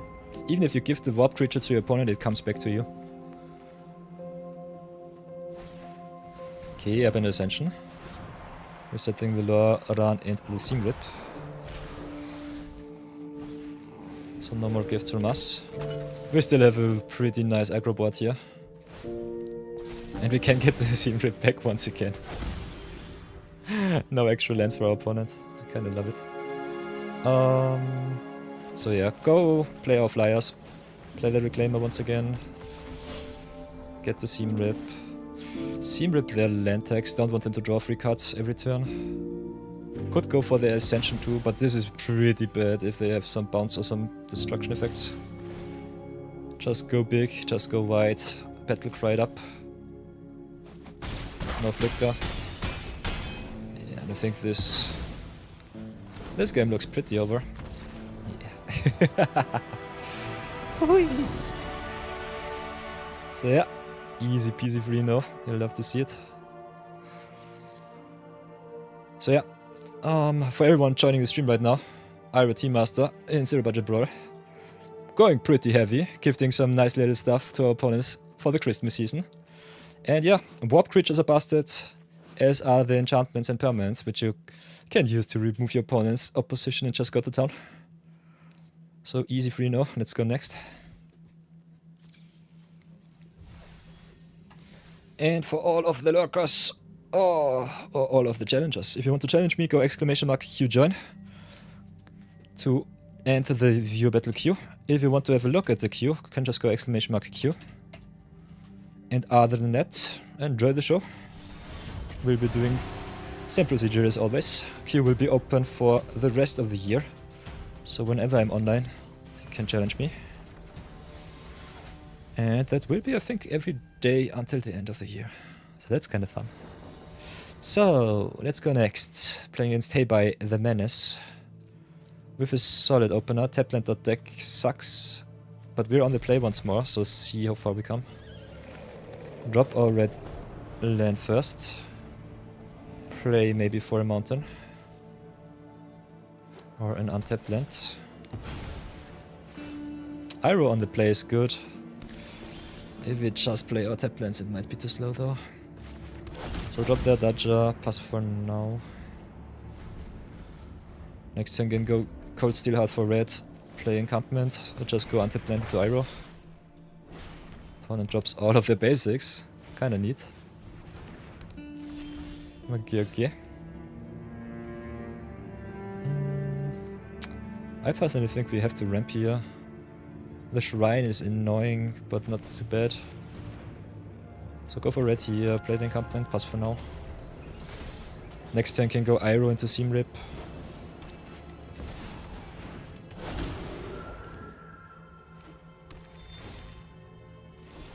Okay, Goshin Tai is nasty. But I think we just have to go white, get the value. Get some food. Get rid of the Sanctum of Tranquil Light, which is busted in shrines. This card is so strong. And then tap down the Iroh. Give them the seam rip so that they have a harder time to remove it. Make another 2-2 tap down. Maybe double up our removal later on. But yeah, Goshin Tire of shared purpose is a big problem here. This might be our first loss. Let's see how far we come. Heibai is so good. Nana loves you. Sweet. Yeah, especially Heibai Blink is nasty.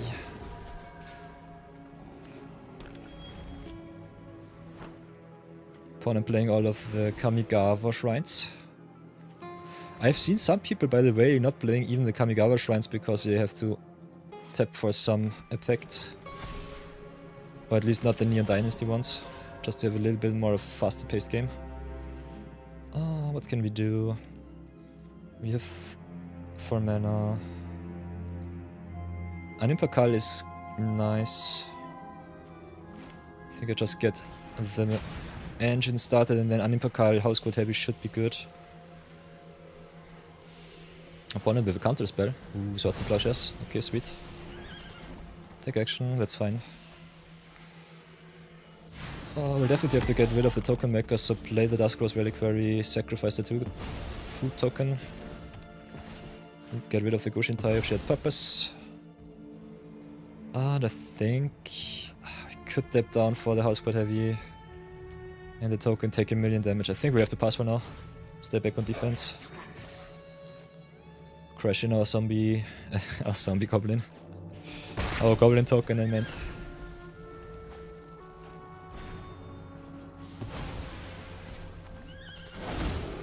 So yeah. Ephemerate, the best card in the Heibai deck with the rebound.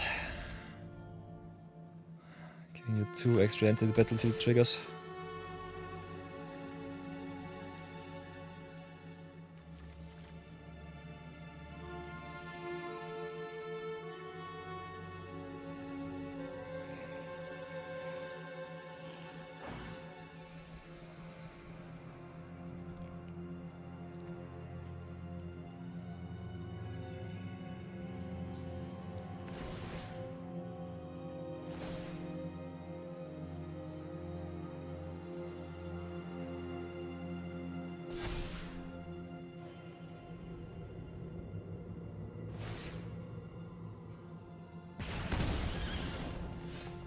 Okay, get burned for a lot.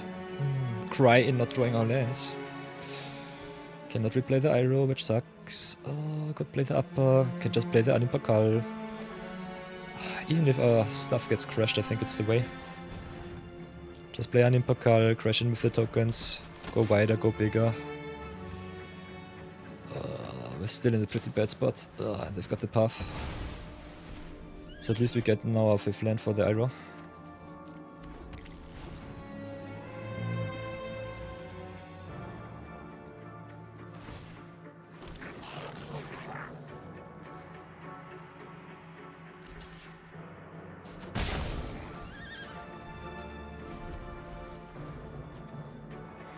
So yeah, Heibai is a menace, that's for sure.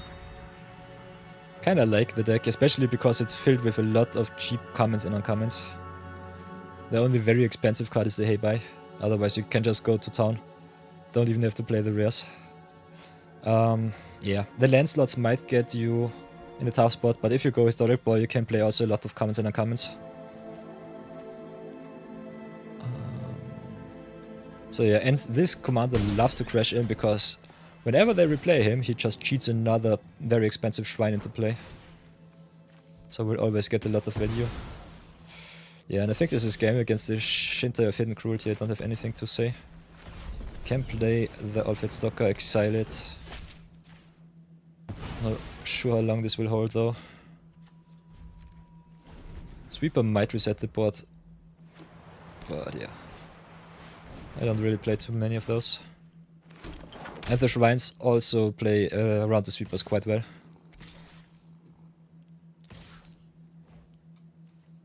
So yeah, I get smacked for another 10.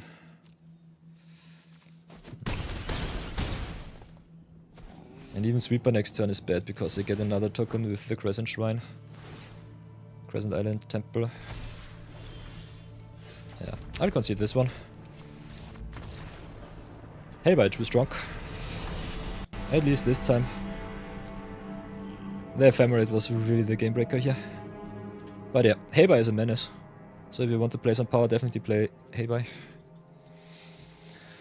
Nonetheless, we go at least 5 games. So have a look at that.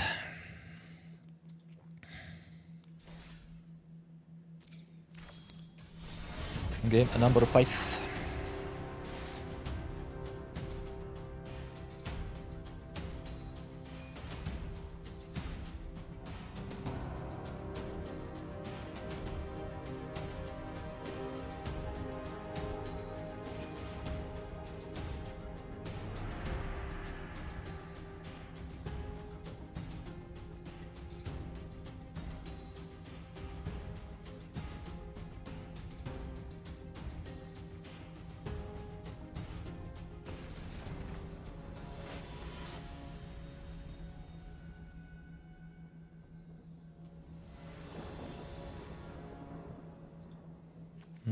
Okay, this is a mono white opener against Taser Karloff. Taser Karloff also a very, very bad matchup for us because she sacrificed that deck. So our permanents that we give to our opponent might not stay around for long.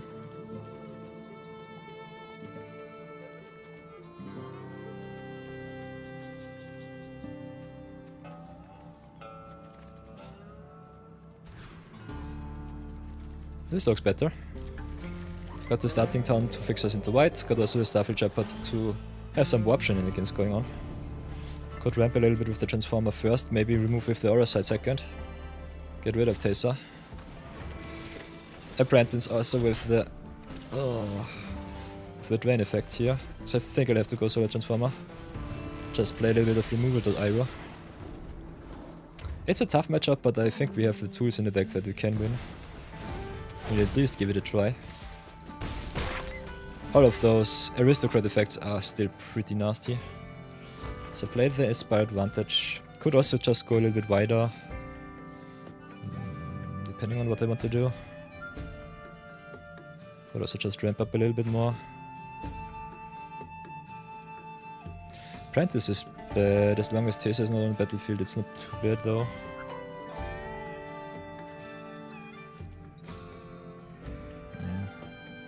Maybe we just go a little bit wider first. See if it's bad or not. Getting the value with Iroh early is normally how I win games, so we'll try that out. See how far we come.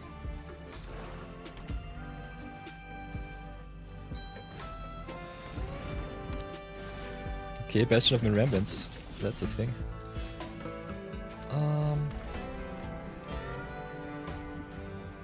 So yeah, this would be awesome if Sovereign would trigger before Iroh, but because of the commander glitch, the commander always triggers first. So I think we'll have to do it a little bit different. Play the Aura set here. Take some damage. Get either rid of the ramp or the Bastion of Remembrance.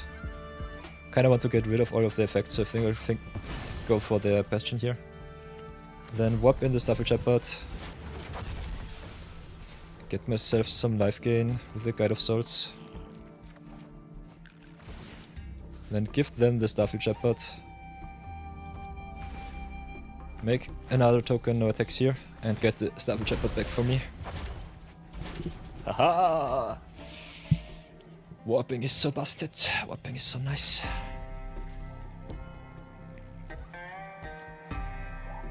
Iroh plus the warp.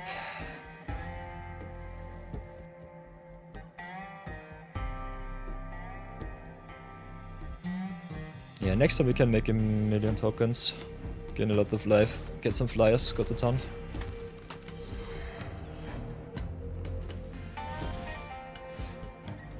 So play the Guide of Souls first, I would say.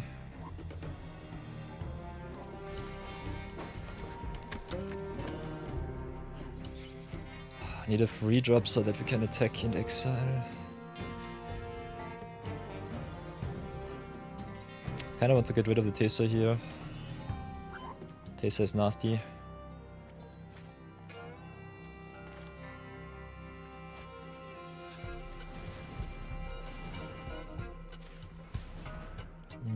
think Dion is sweet too, though.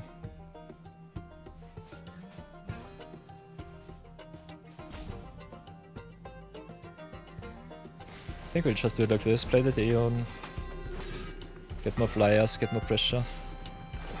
No remove for the Taser might screw me over. I can gift them on the other side. Could also just give them the Knight. Or I land. So yeah, making the 1-1 here might have been better.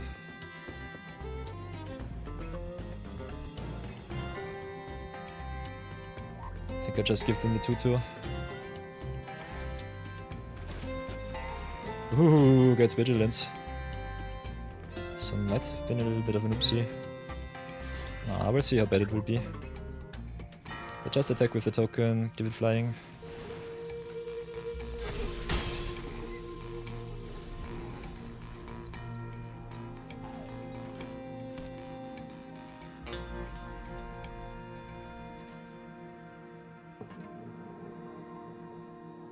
This is a tough nut. Maybe going even wider with the Iroh rescue mission is the better play here. Okay, they attack in. Get double the triggers. Let me just block a little bit different. Depending on what they have, they will blow me out either way. Maybe they just want to drain me for 6. Maybe they have a rough effect. Let's see. Yeah, totally true, Desert. Would be cool if I had access to Black Folk, Reed's Gambit and stuff like that. Yeah, there's a Toxic Deluge. It's okay. At least we forced the trigger from the opponent here with the Deluge here. So yeah, Iroh can be a lot of fun, especially with some cards that just flicker out of the game. So that is my preferred play. What can we do here? We have 6 right now. Could double spell Fable into Sanguine Evangelist, which might be good. Getting us more mana. Could also just go Sovereign and attack for a lot of damage. Hasty, which I think might be better. Just pressure the opponent as much as possible. They had to reset themselves for a lot. Ooh, Dragon of the West. Sweet. So yeah, you can always play the Cosmic Sovereign just as one of your last cards with the haste. It's good. Its ability to double up the permanence is kind of neat. Just conjuring whatever you need. Can go big, can go wide. Yeah, there's a concession, sweet. So yeah. This was okay. So yeah. Rough effects plus the aristocrat effects, draining your opponent for double the amount of life with the Taser. Pretty busted. But we persevered, 4-1. Sweet. So yeah, I think for YouTube this should be a nice little short video. Around an hour. Let's go into the deck techs and have some fun with that.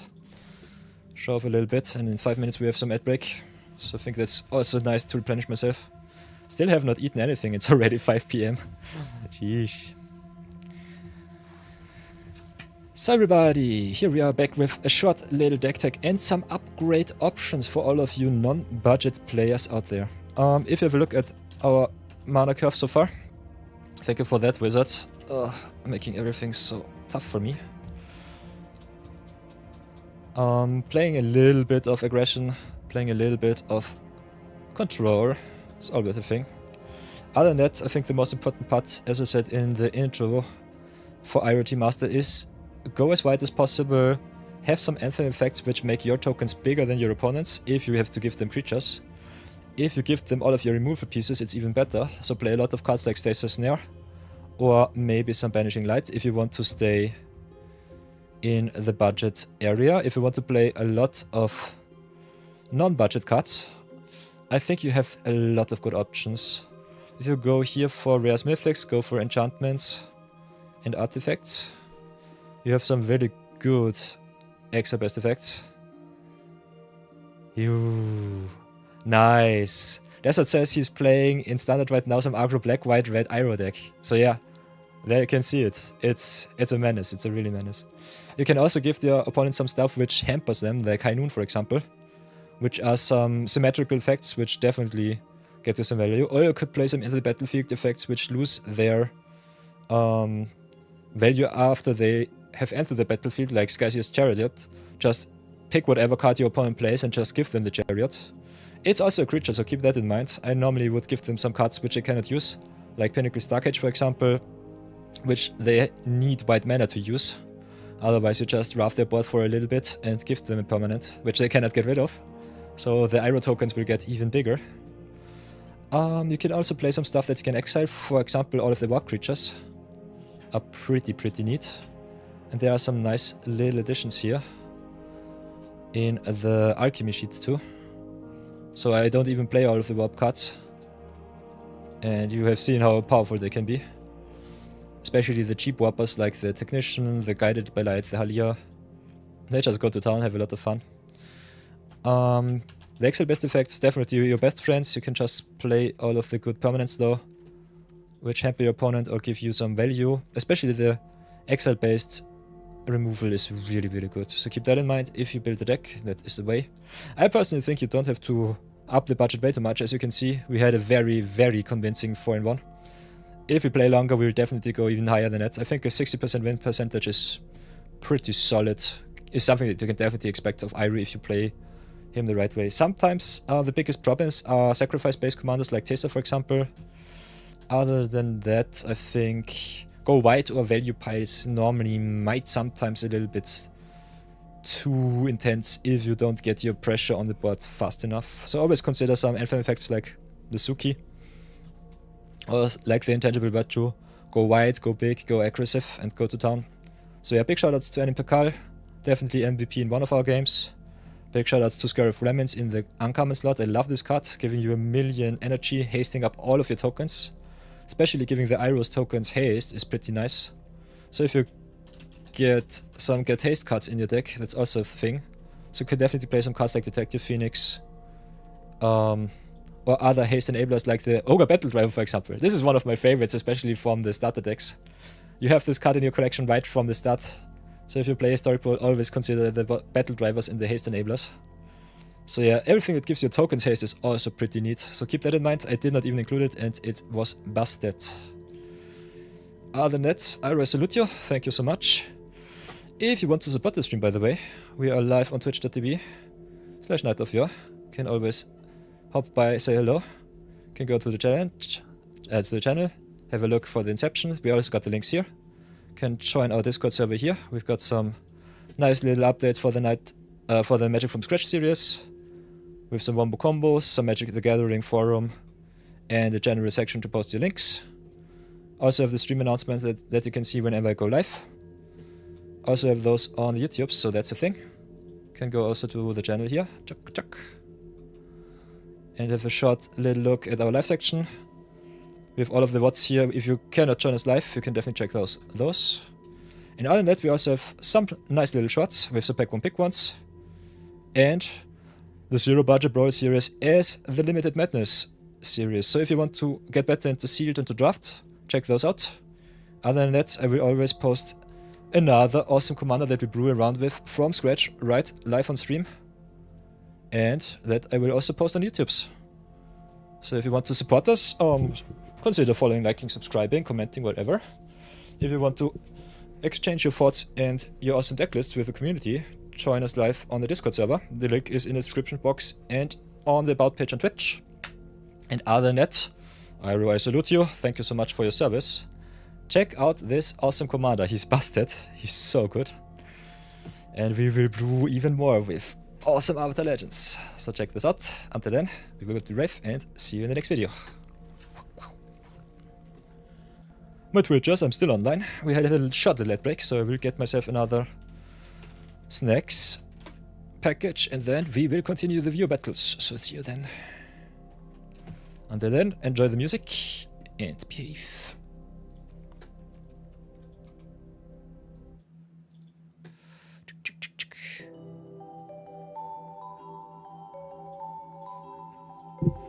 Be right back.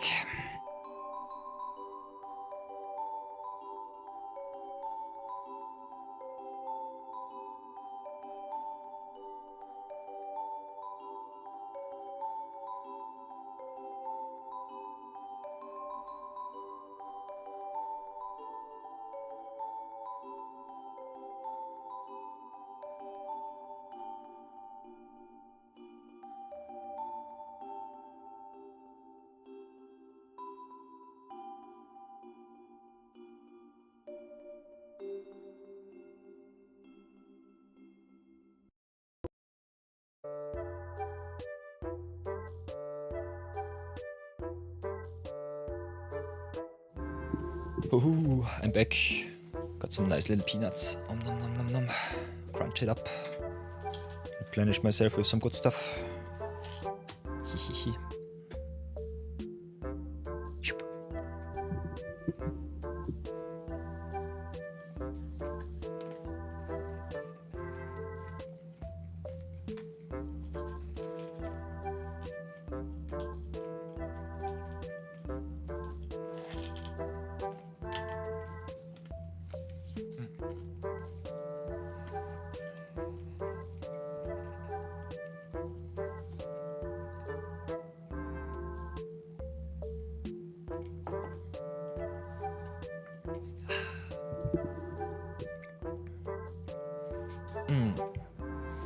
So yeah, what are your favorite formats that you're playing right now in Arena? Let me know, everybody. By the way, if you dodged the ads, let me know too. Last 30 seconds are on my timer. But I think not every one of you should get 3 minutes of ads, so that's a thing. Other than that, the awesomeness will continue for I think at least an hour.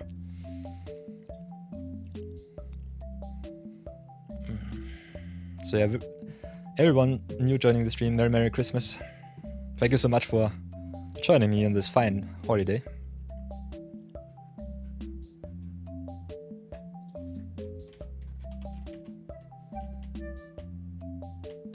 Haha, so yeah, ads are over. Welcome back, everybody. What are your favorite formats to play around right now? Let me know, everybody. Enlighten me. I have a lot of people coming into chat saying that they play a lot of Standard these days. What do you think about the format? Especially Desert. Let me know your deck list, I kinda want to see it right now. I'm very intrigued. Oh, show it to me, please, please, please.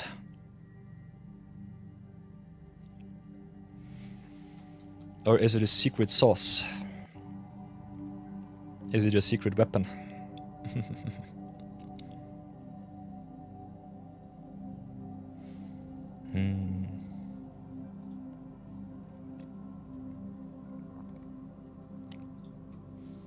You can send it to me. Sweet. Nice.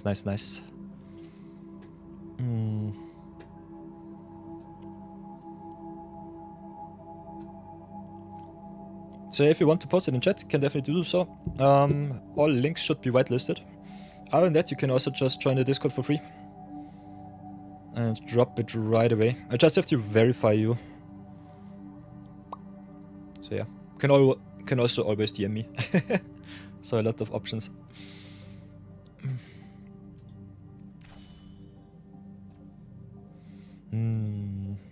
So what else do we want to do?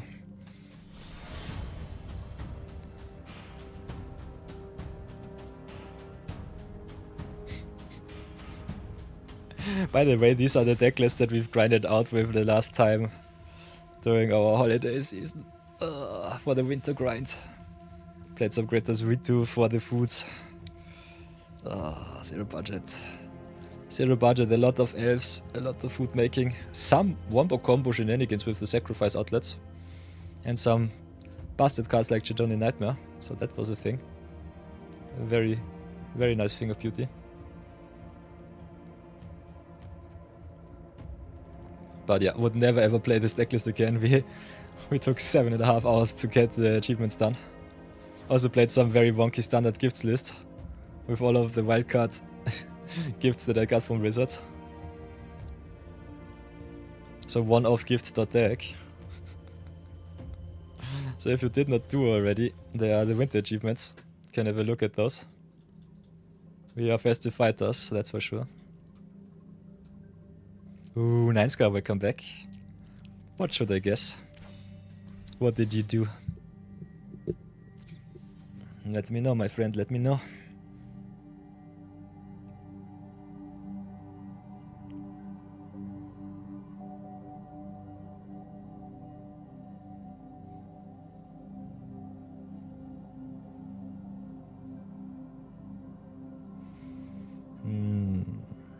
Enlighten me, Ninescar.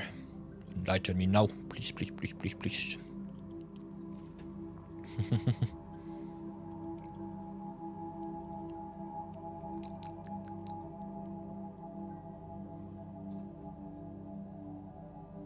Ooh, you got some magic cards for Christmas.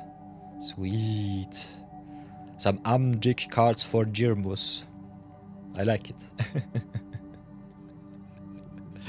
I love all of your chat messages, everybody. I think we'll have to get the live chat also on the OBS. I have to showcase that.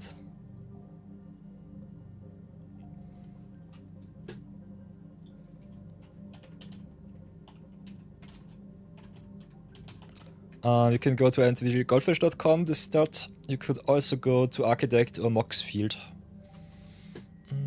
Give me a second. This is also another site.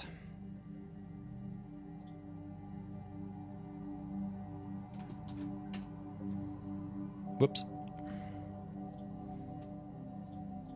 These are normally the three most common sites where my viewers post the deck lists.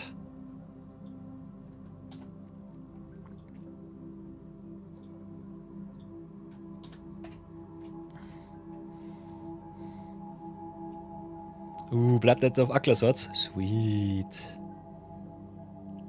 How much is Bloodletter right now? Let's have a short little look.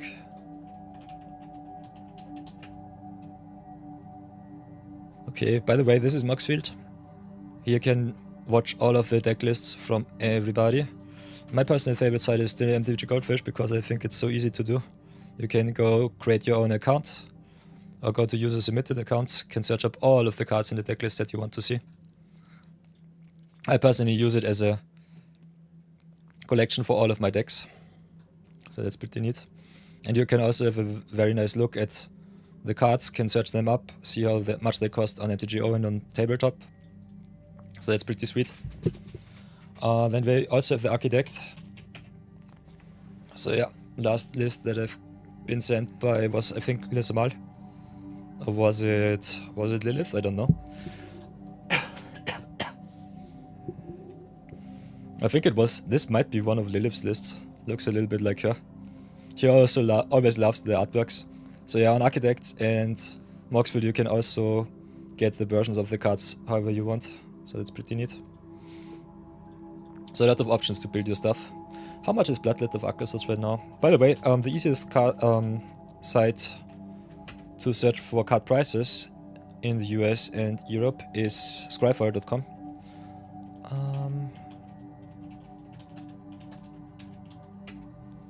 Bloodlet of Aklasotz, $24. Sheesh. Yeah, it's a mythic. A very cheap mythic, but sheesh. Yeah, cheap. Wink, wink. Oh, what we're doing right now? Everything. Everything and nothing. The view battle queue is open for the next 7 days. So until New Year, you can challenge me whenever you want, Nice Car. Other than that, I did a nice little Zero Budget Brawl episode with Iroh T-Master. So this is a thing of beauty. Had a nice little 4-0 record right now for the YouTube video, which I will be posting, I guess, tomorrow or the day after. As a short little Christmas episode. So yeah, this is our holiday queue so far. Smashed Brownie Man a lot and got also a winning record against Rice House before he got to his Christmas dinner. So Christmas cooking. Other than that, I'm open for everything. Can do some Zero Budget Brawl for you all, can do some Limited Madness, draft it out a little bit in the avatar. Can also fight it out with Ninescar. So yeah, everything is possible. Ninescar, what do you want to play against me? Do you want to smash me in standard once again? I've seen your mono blacklist against Bambit. Idestity joined the order. Hey, Idestity, thank you so much for the follow. Nice to have you around. I have a lot of fun with the community. A lot of the guys and gals in our community are streamers and content creators. Other than that, also a lot of awesome brewers. Ooh, the goldfish. Nice, nice, nice. 1, 2, 3 deck. Sweet. Idestity playing the Cecil Dark Knight. Forsaken Miner, the Gorehound, the Rakshasa. Ooh, this looks like a very nasty list. Also with the Soyova, sweet. 4 of Alesha and the Iroh. Nice. That's pretty neat. Ooh, and the Green's Gambit, gifting the Gambit to the opponent, losing them the game. You could also go, if you play Historic, for the Liliana's Contract, I think it's called. So, 9 score it is. What is the challenge? Playing Friendly Ball, best of 1, Conflip. Ooh, nice. So yeah, 9 score wants to know what's up. Let's show him the greatness of the Iroh. So yeah, this is our viewer battles so far. And Christmas. Oh, I'm there. Smashing my lovely viewers around.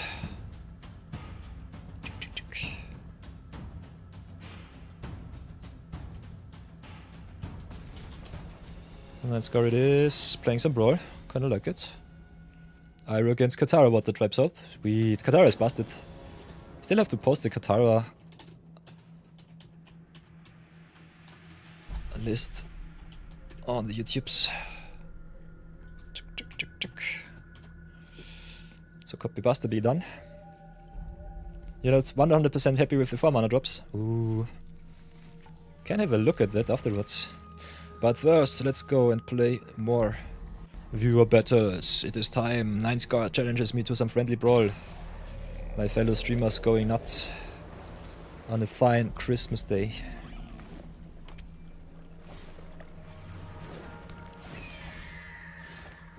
So drop the red source, go for the clayfire bricks, get more planes. Get me all of the lands.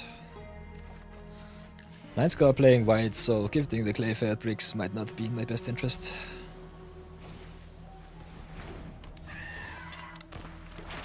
Katara is also so good with the artifact tokens here. Against that he needs some lands. Or not. Ooh, Wrangler of the Dead. So what can we do? We can play the planes for sure. Just get the Iroh on board, I guess. See who is faster. Give you some food. Gifting the tokens to 9 scar also kinda nice meta call here, because Katara loves herself some extra artifacts, which she can tap down for water banning. So big yikes there. So whatever I give 9 scar, he will gladly accept it with the Katara. This is pretty neat. So yeah, Iroh is down. I'll have to get him back. Don't have an answer for the Grasp right now. Grasp being an enchantment is a little bit of a number. But still fine, I would say. So I guess we just drop the Grenko. Hit him for 2. And pray that we can race.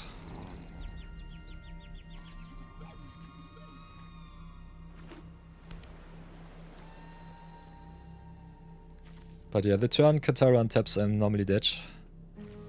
So I need an answer rather soonish. Ooh.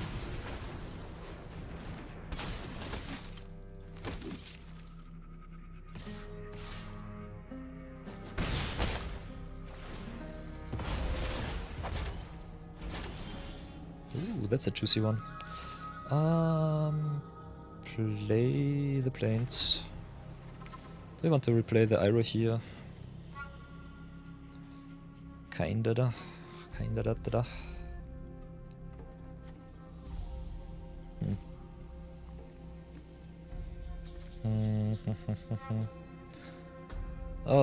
Whatever I do, it will be pure sadness. I think we drop the Iroh here. Make some tokens. Gift some food.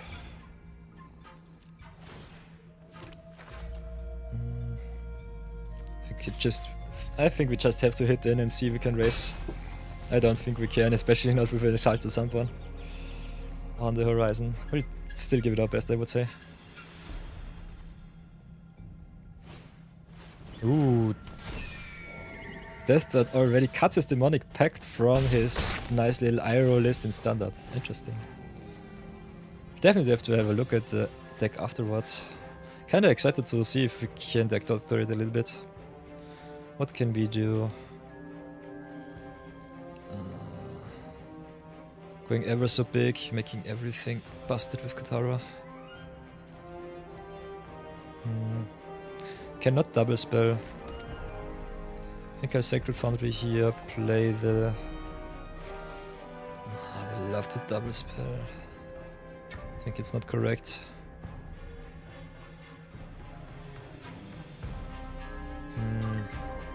Don't have enough damage. Yeah, I'll have to do it like this. Play like enough Young Chen, get rid of the flyer. Adios. Then go next.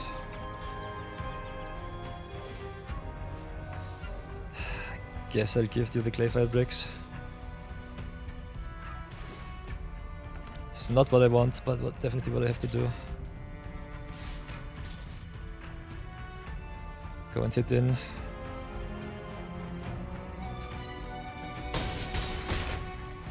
Pass for now.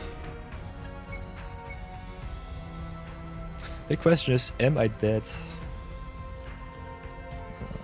This is tough.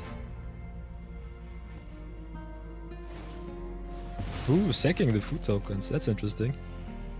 I would have kept them around for the Katara. But maybe he does not hit his 5th land. So this is my out. 9 Scar not hitting his lands might be my out here. So make more Goblinos. Next turn we can play something fun. No extra cards for you. If you're hitting your land drops, I'm dead. So we've got some really nice options here. Can play it like this. Can play it like that. We might still be dead. Need some defense, that's for sure.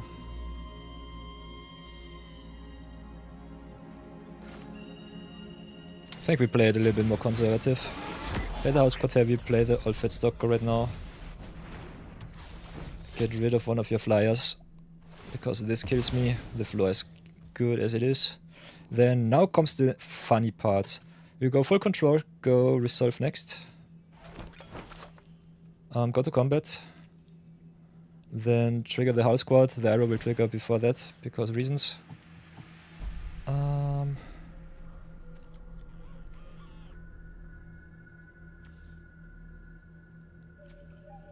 Give you the land, definitely don't want to. I think I'll just give you the Legend of Young Chen here. Young Chen also triggering kinda nasty. Then gain control. I also could say no, just kinda fun. Nah, I give you the Young Chen, don't mind me. Then, okay, the trigger was okay, sure. Normally you could, with the, at the beginning of the combat trigger, activate the Cranko to make more hasty Goblinos. But for whatever reason it did not work. This is a lot of damage, but not what I wanted. Defense-wise it's better, but big oof. I think this might have been lethal. So yeah, Cranko it up, make the Goblinos. Don't think about it too much.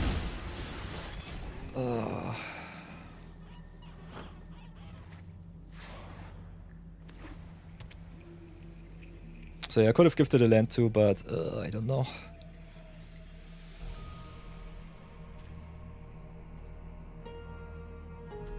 Young Chen is something that is not too good against this this kind of board state. With the Elspeth. Oh no, am I dead? No. I think the missed land drop gets me out of this perilous situation. This is a close one. This is pretty close. Ooh, fun fact, Iroh works with crime effects. Nice. Sweet. Yeah, target opponent. It targets opponents. Ooh, GG's 9 Scar. That was a close one.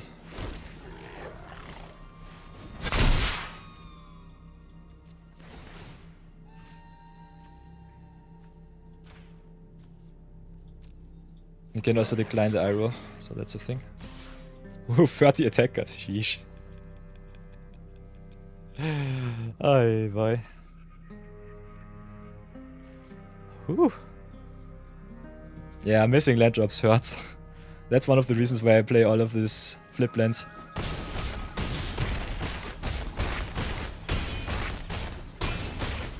Even in my red-white lists I play more than 40 lands. Losing 2 land misses is nasty.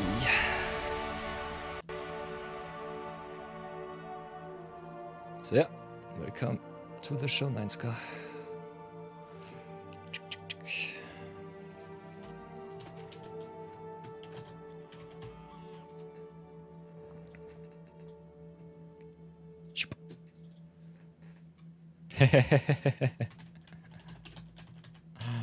The revenge match is already upon us. 9ska wants to show off, and he definitely should do so, because his deck is busted. I've played Katara, I think, as one of our first commanders, and she was so good. Standard now. Oof. Okay, now I get smashed. Give me a second. What standard list do we have?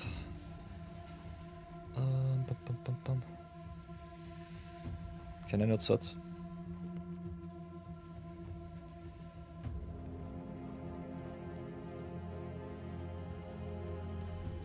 Might have to do some standard brewing too.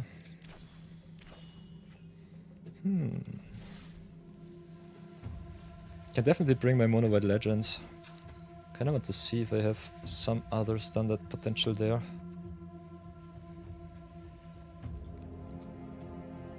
But I don't think so. I could import your deck list. I could also play with my alt account. Ah no. If my viewers challenge me, I have to play with the decks that I have. So yeah, let's play Blast from the Past. Play mono white on the deck that I have at the ready right now. Also keep in mind, if you go deck type, challenge match, deck type 60 cards, best of 3, you can also go standard match, 9ska. Otherwise I can pick any deck. I know that my legends list is a standard deck, so keep that in mind. We had some mishaps hit me in the distant past.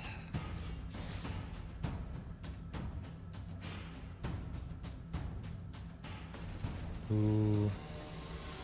Does that need some interaction, which is aggro, but also working with Iroh?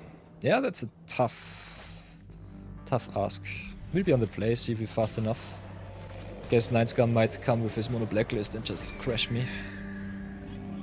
Our mighty pigeon. We'll hold the 4. Ooh, also with the white. Interesting.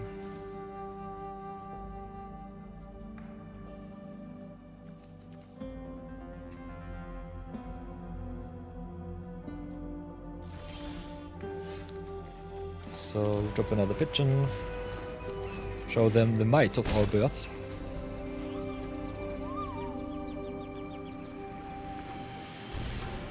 Ooh, play some Phineas, interesting. That's juicy. I think we'll go Siriema. Question is, what else will we want to do against Phineas tokens? That's tough. Could play Vinna, draw more cards, kinda like that. Could also go Yeri and Oski, have a look at the hand. I think we might have to go for Vinna here. I think we just tap down.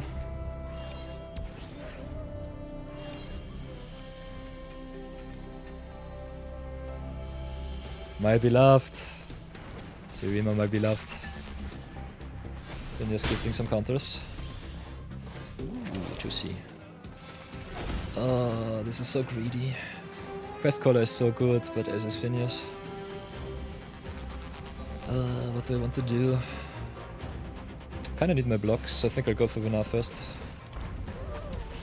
Tap down for 5. Get Simirima online. Keep her on defense duty for now, pass. But yeah, Phineas just has to attack and gets pretty nasty. And the big problem with this play here is if 9ska has some removal in hand, this does not do anything. Okay, Beauregard Mentor.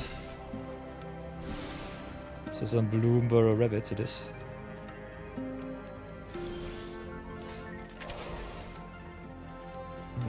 So what now? Yeah, Lance, am I right? Not again. 9ska, why?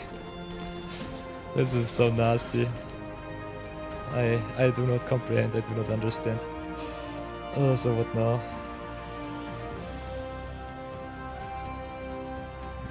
I think I still have to stay back on defense. Put that down a little bit with that archer here. Just save my legends from harm.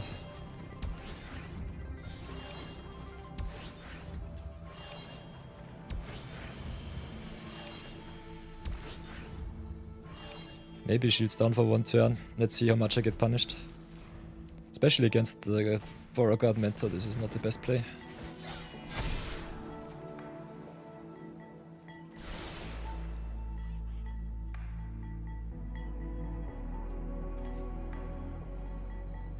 So yeah, this was greed dot play.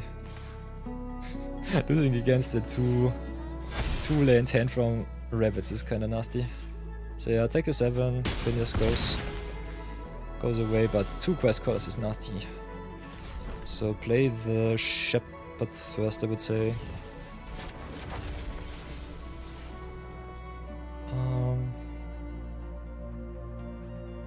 Can search for another land.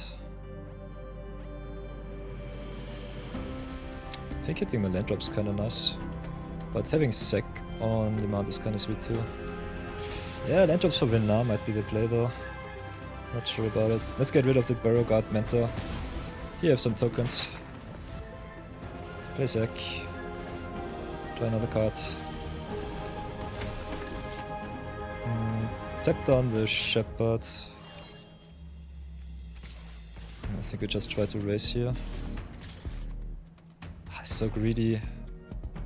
Don't lose against... Will not lose against one removal spell, the second one might get me though. But this at least keeps my flyers deadly in the air. Ooh, Venom Rage.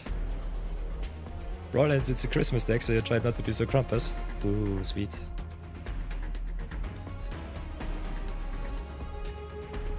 So yeah, this is the most that I can support 9-scar, giving him map tokens.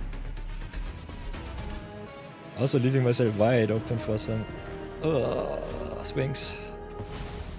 Quest Scholar with the life gain, it sucks. My deck plays some answers in the main. Or does it? Answer is nope. Answer is yes. The Roboroid. So yeah, not going for the land drop here might kill me. Take 7, go to 12. If I can flip D on your ditch, but I need one extra land from the top. I will not block. Let's see if I get punished. Okay, never have I ever been punished in my life. 12. This is 5, 6, 7, 8. This should be exactly lethal. Flip here. Everything gets flying. This should be good enough. Gotcha. Okay, at least game 1 is mine. Ooh. You don't care about your record right now? Aw. Have a lot of fun, Venom Rage. Records are something for people that are spikes. We are not spikes. Besides 9-scar and Bambits. And nearly every other viewer and follower. Nah. Have a lot of fun. As long as you have fun, Venom Rage, I'm always happy to play with you. I always play a little bit too much power against you, so I will be playing maybe a little bit more Dwerdle today. Or more Christmas-themed stuff. I have some nice Christmas-themed commanders, but they are pretty strong. So I might have to change up my strategy a little bit. So, against 9-scar's rabbits, what do I want to play? It's still creature that deck. I'm playing some removal in my main, so that's okay. Let's go like this. Maybe get those two in too. Maybe just get the small stuff out of the way. Do it like that. I think this might be okay-ish. Terrible late game, but I think the implications are good. Did I cut too much?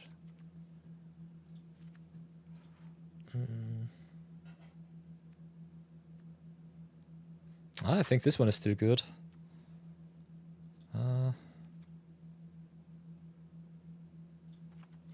Everything that goes wide My 1-drops. Could also just shave here. Get those 2 in.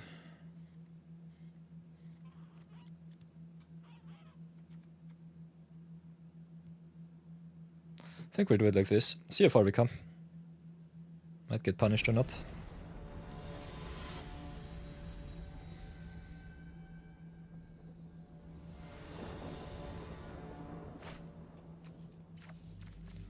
Oh, we'll keep this. Let's see if our sidepod gets something done.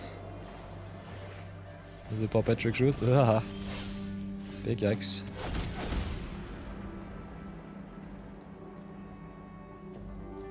I have to brew more standard for 9-scar. I'm always playing the blast from the past.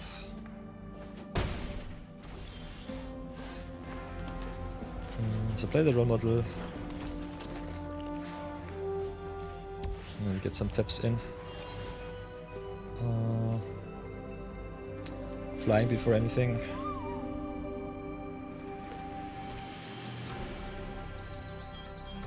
Power Batch Recruit is so good against removal deck. I'm not playing removal deck, but yeah, my answers are definitely.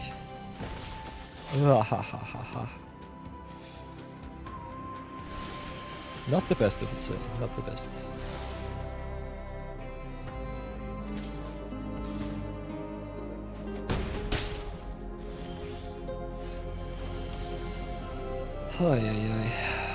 Maybe I should just cut these.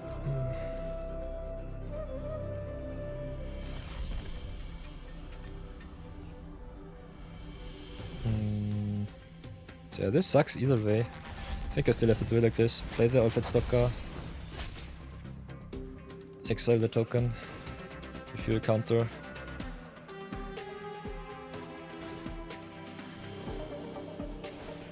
Oh, it gives 3 counters.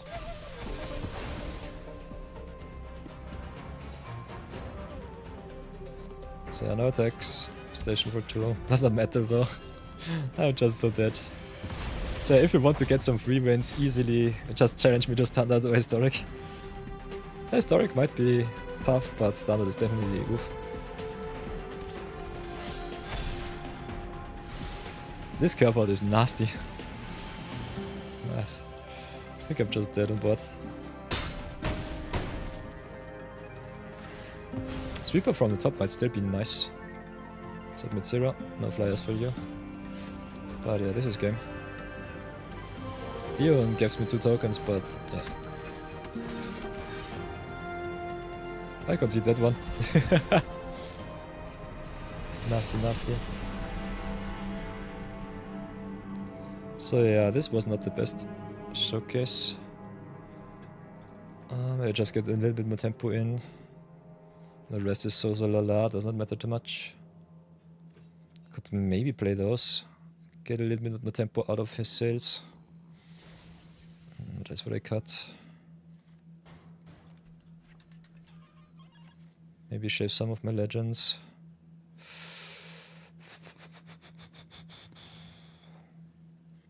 This one grows, but not good enough, I would say. Could still try it. Cards that grow are normally what I need to raise. I think we'll do it like this. See how far we come.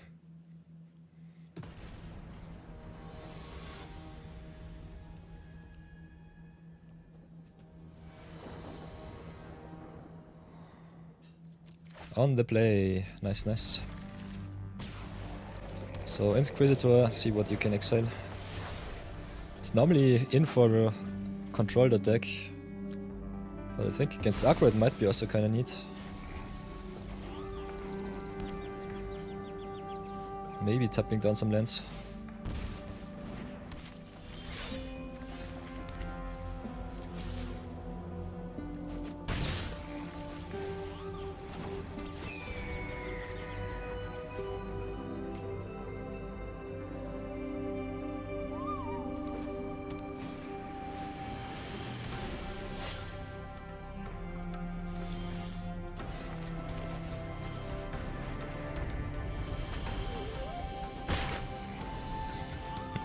My small birds get the job done, somehow.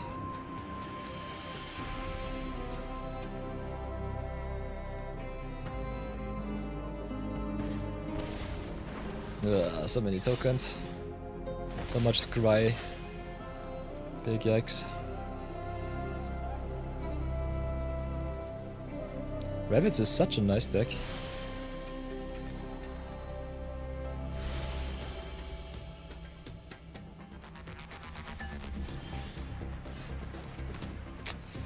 I think we'll do like this. Play the Shepherd. Search myself for the 1-drops, get the sack, draw another cut. Okay, okay, that's something. Old baby. Go to decks with the Healer's Hawk.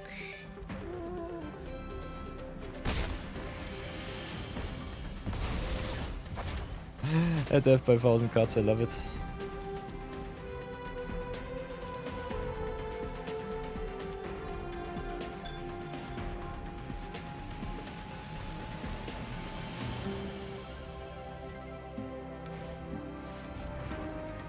So, Hops to it. Hop to it is such a good card. Such a good budget card. Oh, that's so good in tokens. Just the 3 for 1. 3 for 1 for 3 mana is so nice. And that 6 power for 3 mana is also pretty neat. So, my turn. Then play the Cosmo Grande. Play El Shepardo number 2. Put some counters on the boys and girls. The question is what I want now. Kinda need more action. I think I'll go for this one. Could also go for this one so that I draw more cards, but I think this is better. So Ruin Locker Bats it is. Hit in with the Healer's Hawk.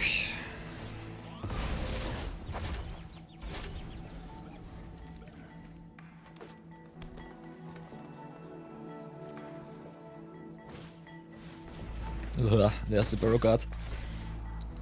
Beauregard.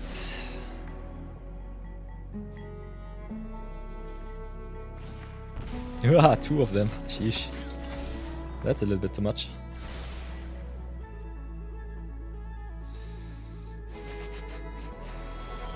So yeah, not sure about this.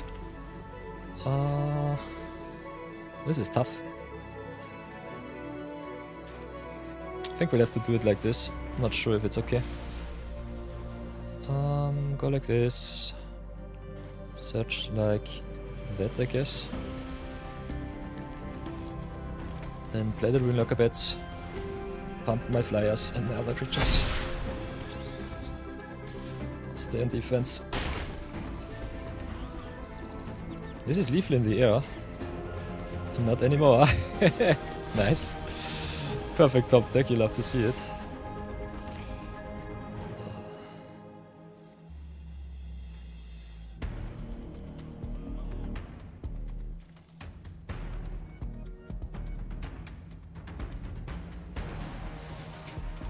So yeah. Oh, this is nasty. This is pretty nasty.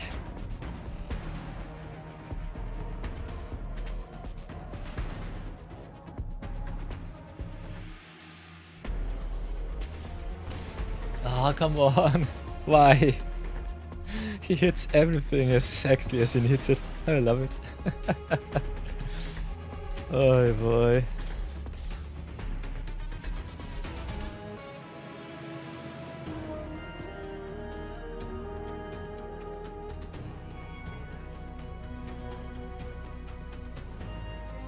So yeah, this sucks. Guess I'm just dead. Especially the Ward 2 is so nasty, I hate it. Could take the damage. Does it any good? If I top deck the remover, I win, otherwise I lose. Could 2 for 1 myself, but it doesn't really matter.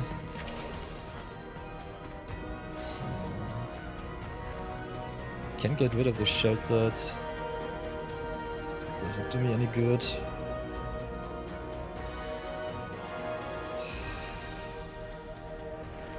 Sniping my good stuff, so nasty.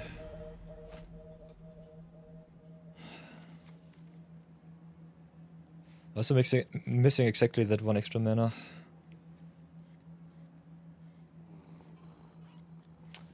Maybe I was stupid. Maybe I should have just triple blocked the blue Beauregard here and then exiled him other mentor next turn.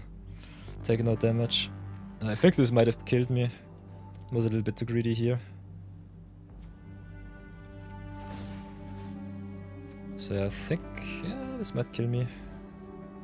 But yeah, with the Phineas and with the gold white, I'm just dead either way. Ah, I'm stupid. I can get rid of the Phineas. Nice. I totally forgot. It does not even matter. GG's. Whatever I do it wrong. Should have blocked the Beauregard here and then I would have had a solid shot. But like this, I'm just dead. So yeah, I got the removal for the Phineas, but it doesn't really matter.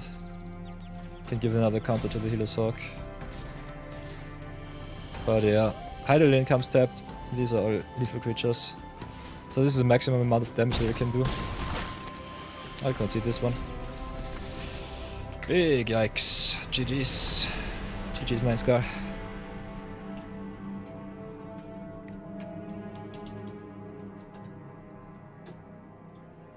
Take my heart. Ugh. Take it, take it. So yeah, big yikes that he hit exactly Phineas and Shelter Cost. If he only hit one of those cards, I might have been able to stabilize somehow, but both are devastating. So that was definitely the thing. Sheesh. So yeah, very convincing. 1 and 2. 2 and 1 for 9 scars. 1 and 2 against me. Best of reverse sweep. That's what I want to see. Love it. So yeah, next in the queue is Venom Rage. Welcome back. Welcome back, Venom Rage. I hope you had an awesome Christmas so far. Let's make it even better. Into the Wall of Fame. Onto the Wall of Fame with you.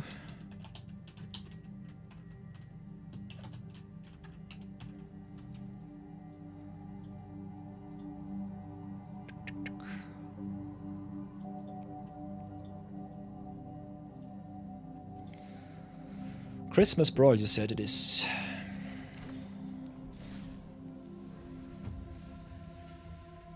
We 1 and 1. Ah. I won 1 game against you, but you won the best of 3. You're totally true. Totally right. Beep, beep, beep, beep, beep. 1 and 1 or 2 and 2. One winning record for every one of us. Discotheque. Christmas.tech. Ooh. Nice. Venom Rage, I've got a deck for you. I think we can play that one. We did play some achievement hunting Christmas deck with Nafi. I think this might be it. This deck is not too busted, it is also a little bit of fun. It's also in the spirit of Christmas. With the snow. I think this might be a deck. Let's play some Nafi against Venom Rage. I think that is good. That looks fun. Ooh, 9 Scar shooting for the Pro Tour invite. Sweet. By the way, 9 Scar, what deck do you think is the best right now on the ladder? Let us know, let us know.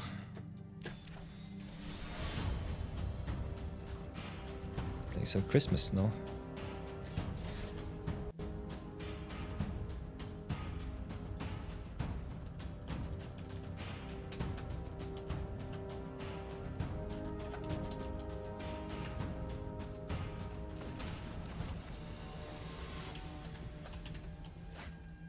Ooh, Quay, Infested Fighter, nice. Itinerant Meddler.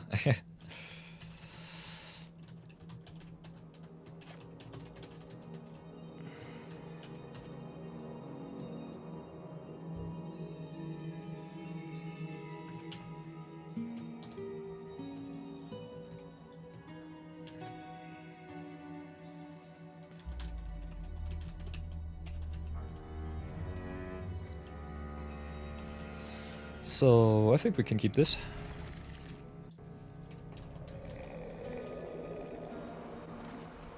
Christmas Brawl it is.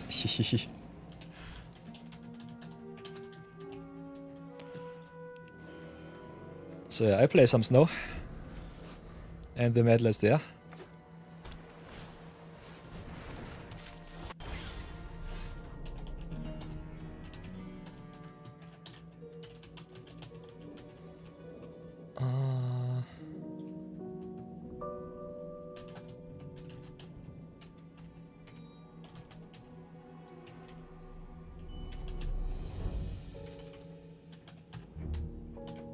So, give me just a sec.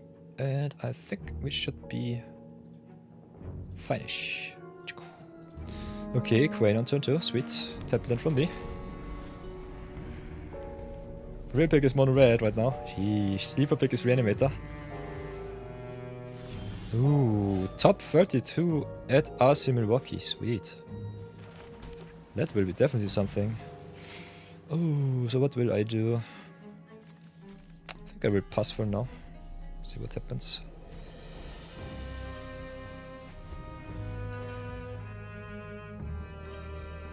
That mono red is still so strong is kinda crazy.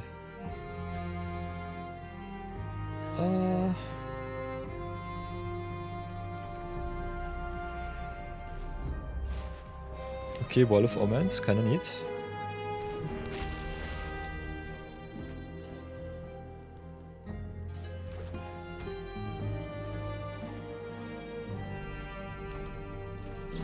I will drop my Relics. Got some flashy flash stuff to do. Who was it that crafted me the Quain Interin and Meddler?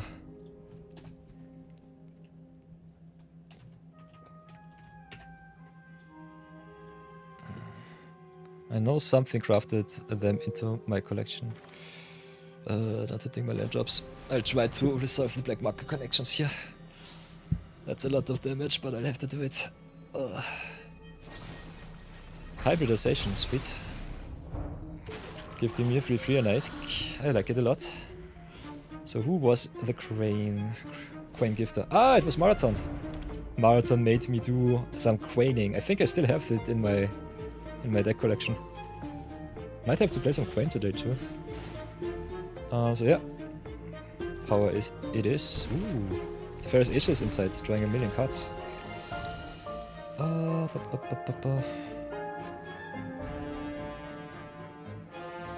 think we'll just play the Chromos T-Chuck here.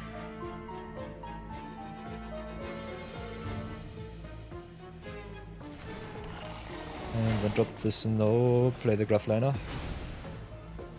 All of my busted cards. Ugh, why?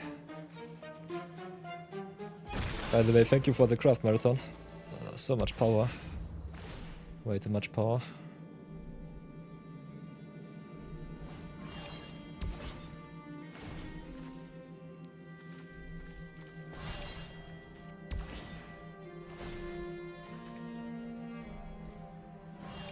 Quain is such a fun card. Look at this awesome artwork, I love it. I'll gladly draw another card.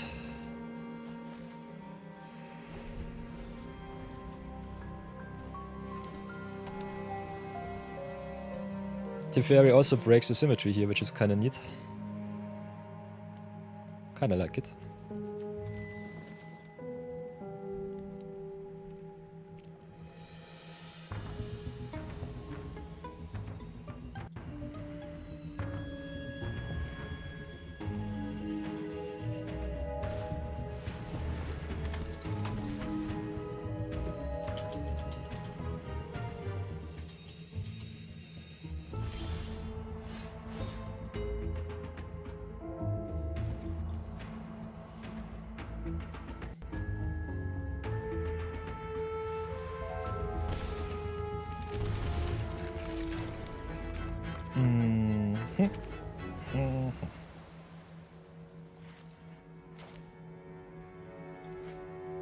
Whatever will I do? Ooh, with the Laboratory Maniac, that's kinda neat. Sweet one, that's a very sweet one. 1, 2, 3, 4, 5, 6 mana right now. Can play some shenanigans. How many shenanigans do we really want to play? I think I'll drop the Nafi right now. Into the open blues.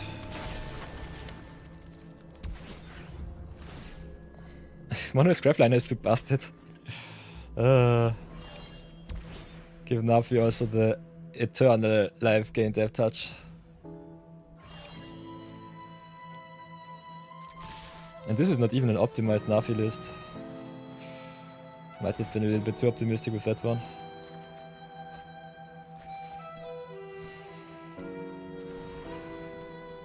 Rayla and red or nah? Good question. Not sure about the red ley lines. Nice scarf. I think that's a tough one. So I have to discard 2. Guess I'll drop the Cost Marauder and the counter spell here. Maybe I just keep it though. Guess I'll drop those 2. And these 2 shall be gone. Might still be rather unhappy against counter spell. Ooh, do not dear Kraken.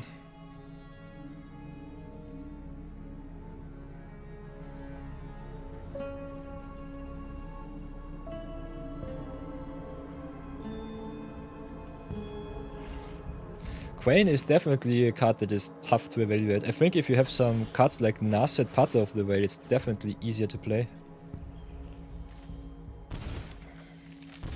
Other than that, my Quain list also struggles a little bit from time to time. So yeah, but this game is just dominated by Mono Scrafliner. The alchemy cards are really too strong. So let's have a tiny little look at your deck. And I want to see what awesome power you play. Let's have a look at 9. At Venom Rage's deck. Ooh, Psychic Corrosion, Mightstone, Weakstone. A little bit of Roughing, I love me the Roughs. Halo Fountain, Lauren. Triska Decker File, sweet. All of the alt win conditions. That looks awesome. That looks really awesome. So I think I'll yoink myself the Lauren here. Maybe get the Mindstone in the weak zone. Play the tap dance. I think... Go to attacks.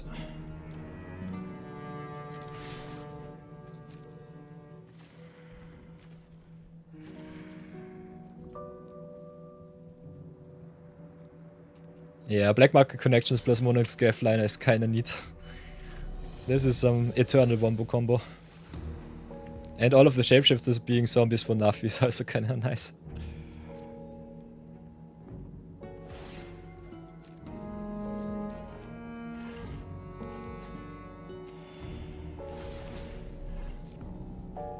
Definitely like me the Psychic Corrosion, that's kinda neat. Just getting all your combo pieces, drawing a million cards and then just forcing your opponent to mill out. Maybe a little bit tough in Brawl, but still kinda fun.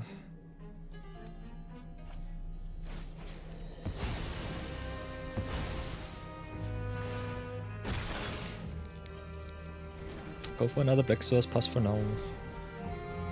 Could have also crewed the wrench with the Grafliner here. Station it up a little bit.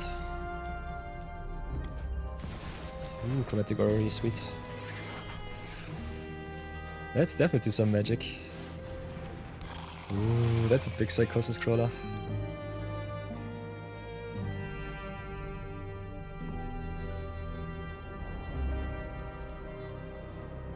Look at these awesome decks. Connections with life gain is just too busted. Oops. So yeah, play the Lauren. Good question is, do we want to get rid of the Chromatic Orrery here? Or do we want to get rid of the crawler? I think getting rid of the blocker here is better because I can attack. Should be an attack for game. Can also play the Madstone Big Stone.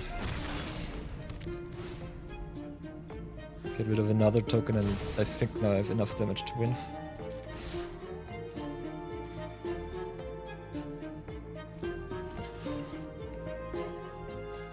Betrayer King does his duty.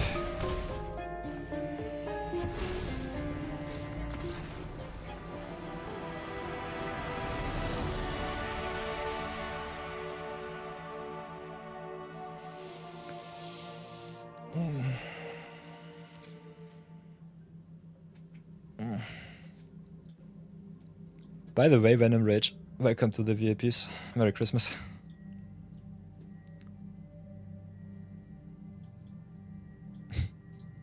It's always so much fun to play against you. Or play with you, I would say. You bring always the most festive decks. I love it.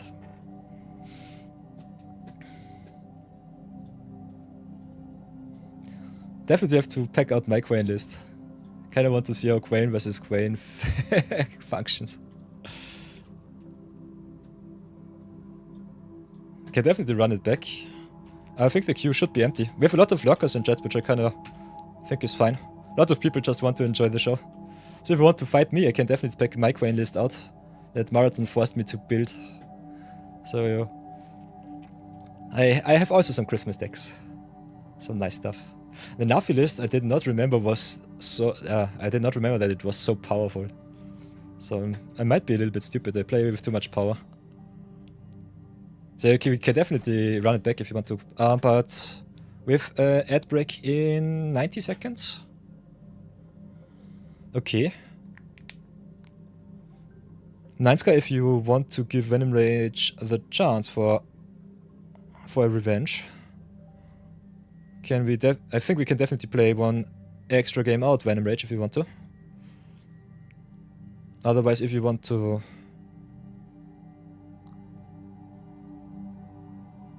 make a short little break, you can do so too. Sounds good. Okay, okay. So yeah, we'll be running a short little ad break. 3 minutes. And then we get the ads out of the way, and then we'll be fighting Venom Rage, and after that, Nice Car. So until then, have a fun time. I'll see you in 3 minutes. And get myself a little break.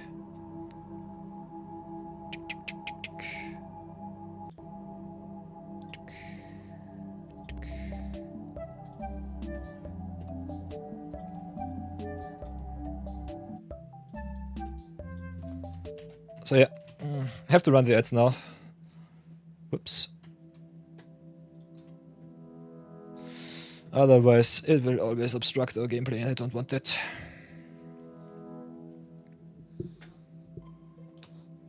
So yeah, shake it up. And have a lot of fun with the crew and the community. I'm so happy that we find the time to have some fun together. Always awesome.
Haha, ads are over. I'm back. The world is in balance once again. Oops, everything should be fine. Beep beep beep beep. 1, 2, 3, 1, 2, 3. 1, 2. Ahaya.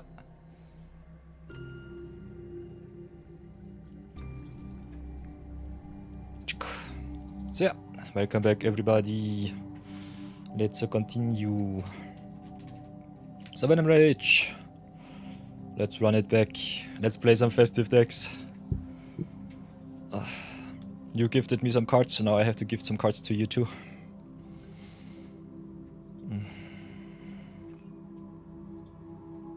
Let's get this show on the road.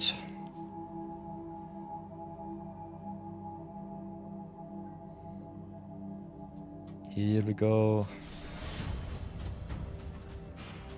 Narfi begun. Could also play some Elf Ball food if I really feel fancy. But I think we'll go with the Quain if I still have him. Where is he? Where is he? Here's my Quain list. A little blast from the past.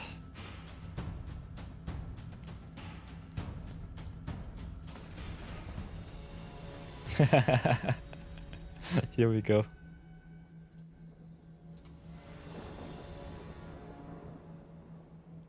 Let's draw a million cards and have a lot of fun.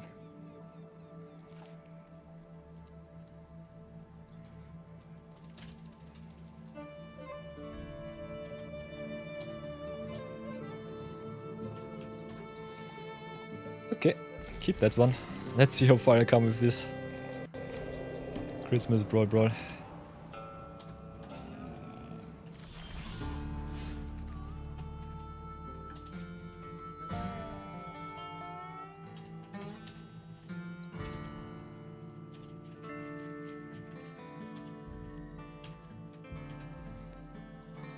Okay. Play the Tranquil Cove, pass for now.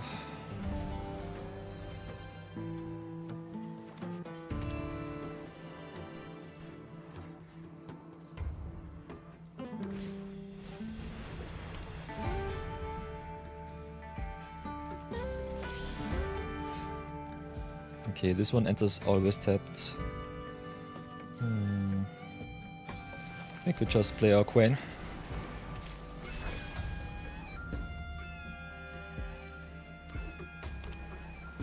With the big strawberry. I love it. Such a funny card.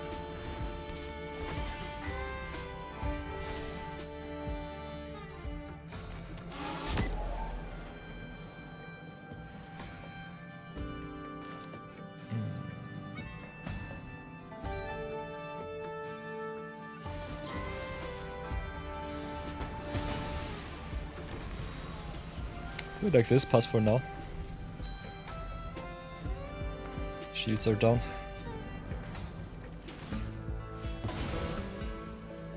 A lot of ramp. This is a real Quain list. This is just an imposter.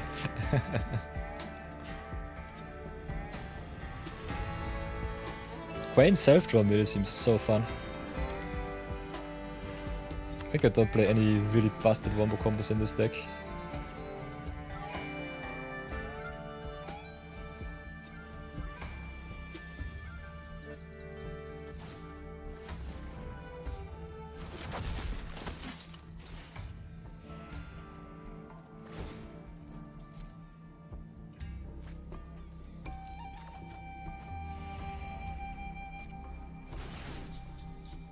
Okay, end of turn, Halia resolves. And then we draw another 2.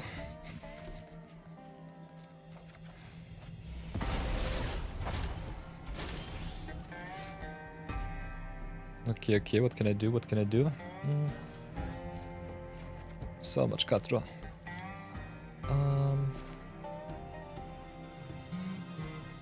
Guess we'll just do it like this. Hide the Modernity Quain, because of reasons. Play the Intellect Sanctifier. Play the Encampment. I think we just hit it for 1. Something like that.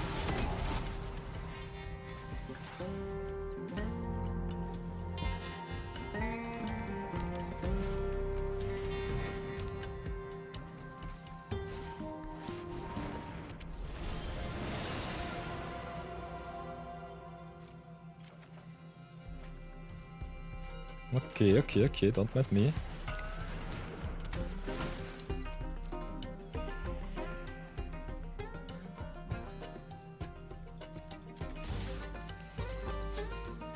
Oi, boy. Hit in for 2. Oh, good flying.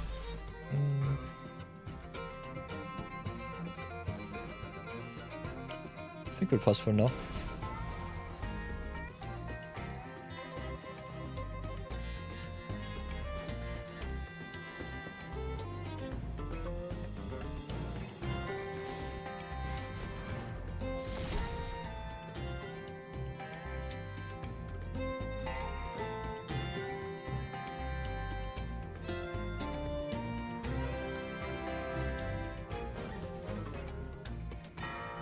Oh, am I stupid? A little bit. I think it was stupid. See if we can bounce the Heliod here. Keep safe. Okay, okay, nice.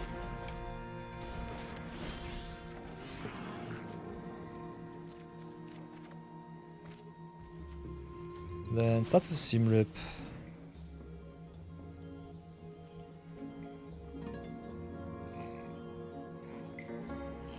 This smells like restoration magic.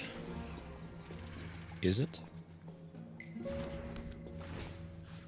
I think we'll go for the Howling Mine here. Could have also gone for the Authority of the Consuls.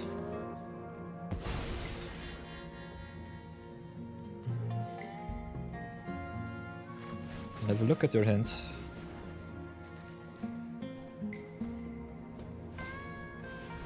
Ooh, they have Judgment, that's nice.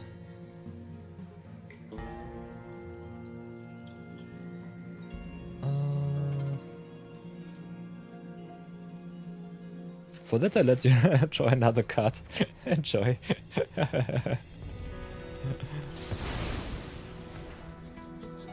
Get the coin back.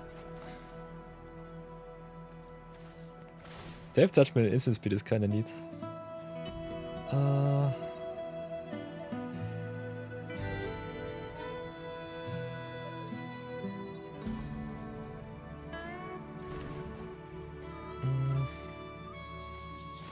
So what now? Fort Petition is a 1-drop, so can do it like this. Play the quest this, flashback the Fort Petition.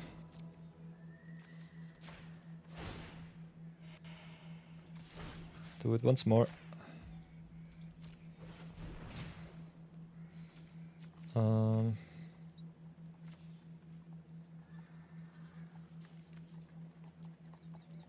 Maybe go for the Simulacrum.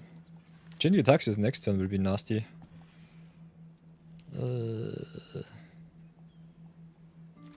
Doesn't really matter, I would say. Just make the creatures bigger. Jinyu Taxis is really nasty in the middle shell.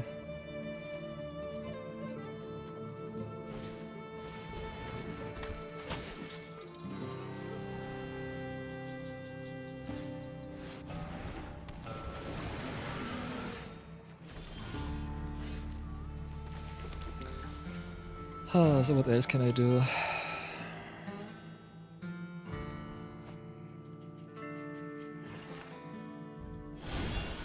think I just mill you for half of your deck.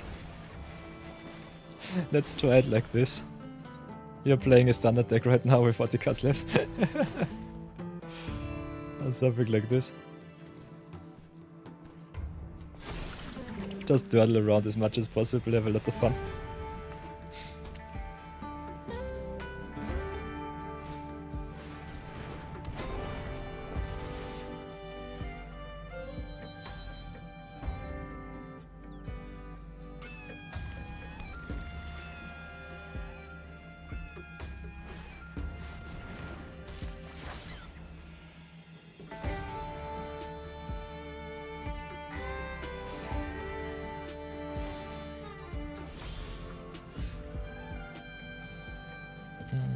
So what now?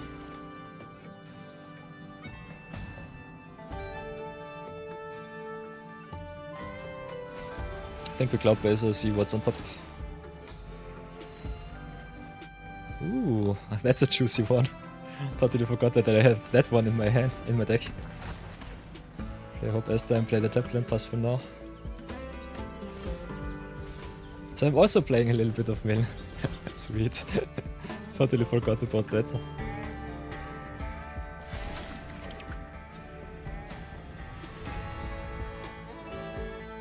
Not sure if it's good, but it's at least fun.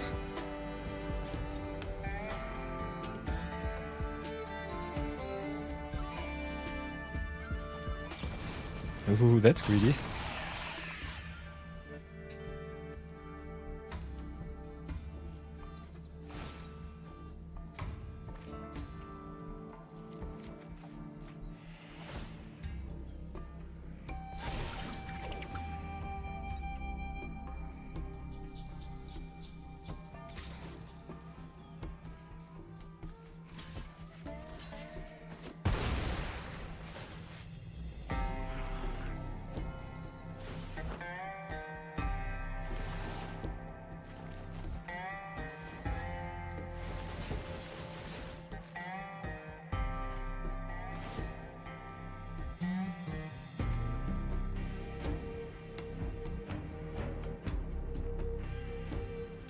Kraken is definitely a problem here, that's for sure.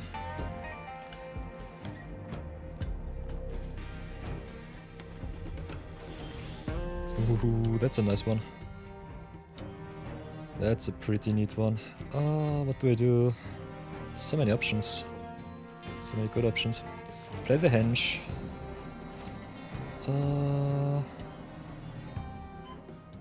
Play expel equal 3.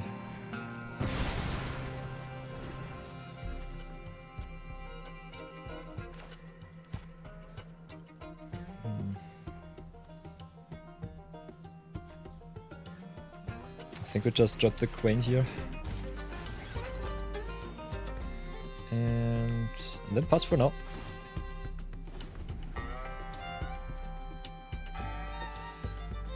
Few cards left. Oh. Look at this big pile of cards. Big yikes. I love it. The queen mirror match, perfect. Who has the bigger strawberry?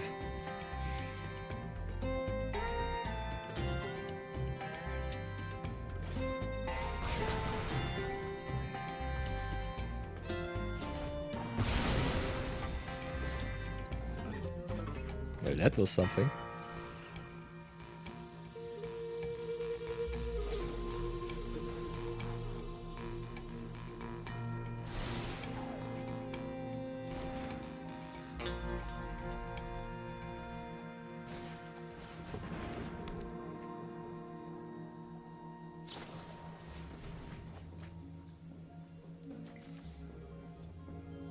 That's definitely a battle for the ages. Oh, hilarious.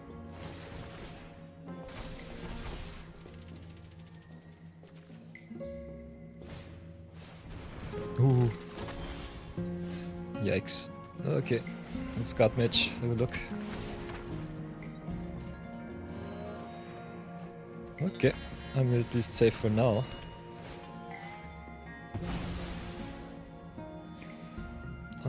Play Island Orator.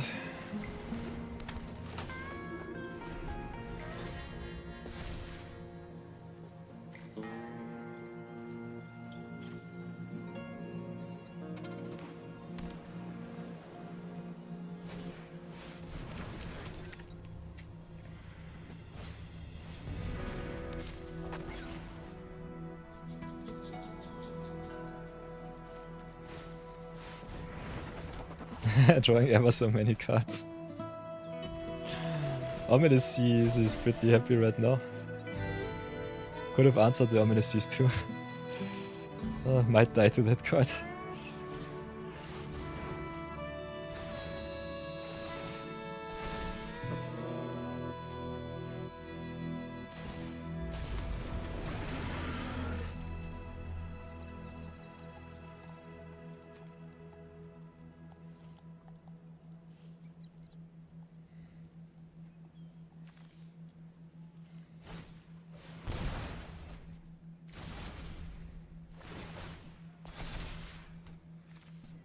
So yeah, not exiling the Ominous Sea here might kill me. Might have been a little bit too ambitious. So what do I do? Guess I have to Flooded Strand, fin the deck. Also lose some life, enable my Star Chatter. Play Star Chatter. This costs 4.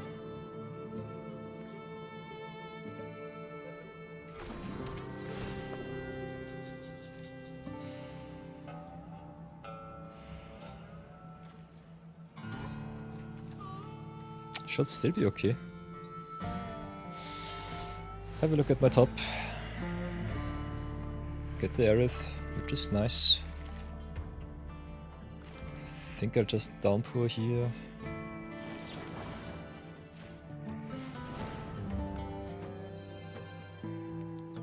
Target your Queen. Target your Octopus.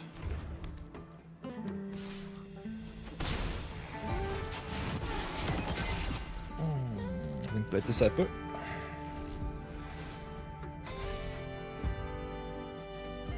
First problem evaded.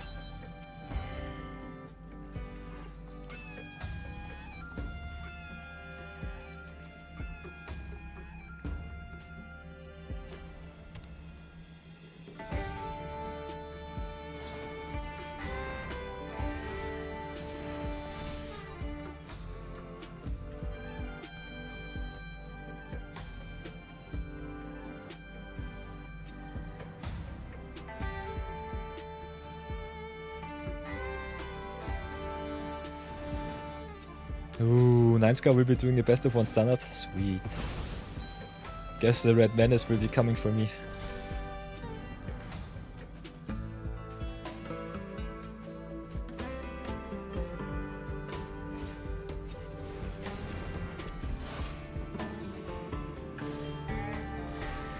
Ah, he died doing what he loved the most, drawing a million cards.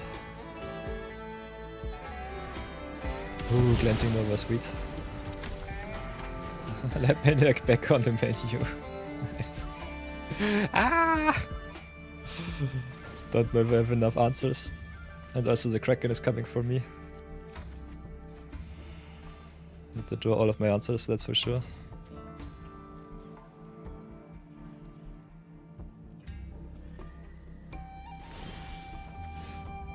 Okay.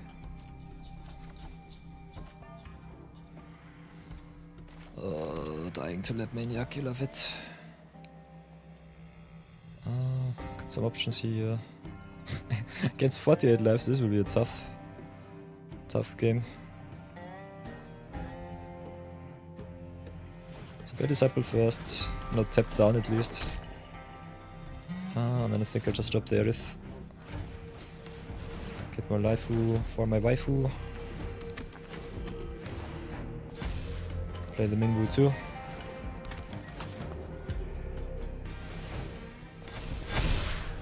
And then give some haste to the Wingblade and pray that I maybe get you with damage before you win with Lab Maniac.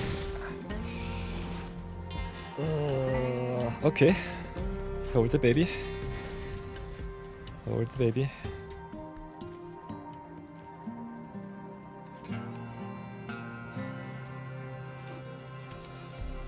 Oh.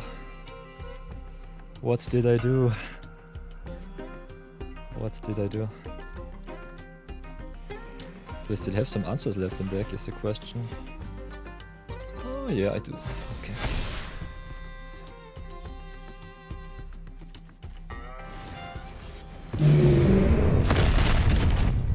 Okay, crisis averted. 5 cards left in deck.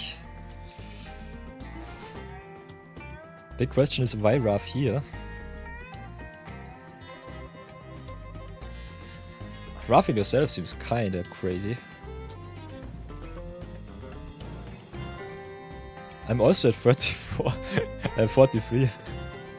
So that's a thing. Yeah, I think that was not the right play. I have the answer in hand, so you need a counter spell for Serena. Oi, oi. Oh, everything is fine. Think about it. Totally okay in a Venom Rage. Oh, Union of the third path, sheesh. That's a lovely life gain.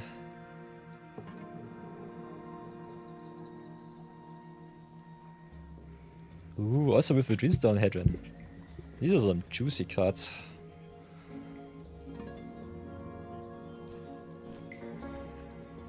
Card draw deck. Look at this awesome deck list, chat.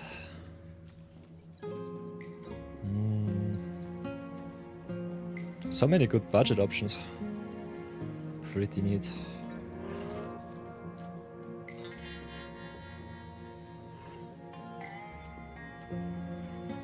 So yeah, Venom Rage, enlighten me. What is your win condition? You have 5 cards left in hand. Left in deck. Milling me out with the Psychic Corrosion might not be the way. Crawler burning me out seems also a little bit tough. So yeah, Quain says May, so we cannot mill you out with Quain. But I definitely have still a lot of juice left in my deck. So play the Serena.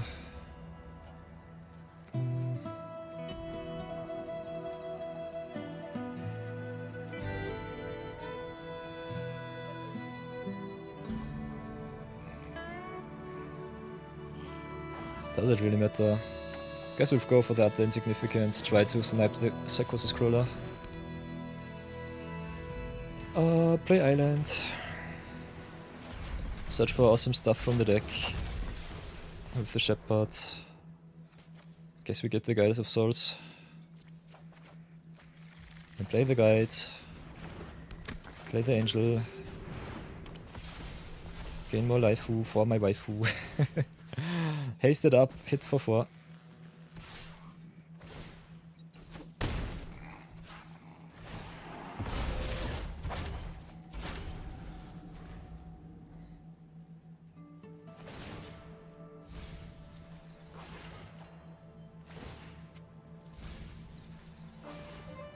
So yeah, Howling Mine might be your demise rather sooner than later. Nailing out the opponent in Historic War is definitely something.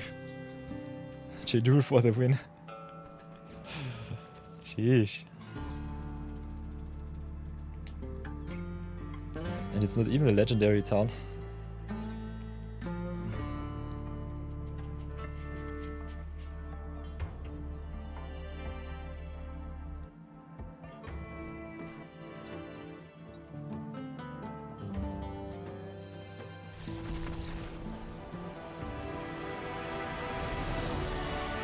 So yeah, mill win in Historic Brawl. Neat. GG's Venom Rage. Your deck is definitely awesome. I was pretty lucky that I hit my mill spell there. Sheesh. Milling you for 40 cards in one swoop was kinda nuts. Big oof. So, next in queue. 9 score. Best of 1 standard, I guess. Oi.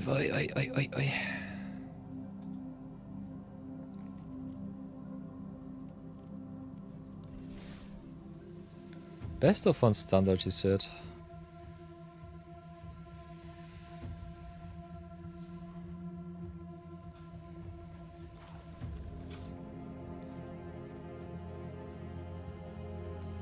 Some nice little inclusions from Avatar, which I might have to include.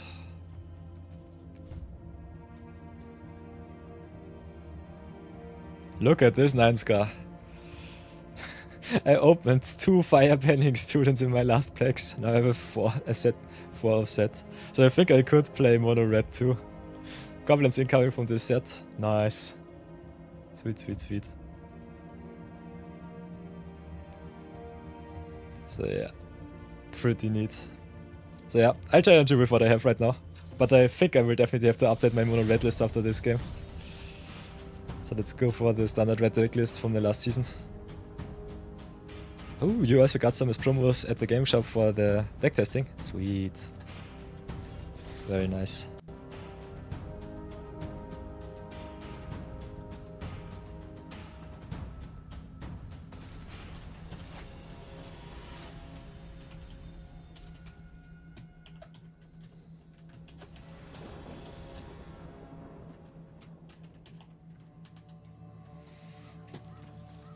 Ui, ui, ui, ui, ui. Ooh, Firebending Student and Castle Revenant. I love Castle Revenant. Student is also so good.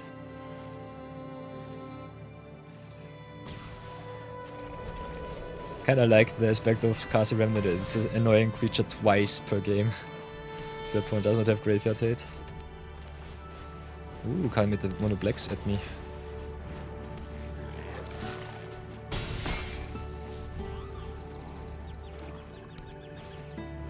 Ooh, with the Mai, sweet. So I guess we'll have to do it like this. Let's bring the pain to me. Mono red on the play is always a little bit goof.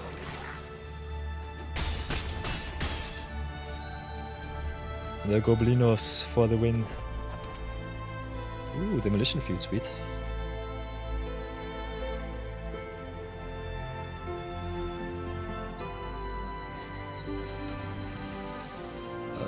Big yikes, all of my 1-drops begun.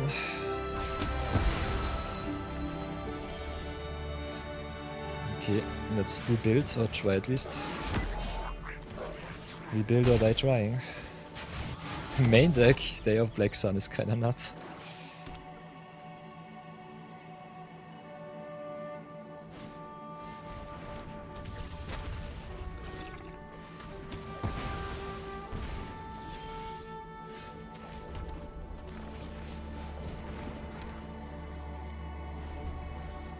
Demon Wall is such a nasty blocker. Just the 2-mana 3/3. Ooh, that is nice. I think I'll have to play it like this. Does it really matter? Answer is kinda.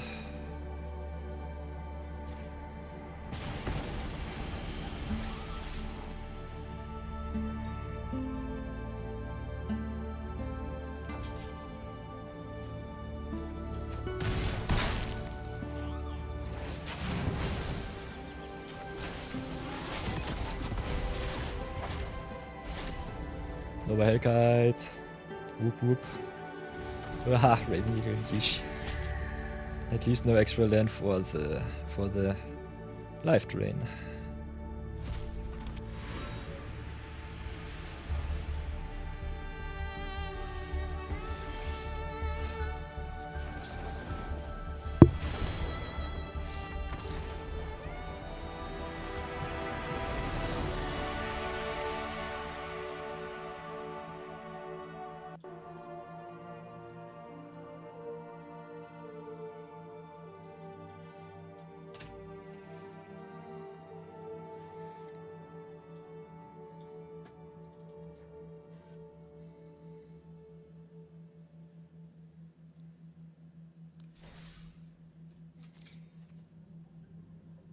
GG, nice cars.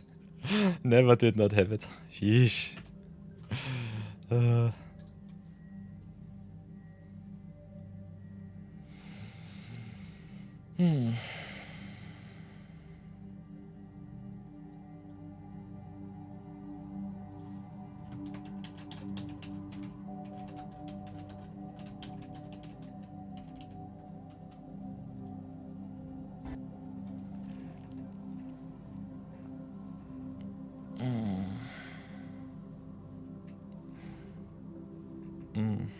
So yeah, Ninska, how are you feeling with the mono black list?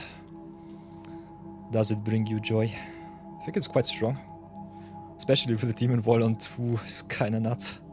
Having a 2-mana demon for your unholy Enix is kinda busted. How many demon walls are you playing, by the way? I think it's a 2 off, if I remember correctly, something like that.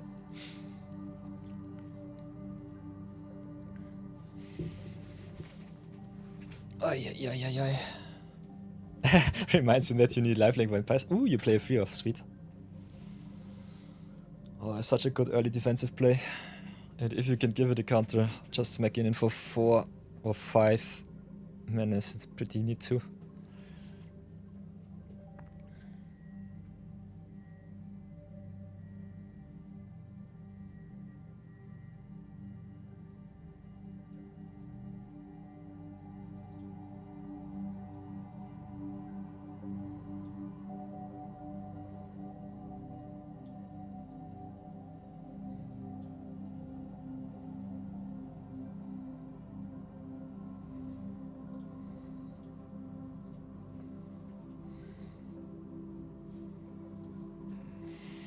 Oi, oi, oi, oi, oi.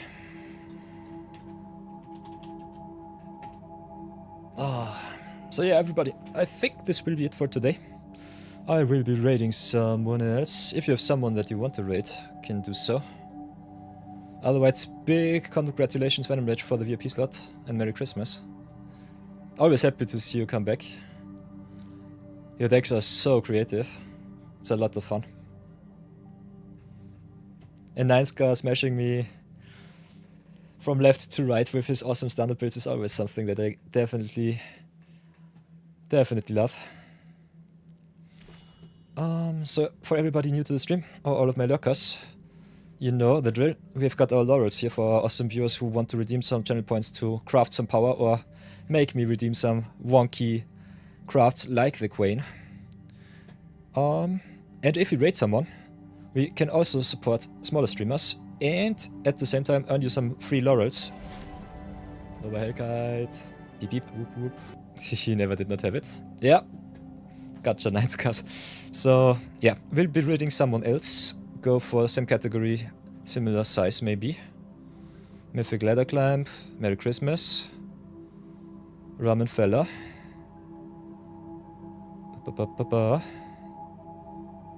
Could raid someone smaller. If you want to see something specific, could also raid someone bigger.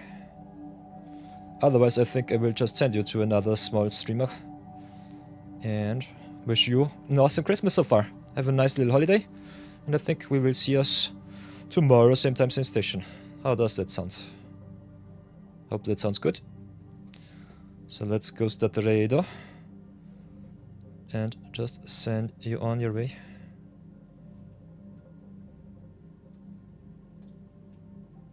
How does this look? Ooh. This looks kind of nice. Do it like this. Load up the raid. Here we go, everybody. I love it.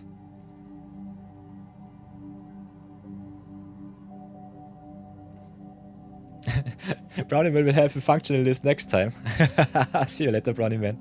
Have an awesome time. Lot of love to Ramen Fella. Don't know what he's streaming, but it looks pretty neat. A lot of brewing, so send him a lot of love. And until then, see you tomorrow, same time, same station. Have an awesome time, and Merry Christmas to everybody. Bye bye.